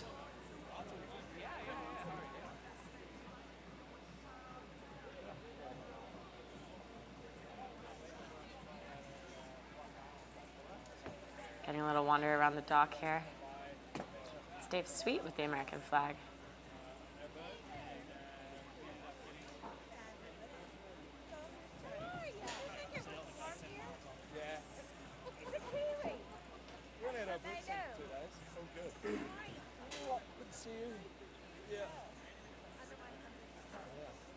Amory's still not got off the boat.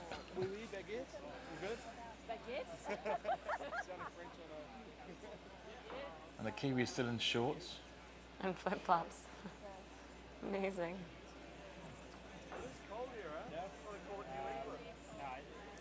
Let's see the bowman in offshore boots.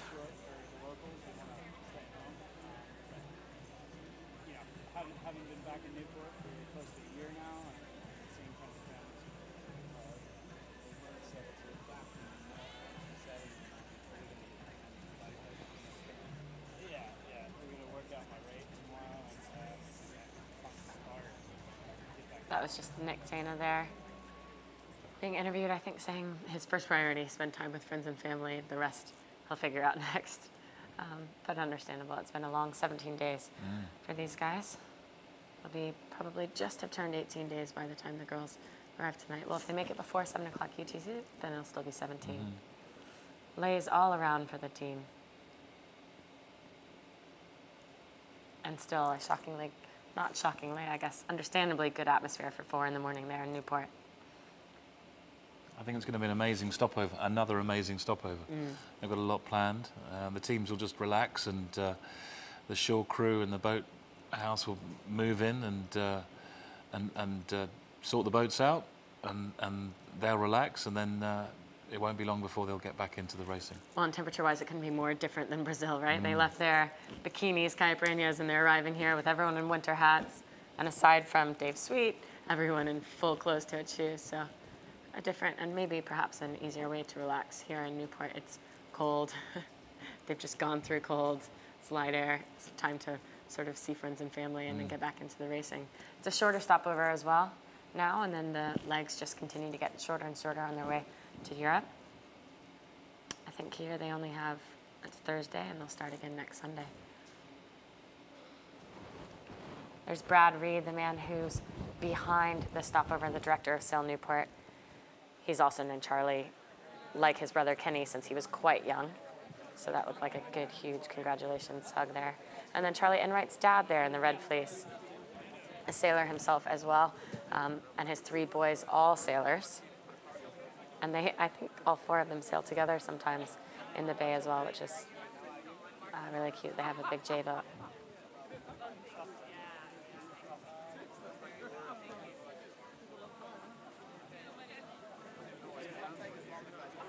The American flag on that side of the stern.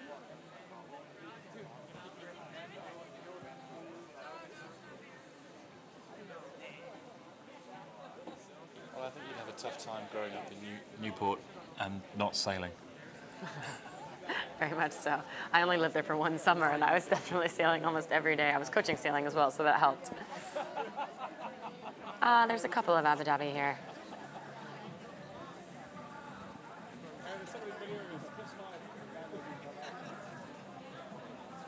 Still a good crowd to wait for their prize giving.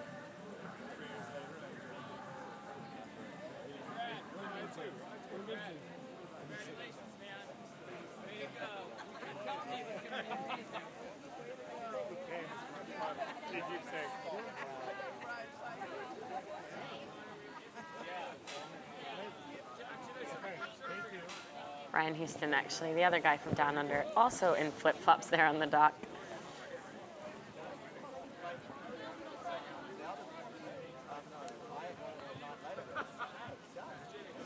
Get these last media interviews and chats with the family done, and then they'll walk up and get a prize giving going.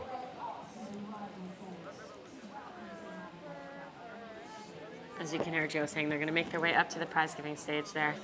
She's basically like, all right, boys, come on, hop off the boat. There's Emma with the yellow lei.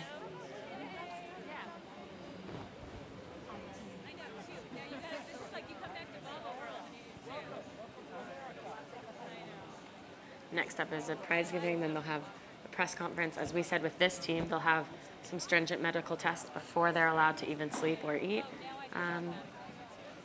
to make sure they're getting the most accurate data straight from off the boats.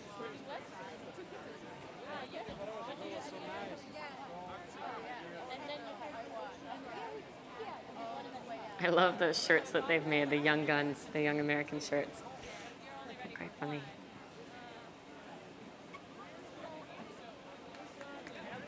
Charlie not wanting to step off.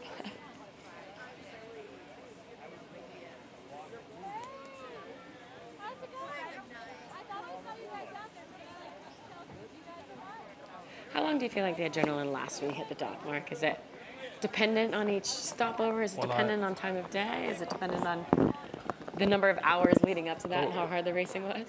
All of those things, but it certainly seems pretty strange getting into bed that night into sheets, you know, and a pillow. And a pillow.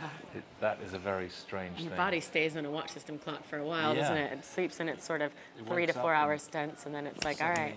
During the day, you'll suddenly feel very tired. I love Dave Sweet, the non-American with the American flag in his hat.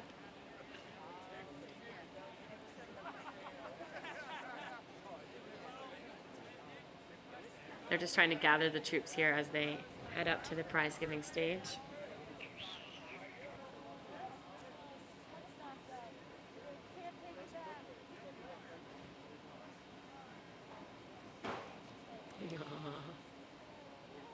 Charlie might be being a little protective of the baby there.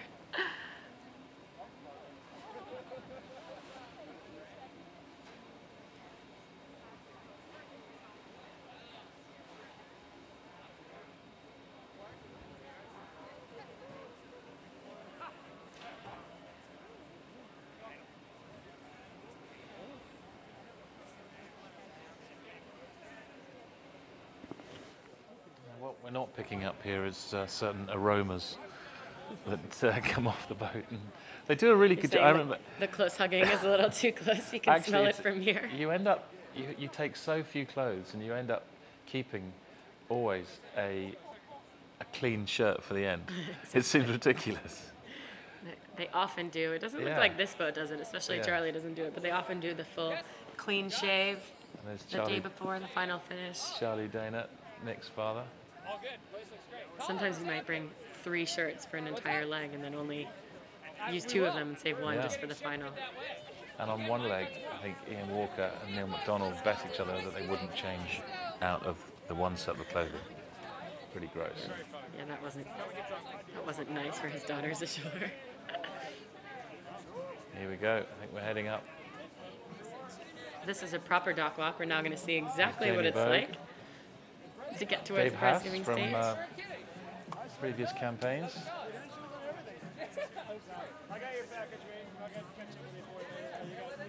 There's going to be so many of these handshakes and man hugs as they see all their friends and hellos in.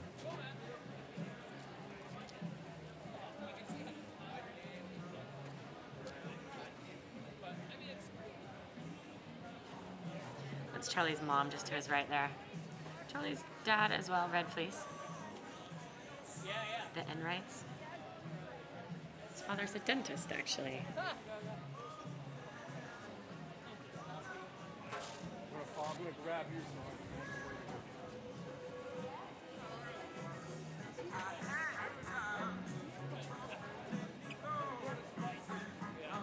It's like he doesn't actually know where to look. He's probably got so many friends, so many emotions right now. He's finally off the boat now.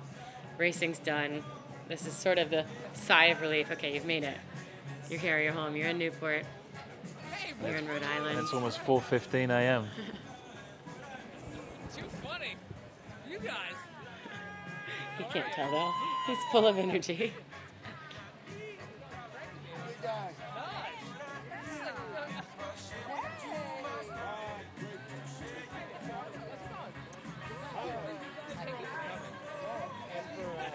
It's great to see all the fans. Oh, here's the heart. This kid's name is Colin. I know, it's awesome. I'm using my electric. That's incredible. Working on it. Thanks, Doug. I have a feeling Charlie won't be getting that haircut tomorrow, but you never know. Never say never.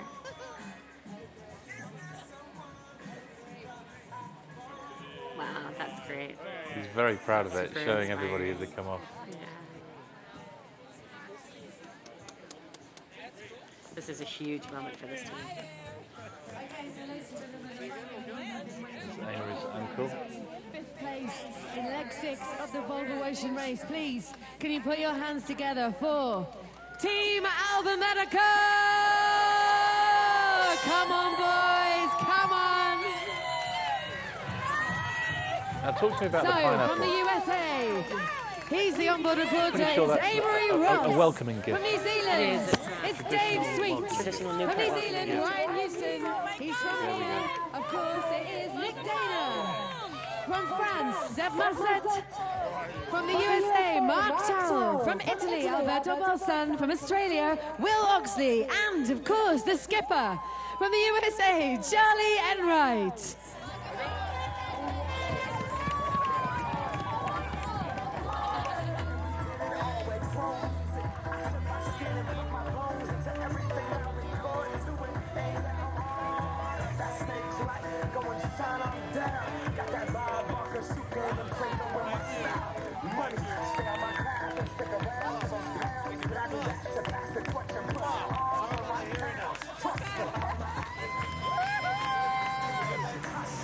And please welcome to the stage, he is the director of the stopover here in Newport. It is, of course, Brad Reed.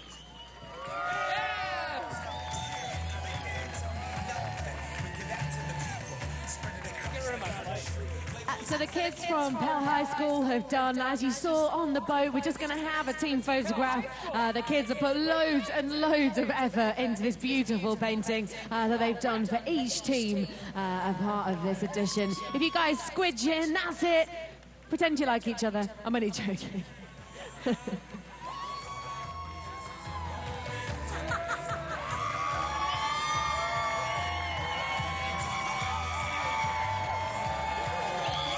Okay, so before I do this, guys, get rid of the painting so that it doesn't get ruined. Okay, ladies and gentlemen, one last chance. Do you think that they should do the Harlem Shake? Are you going to do it? Are you going to do the Harlem Shake? Okay, are you ready? 1, 2, 3, go!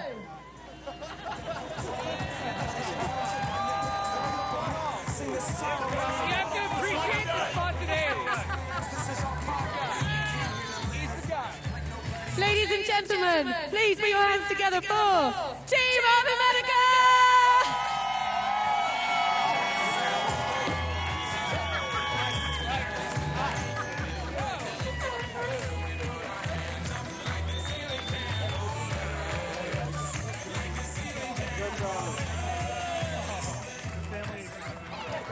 You can spray less. No, Thank you so much to everybody that's come out tonight to support Team Alva Medica and the rest of the Volvo Ocean Race teams. Team SCA are due in at 1 p.m. tomorrow. Please get yourselves down here. It's been absolutely amazing tonight. Congratulations and welcome home, boys. It's really brilliant to see you here in Newport. It's really awesome to see you guys too. Oh, it's today. He's just corrected me. Colin is very right. It's not tomorrow. But actually, it's only the next day when you sleep. And I haven't slept yet. But thank you for the correction. It's 1 o'clock today. Oh, dear. What time is it? Okay, ladies and gentlemen, Team Alva Medica.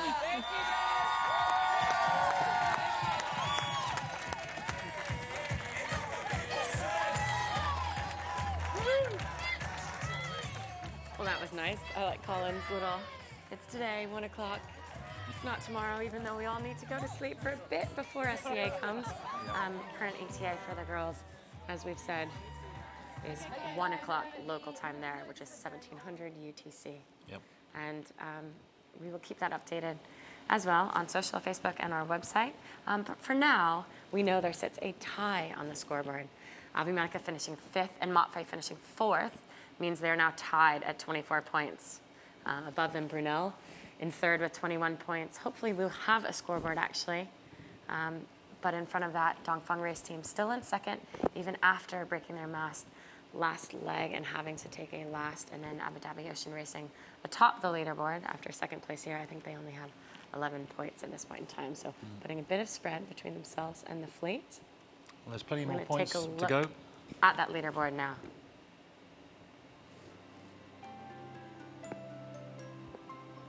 There we go, Abu Dhabi Ocean Racing finishing 2nd, giving them 11 points. Dongfeng race team in 17.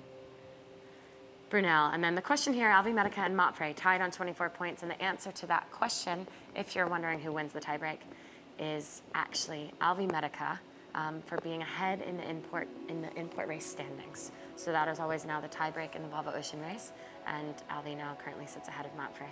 Team SCA sitting in 6th, assuming they finish this leg, in 6th later on today, and then Team Vestaswend hoping to rejoin the race shortly once they get to Europe.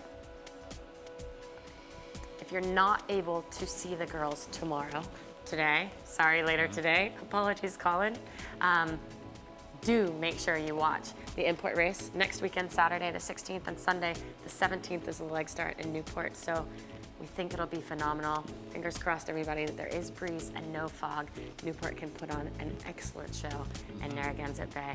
But we will be back later on today with Team SCA. And join us live online. And if you need to know exact times, please stay updated on Facebook, on the website, on YouTube, or on the app. We'll see you then. Oh, Bay Bridge and their little baby ship almost in their way.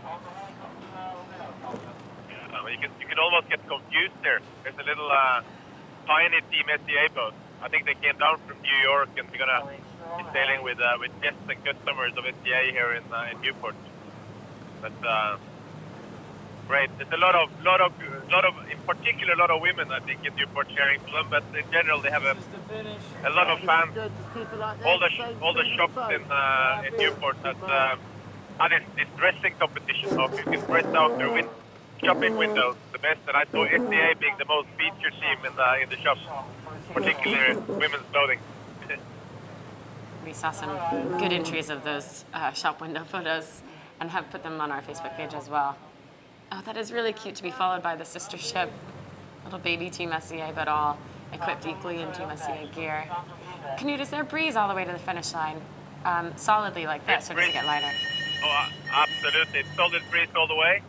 If anything, it's more breeze close to the finish line, and they're only, I would say now, 2 minutes, two to 2.5 minutes before crossing the line. I think there's the team very happy about crossing the line, and I think they've had a tough leg because they sailed such a good first part of the leg. You know, the first week of the leg, they really they were up there fighting on the podium the whole time. And it's only in the last half of the leg they really sort of lost a bit touch with the leaders. But a really, really good first part of the leg. And probably the best they have sailed so far. Yeah, they were, for 7 days, they were in that drag race, and at points leading that drag race out of Brazil before the fleet tacked. They had chosen the right-handmost corner and that was a good game for them. But Knut, it seemed like once they got into the seaweed, that's when they seemed to struggle the most. Do you think that's just not knowing the exact methods of removing, or do you think it's a little bit being distracted by seaweed might have led to boat speed not being just as perfect as it had been previously? It's difficult to tell. I mean, I have to hear it from them, what they did and what they didn't do. But how you clear a lot of seaweed around the rudders and the dagger boards and the keel is always a big debate, because at some stage you're better off stopping the boat. But if you try for too long and not succeeding getting it off, then you're slowing down all the time. So, but then I don't know exactly how. I know they had some discussions on board about whether they did it the right way or not, but it's also about timing. It's about when you back off, what kind of conditions. That if you lose a mile or two, does that put you into a different conditions later on or not? And that's really the tricky part. So, but I think it's going to be interesting to hear from them. What is for sure is that when we had pretty much upwind conditions in the beginning, or VMG conditions as we call it, they were very competitive. Like they were one of the fastest boats, and they had a really good strategy, and they were really close with the leaders all the time, and they were up there top 3 a lot of the time.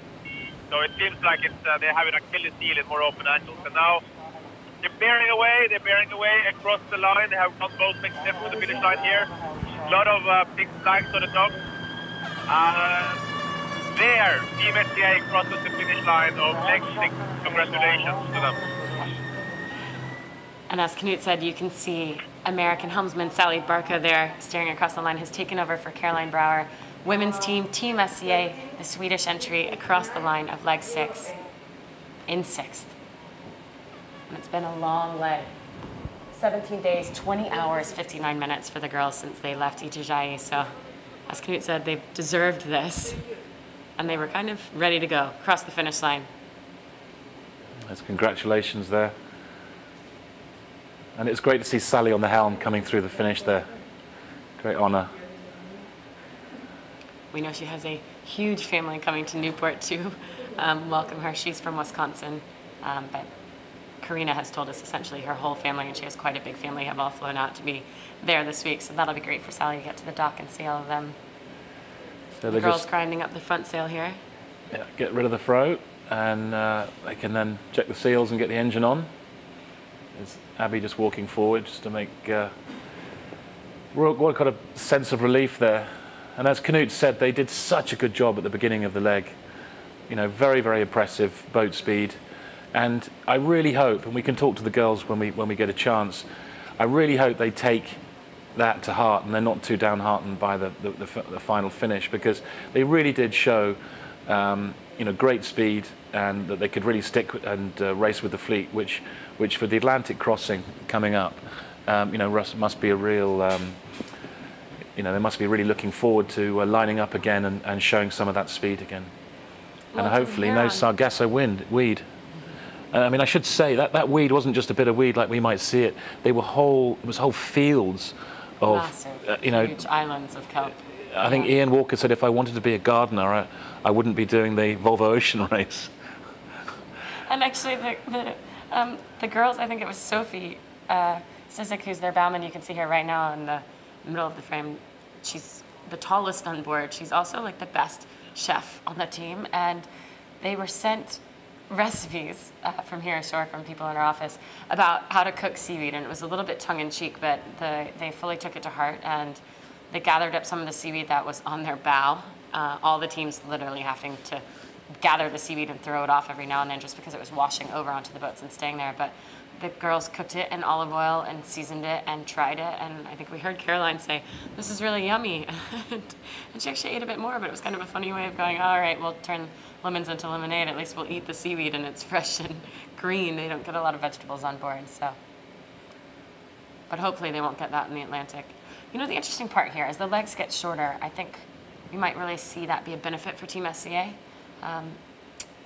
We've seen them do well at the beginning of legs, almost every single leg so far. And also the imports, they're incredibly competitive. Yeah. Well, they're the only team to have won 2 imports. So it is just at points when they get out there and stretch their legs that they sometimes seem to fall back just a touch. And so I think as it gets shorter, the transatlantic, and then especially coming through Europe, it might be a really good time for this team. Well, they've got a lot of fans, a lot of people willing them on.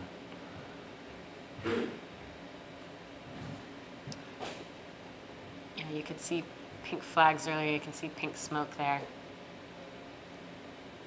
Maybe from here we'll actually go back and we'll take a look at the finishes that we had earlier this morning of the 3rd, 4th, and 5th place teams.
It was a late night, early morning for those 3 teams. And for the people who stayed out all the way to Albi Medica, the 5th place team, it was almost 4 o'clock in Newport by the time they were done into the dock. It was Albi Medica made it to just within about a mile and a half and then literally stopped. And at one stage they were going back and forth. We tweeted it, a picture of their track, because it looked like they were actually trying to write their name in the water. Albi, lots of V's in the water. So look, that main's coming down. You always say when you put it up at the beginning of the leg, you don't ever want to see it come down, and rightly so, it's coming down at the end of the leg. And this is a view from Fort Adams, where the race village is. You're looking out from there across the bay. I think that's over to Goat Island, in fact. That's one of the hotels just to the left on the front of Goat Island. In fact, some of the Volvo Ocean Race staff are staying over there and commuting by water. I've said it's the most beautiful commute they've had so far, especially this morning when there was no wind. Made it quite easy. Makes for easy back downs and easy main drops as well.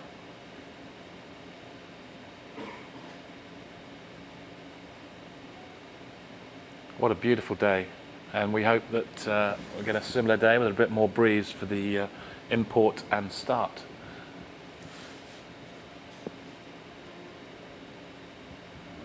You could just see they had, I think they had two bowmen up the mast who are essentially helping the slides come down as they take the main down, which is sort of the final act, the final going up the rig before you pass off the boat to the shore team and essentially the boat yard as well. Yeah, we should explain that in previous races, each team has had its own support crew, its own pit staff, if you like, and it's meant that all of that staff is moved around the world times the amount of competitors and the amount of boats. And this time Volvo has centralised that, so we have one boatyard, one sail loft, and that keeps costs down.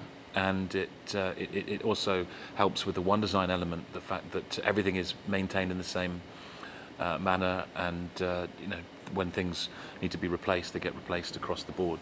So it's a great innovation, and it certainly keeps costs down. And the last leg was a hard one on the boats, the Southern Ocean leg, but this leg has been relatively easy, not too many breakages. Let's take a look back at some of the beautiful moments on board Team SCA this leg.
it was quite a leg of ups and downs. They had some very windy moments followed by very light moments, especially even just the last 2 days. They saw up to 30 knots and then down to almost 0. And that was through the idiosyncrasies of crossing the Gulf Stream.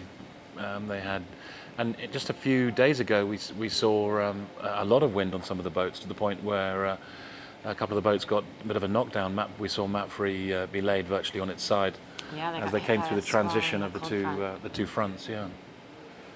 So last bit of the main coming down there on SCA.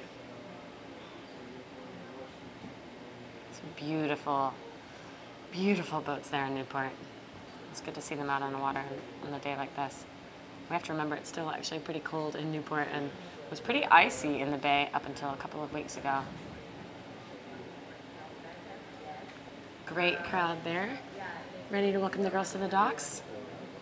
Lots of magenta always in the race village when Team SCA is coming in.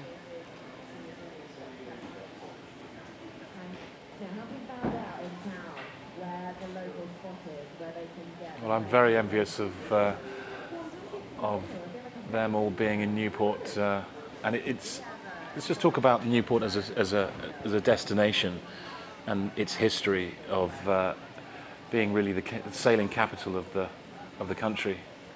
Obviously, it has a great America's Cup background, and it's lovely that the Volvo Ocean Race can come to Newport and stamp a bit of offshore heritage to the place. Yeah, it's been 42 years of the Volvo Ocean Race before they were able to go to Newport, Rhode Island. So actually, it sounds like we've got Joe Pickard down at the dock interviewing Sarah Heistrada. No, but it's not quite the dream. But it's an amazing leg for the girls. Yeah, we'll be looking, you know, at anything that we can improve to kind of get in a bit earlier. And, you know, it's just Newport is such an iconic place to come into, and we've been looking forward to this stopover since we were all here last year. So, you know, this is a pretty pinnacle point in the race for us. It's an iconic city. It's beautiful. Everyone's families have come here because it's just so lovely to visit. And, yeah, looking forward to, you know, we're looking at the end of the race now, so we're just trying to relish, you know, what's happening. So talk to us a little bit about how come you were here last year and how you ended up here. You know, we were training in the Canary Islands, and then we had to do 2 transatlantics just to train, you know. Best way for ocean racing is to cross oceans. So we did a transatlantic trip in May. We came over to Newport, and then we left Newport and went over towards Portugal just to kind of recreate this next leg that we're doing again. So just as much practice as we could. And what do you think, on a personal basis, not as far as the team is concerned, what do you think is the biggest thing that you've learned on this race so far? I think you never know your own limits until you're actually out there pushing yourself. And we trained for a really long time, and I think it's nice to see that each time you think you might not have enough left in you, that you can actually pull from somewhere else. And, you know, the adrenaline that you get out there in certain situations is just, you know, it's unreal. So just seeing the way that you can pull through as an individual and what we can accomplish as a team and what we can recover from and how much we've learned is just amazing. Have you got any tricks? I've never asked this before, but I find it really interesting how to keep a positive mental attitude. I mean, sports personalities across the board, all over the world, talk about positive mental attitude, and everybody goes around that in a completely different way, I think. You know, I've read lots of books about it, and how do you do it? What is your key tips? I take from 2 different things. Like, one, I keep everything relative. You know, I think about the fact of how many women wanted to be a part of this team, and, you know, and you might be a little bit miserable, but you start thinking about how lucky you are to be there. And you think about other people in the world that might not be as fortunate as you in other circumstances. So just making everything relative, realizing that you are out there, and you think about all the people following along and supporting you. So sometimes you're not just doing it for yourself, you're doing it for the shore team, the coaches, the sponsors, and all the fans. You're awesome. Well, I'm a fan. And I'm so excited to see the girls come in. Thank you very much, Sarah. Where are they? Come on, girls. No, in all seriousness, they're dropping their main. It does take time, doesn't it, after 7 to see. It's not an easy job, is it, dropping a main? No, it's never an easy job. And sometimes if it's been up there the whole time, it's a little bit harder to get down. It gets stuck of it, just a bit crusty with salt. Nice. Thank you very much, Sarah. Okay, let's have a little look around the corner. Drop of the main, you actually see it coming out, the halyards coming off next. it won't be too long until the girls are at the dock, rejoining their teammates and their family and friends, And they've and got of course to the fans. clear customs and go through a few race checks. So they'll be on the dock very soon.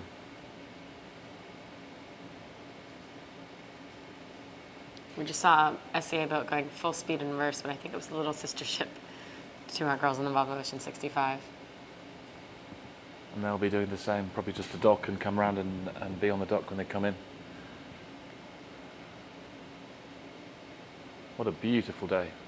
It actually looks stunning. Now this area is going to be a great amphitheatre for the import race.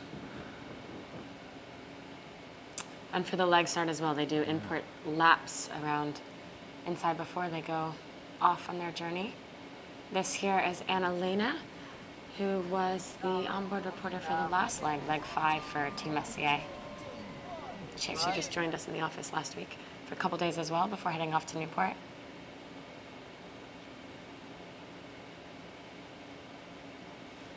At this point, it's hard to guess what their team colour is. What do you think?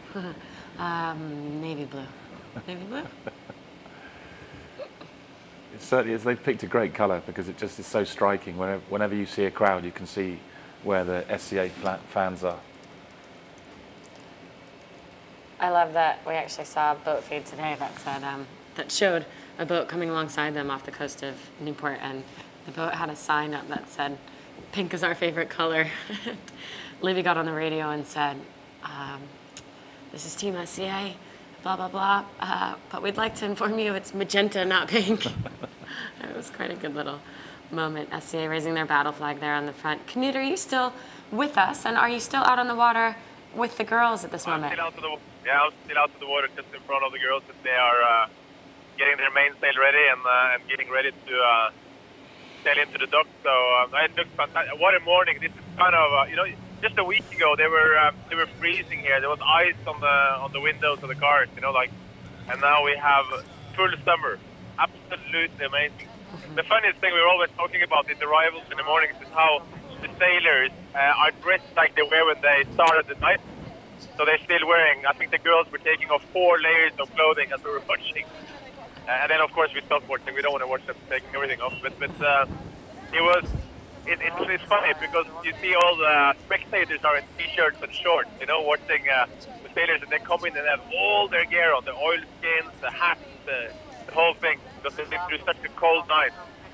And it's really cold here at night, I can tell you. I was up all night long waiting for the boat, and we were sitting 3 hours watching the finish line. And that was...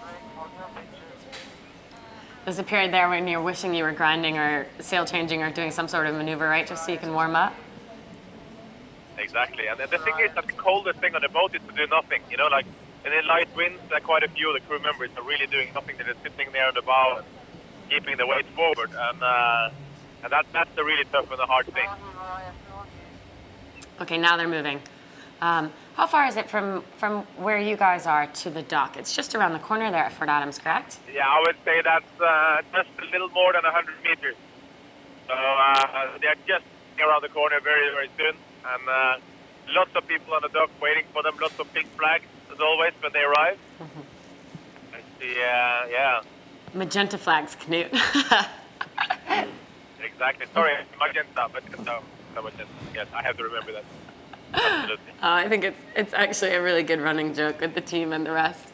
But they do always have a good presence. They always have a great feel in the race village when Team SCA is arriving. There is a lot of pink, a lot of blue, a lot of magenta, with young fans as well. They bring out a ton of young followers. Yeah, and they've got some great messages that they're spreading around the world as they sail around, and great inspiration. And a lot of these boats have hooked up with schools, doing some live video calls into schools, which must be amazing. Go to school and get to talk to a boat live out in the oceans. It really is, what an inspiration for the young.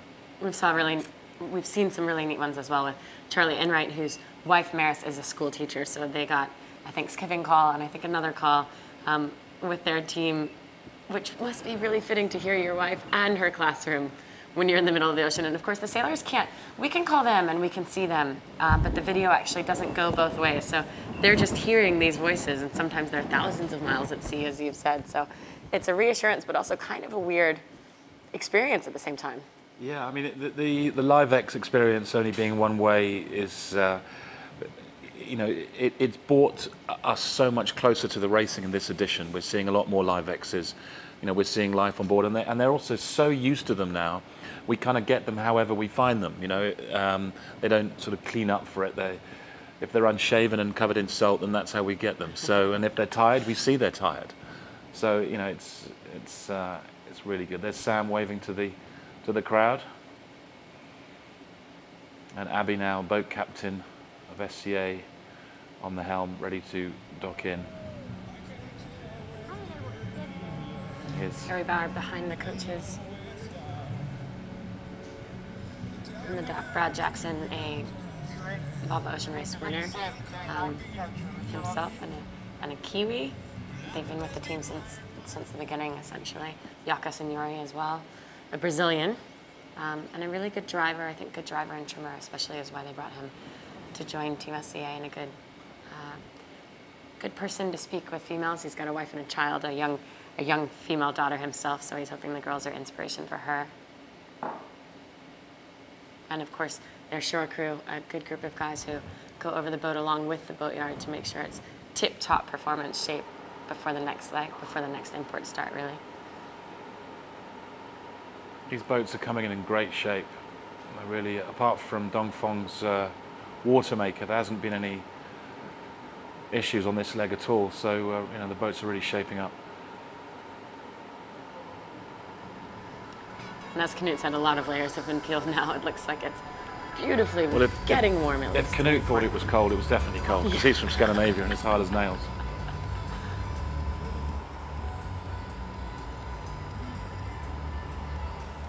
Yay.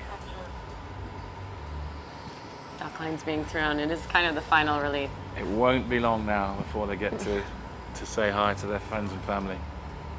And then, like always, then take a little while to step off. I really hope, I mean, they look positive, they look happy. I really hope they take home from that turn of speed that they showed us at the beginning, and as I said, really look forward to racing again.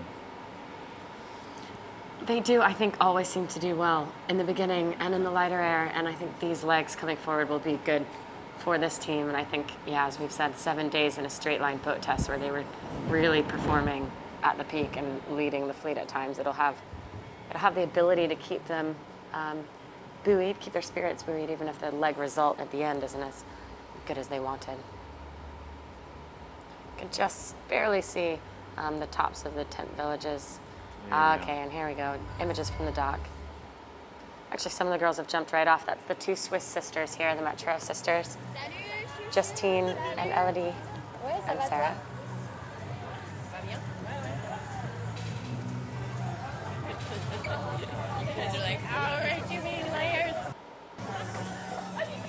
There's 3 moms on board Team SCA.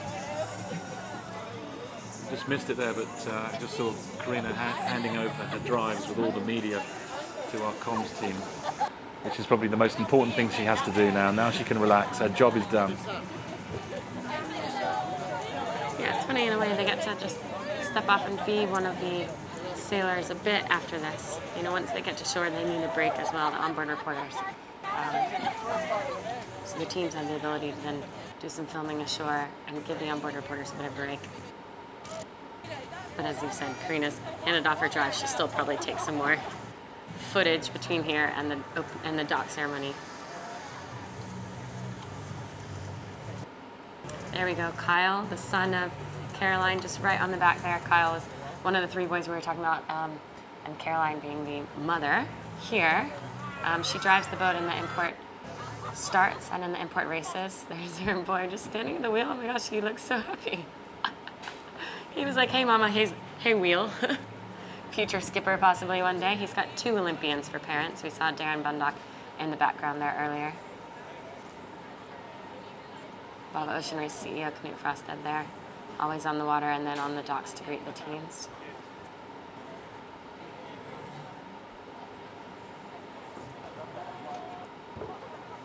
we can see Joe catching up with Sam here, so we'll hope to get some audio of this interview as it starts. Hey, ladies and gentlemen, I am joined with, of course, the skipper of Team SCA, Sam Davies. Sam, look at these people that have come out in Newport to support you.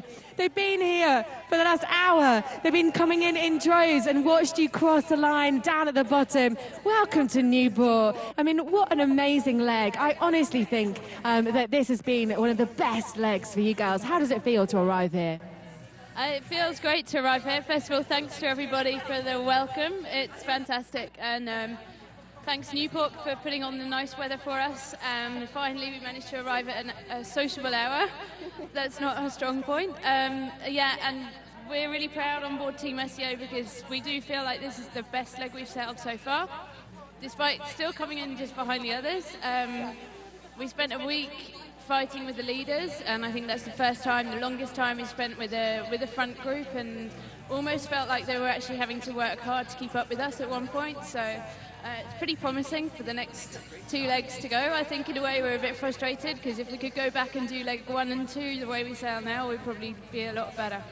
Now, on that exact note, the girls, none of the teams get to read any of the blogs that come out from the boats. You don't get to see any of the footage. It's complete lockdown. And I think it's important for me to read this because this is one of many blogs from each, actually, of the teams that came in. But this is from Charles, who I know that you guys have got a lovely friendship. And he put, he was delighted in his blog because he put the SCA girls have joined the party on this leg. They found the missing boat speed that has let them down on previous legs. It's great to see them there, and I'm happy for my friend Sam Davies. They've worked hard and progressed so much.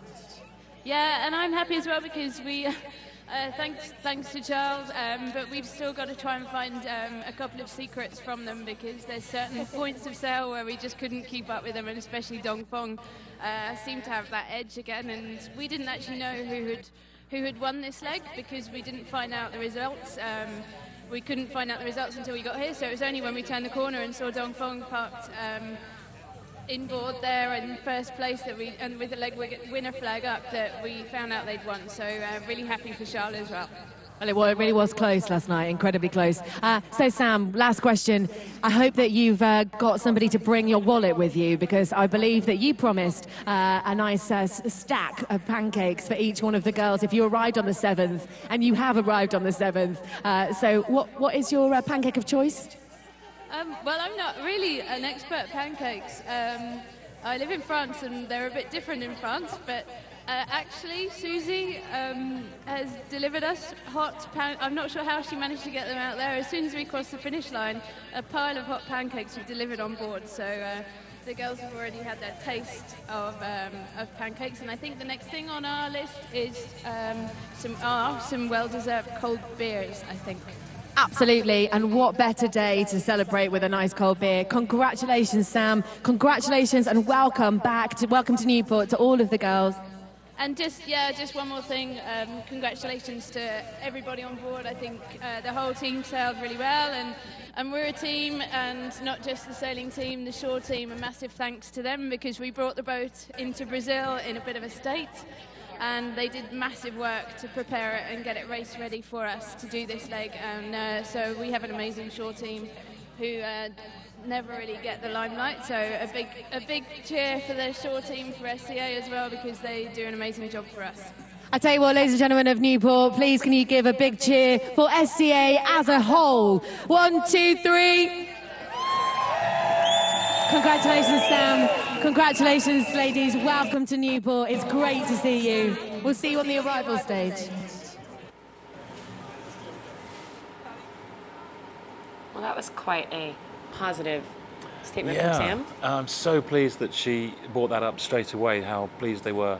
And, you know, and they did recognise that they were racing really hard. And as she said, giving the guys quite a hard time, and they were having to work quite hard to keep up, which is just the message that I, as a coach, would be telling them. It doesn't sound like they need that. They know it themselves. And as she said, it's all about points of sail. As the guy said, they've got the secret points of sail in their weapon arsenal, and the girls seem to have it as well on that upwind close reach. But like Sam said, there's just a couple of other points where they're not able to perform. And it's just something that needs to be learned, essentially. And that's all it is time.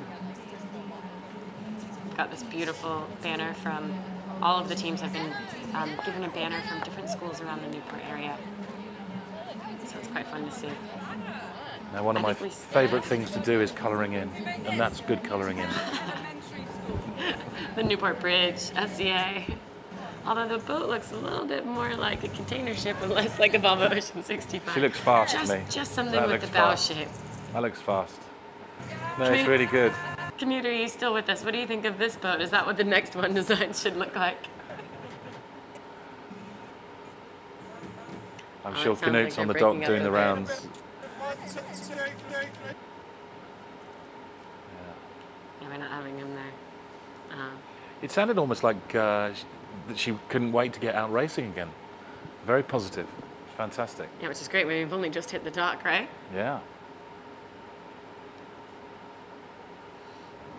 It's going to be a good thing, though, to have a skipper that positive and that enthusiastic about racing going forward. It is a pretty short stopover. It is a couple of days off, a couple of good nights of sleep, hopefully. Just enough time to get out of the watch system, then have to get back into it again. Now, the next leg is 9 or 10 days, hopefully shorter. And so we're really changing the emphasis on those long ocean crossings to much shorter sprints. So the intensity is coming up. And it'd be interesting to see what, if any, crew changes all of the boats make, and whether they recognise the fact that the intensity of the racing is changing, and whether they are going to make changes according. But as you say, 9 days is almost nothing compared to the 17 days they've just come off of. It really does feel like a short sprint compared to a marathon. The whole race, though, being quite a long marathon, the Volvo Ocean race. Here's Evo just collecting those drives. Annie Lush. As you said, she's been a winner here in Newport in the past. And Annie's quite an intense person herself as well. She's a very, very, very good trimmer. So you often see her. And she likes to trim the front sails. She really enjoys trimming the jib, trimming the code zero, trimming the masthead zero. I mean, she'll say, I prefer it to a mainsail almost every day. And it's an interesting kind of personality, actually, that one. It takes a lot of tweaking, a lot of remembering and writing down of notes and numbers, and there's so many things that go into trimming front sails, and just load cells of forestays and halyards, and keeping all of those in mind is sort of what Annie's good at. She's got running spreadsheets all the time about what's working when. So she'll be the one that wants to know even more when they're not performing on one sail, what they could be doing better. Constant learning, constant analysing of all the sails and the speed. We just got a very tiny, quick glimpse there of Barney. That's Liz Wardley's little stuff. And it's become the team mascot, Barney. hasn't it? Yeah, it's the team mascot, and it travels around the world with her, and it had done on her solo sailing before, and the team's totally adopted it, and it happens to be almost a nicely faded shade of magenta now. I think it used to be purple at one point in its previous life. Well, it won't be long now before the whole of the team steps off the boat, and they'll make their way up to the prize-giving ceremony. I don't seem in any hurry to step off. You just heard a congratulations, Karina. She's lived in Newport a bit as well, as has Sarah Heistrutter, who was just on the dock there with them. It's such a sailing mecca. Brad Reed called it the sailing capital of the world the other day, the director of Sail Newport, who's been the man behind being able to get this Volvo Ocean Race stopover to Newport. But it is incredible to see just such good attendance there. Looks like they're sinking that dock, actually.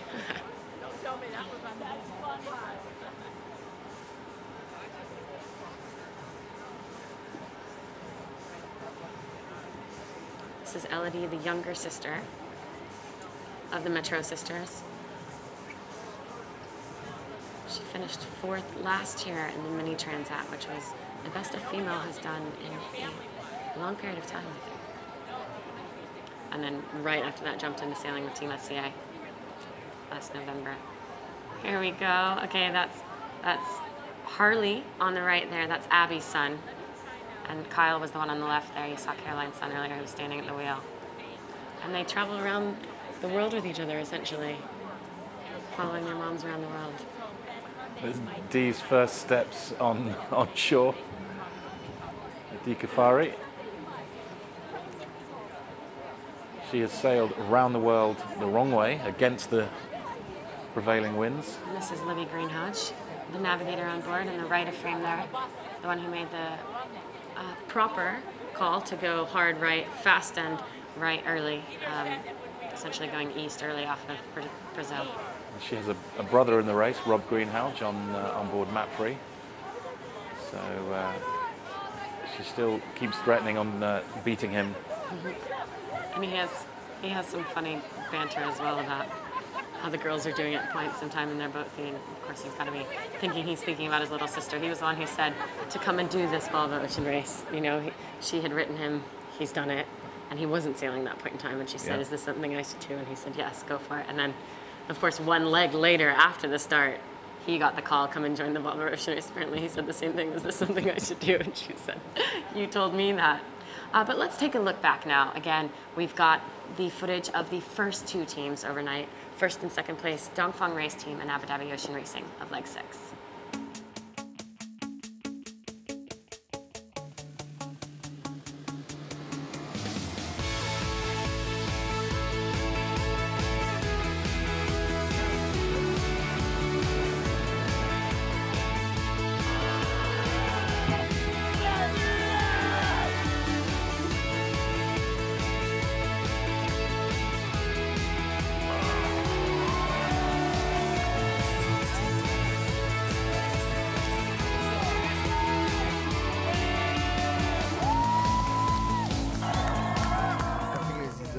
Favorite leg to win, because the fight was fantastic and because we wanted the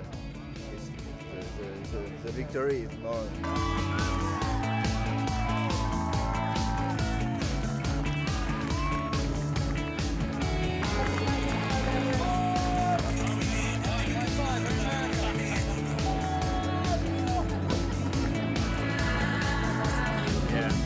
Last time I was away from the guys.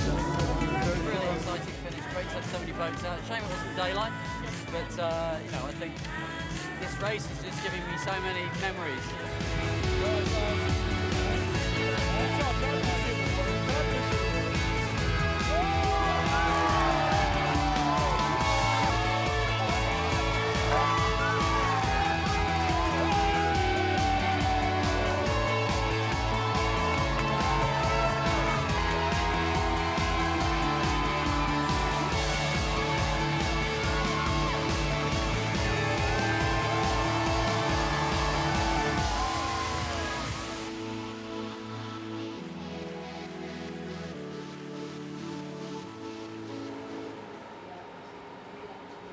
It's good to see them excited when they cross the finish line like that. We've seen that a couple times with Ian Walker, a full just, but Charles likes to show his emotions all the time through the race, but it's usually kind of the other side. He's got no problem showing when he's disappointed or frustrated on board, where some of the other skippers might hold that in or just don't actually get to that level of frustration. Ian gets sort of to that level of stress. Intensity. Intensity, sure, exactly, intensity. But yeah, to see Charles celebrating that win was really nice. Here we go again, Abby. Also her husband, Tom Mueller, involved in the Volvo Ocean race on the race management side.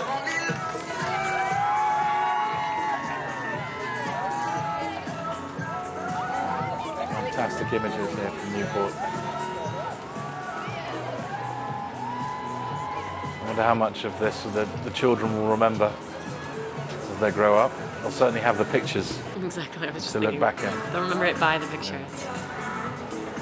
What do you mean I was at Brazil when I was 3? Or in Newport? Yeah. Or a Brit? He's half British, half German actually, because Abby's British, but Tom's German. And this is now the walk to the prize giving stage.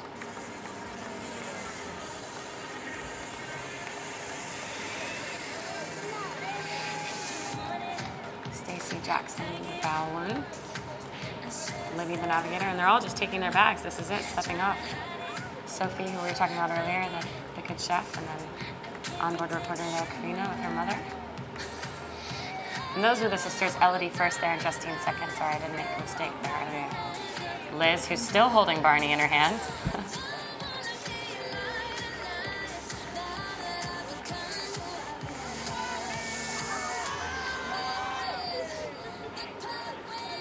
To the right there, giving them a hug, is their team doctor. And he goes with them around the world as well, making sure they're in tip-top form.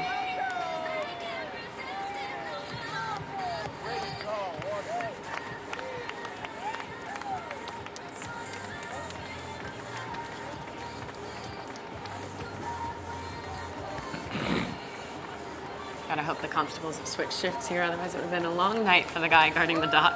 We were joking that at one stage they'd lined all the police cars up, and it looked such a show of police force that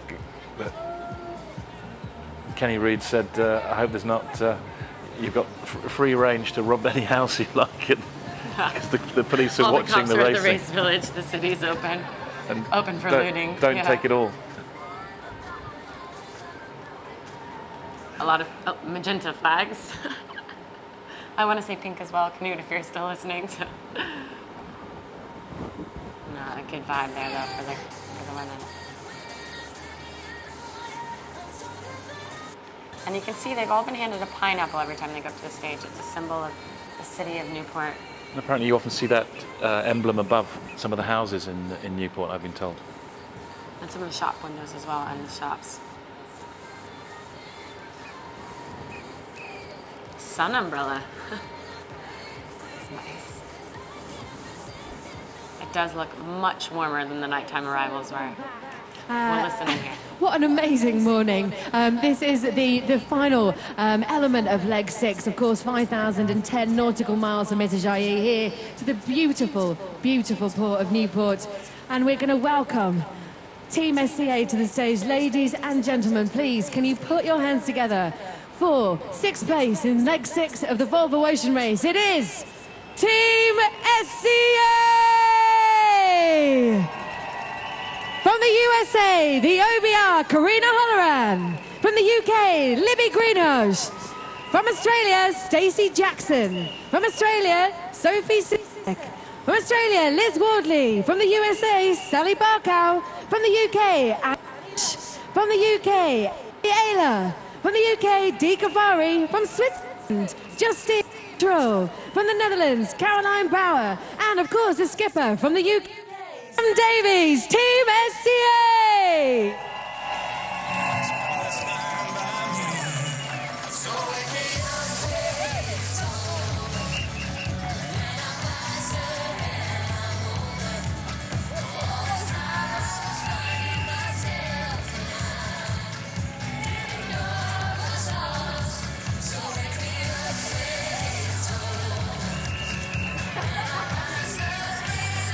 And to officially welcome the ladies to Newport, she is the director of the Department of Environmental Management of this beautiful, beautiful park here, and of course had a big hand in developing and putting together the new pier, our legacy for everybody here in Newport. Please can you welcome to the stage Janet Coit.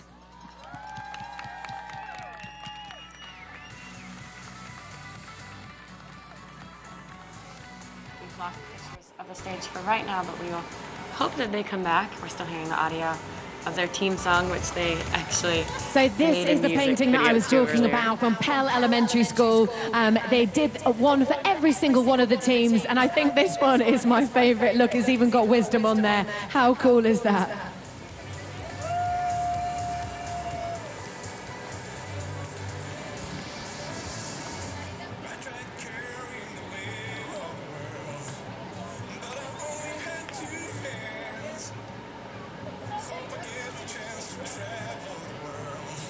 Can I just say, I've never seen Karina smile this much.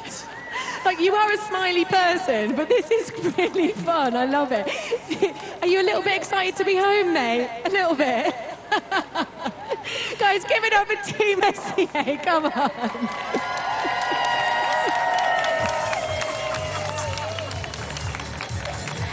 Okay, ladies, if you want to give the painting back in, because I don't really want it to get ruined.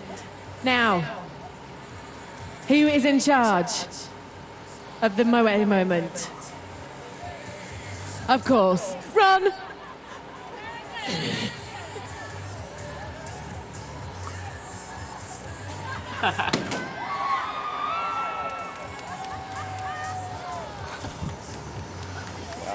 Wow.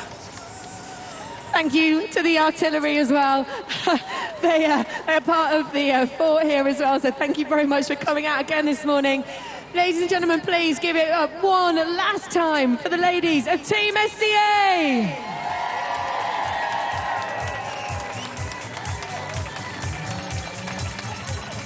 Welcome to Newport, ladies. Guys, this is an amazing village. We are open every single day. Well, a fun arrival ceremony there. Sally taking over the champagne moment. She definitely knows what to do with a bottle of champagne as a celebration, having won a couple world championships herself. Sam there with the pineapple. Sophie the bowman. You can see how tall and strong she is just from her back there.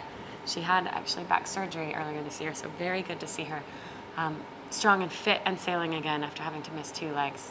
And we know she's loving it. Even though she fell a couple times in the Southern Ocean, we were worried about actually really big falls hurting her back again, but just fine. And good to see them ashore and to see that fan base and that support base there to welcome the females.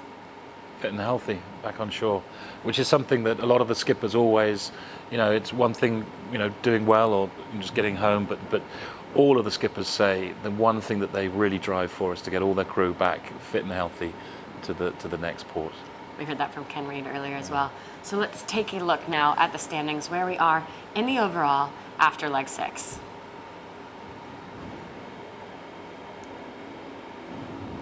We know with Team SCA finishing 6th there, it puts them on 35 points. Team Vestas Wind still sitting 7th as their boat is still in Italy. Montfray and Alvi Medica tied on 24 points. Alvi winning that tiebreaker because they're ahead in the import series. Team Brunel 21, Dongfeng 17, and Abu Dhabi pulling out a little bit of a lead now, 6 points ahead here in first place. Does not mean the racing is over now though in any way, shape or form. There are still 3 legs to go, plenty of points on the table, plus a little stopover in The Hague on the final leg. But this one was quite an exciting one. We've had a wonderful, although they said it was sort of the leg of the least maneuvers. It was a lot of decisions and important decisions that had to be made. And of course boat speed. And a lot of drag races, very much so. 2 big, solid 7-day ones almost, which was really good for all of the sailors to see each other. Thank you guys so much online for joining us. Thank you all in the Race Village for being there to welcome in Team SCA. We've got a couple of amazing things coming up next week. On the 16th is the import race. On the 17th, on the Sunday, is the next leg start to Lisbon. Between now and then, through the next week, there will be Pro-Am races. So if you can't get down there for the weekend, but you can get down there for the week, definitely check those out. And then of course, if you can't get to Newport at all, we will be streaming them live at 2 p.m. Newport time. And we'll be live on all of our channels. And between now and then, we will have plenty of stories, photos, and videos online, on Facebook, and on Twitter. Follow us on Twitter, actually. We have some really exciting behind-the-scenes things planned for you guys this week. It really is now that you, the journalists, get into the cruise and we find out all the things that we may have missed during the leg. So some great information and really looking forward to the next leg, leg 7, the sprint back to Europe. And then it'll only just get shorter from there. It'll be very, very tight racing. Well, thanks so much from myself, from Mark Cavell, from everyone here, watch producers and race control, and the rest of the Volta Ocean Race headquarters. Thanks to the YouTube fans for joining us online and for asking all your great questions, and we'll see you next time.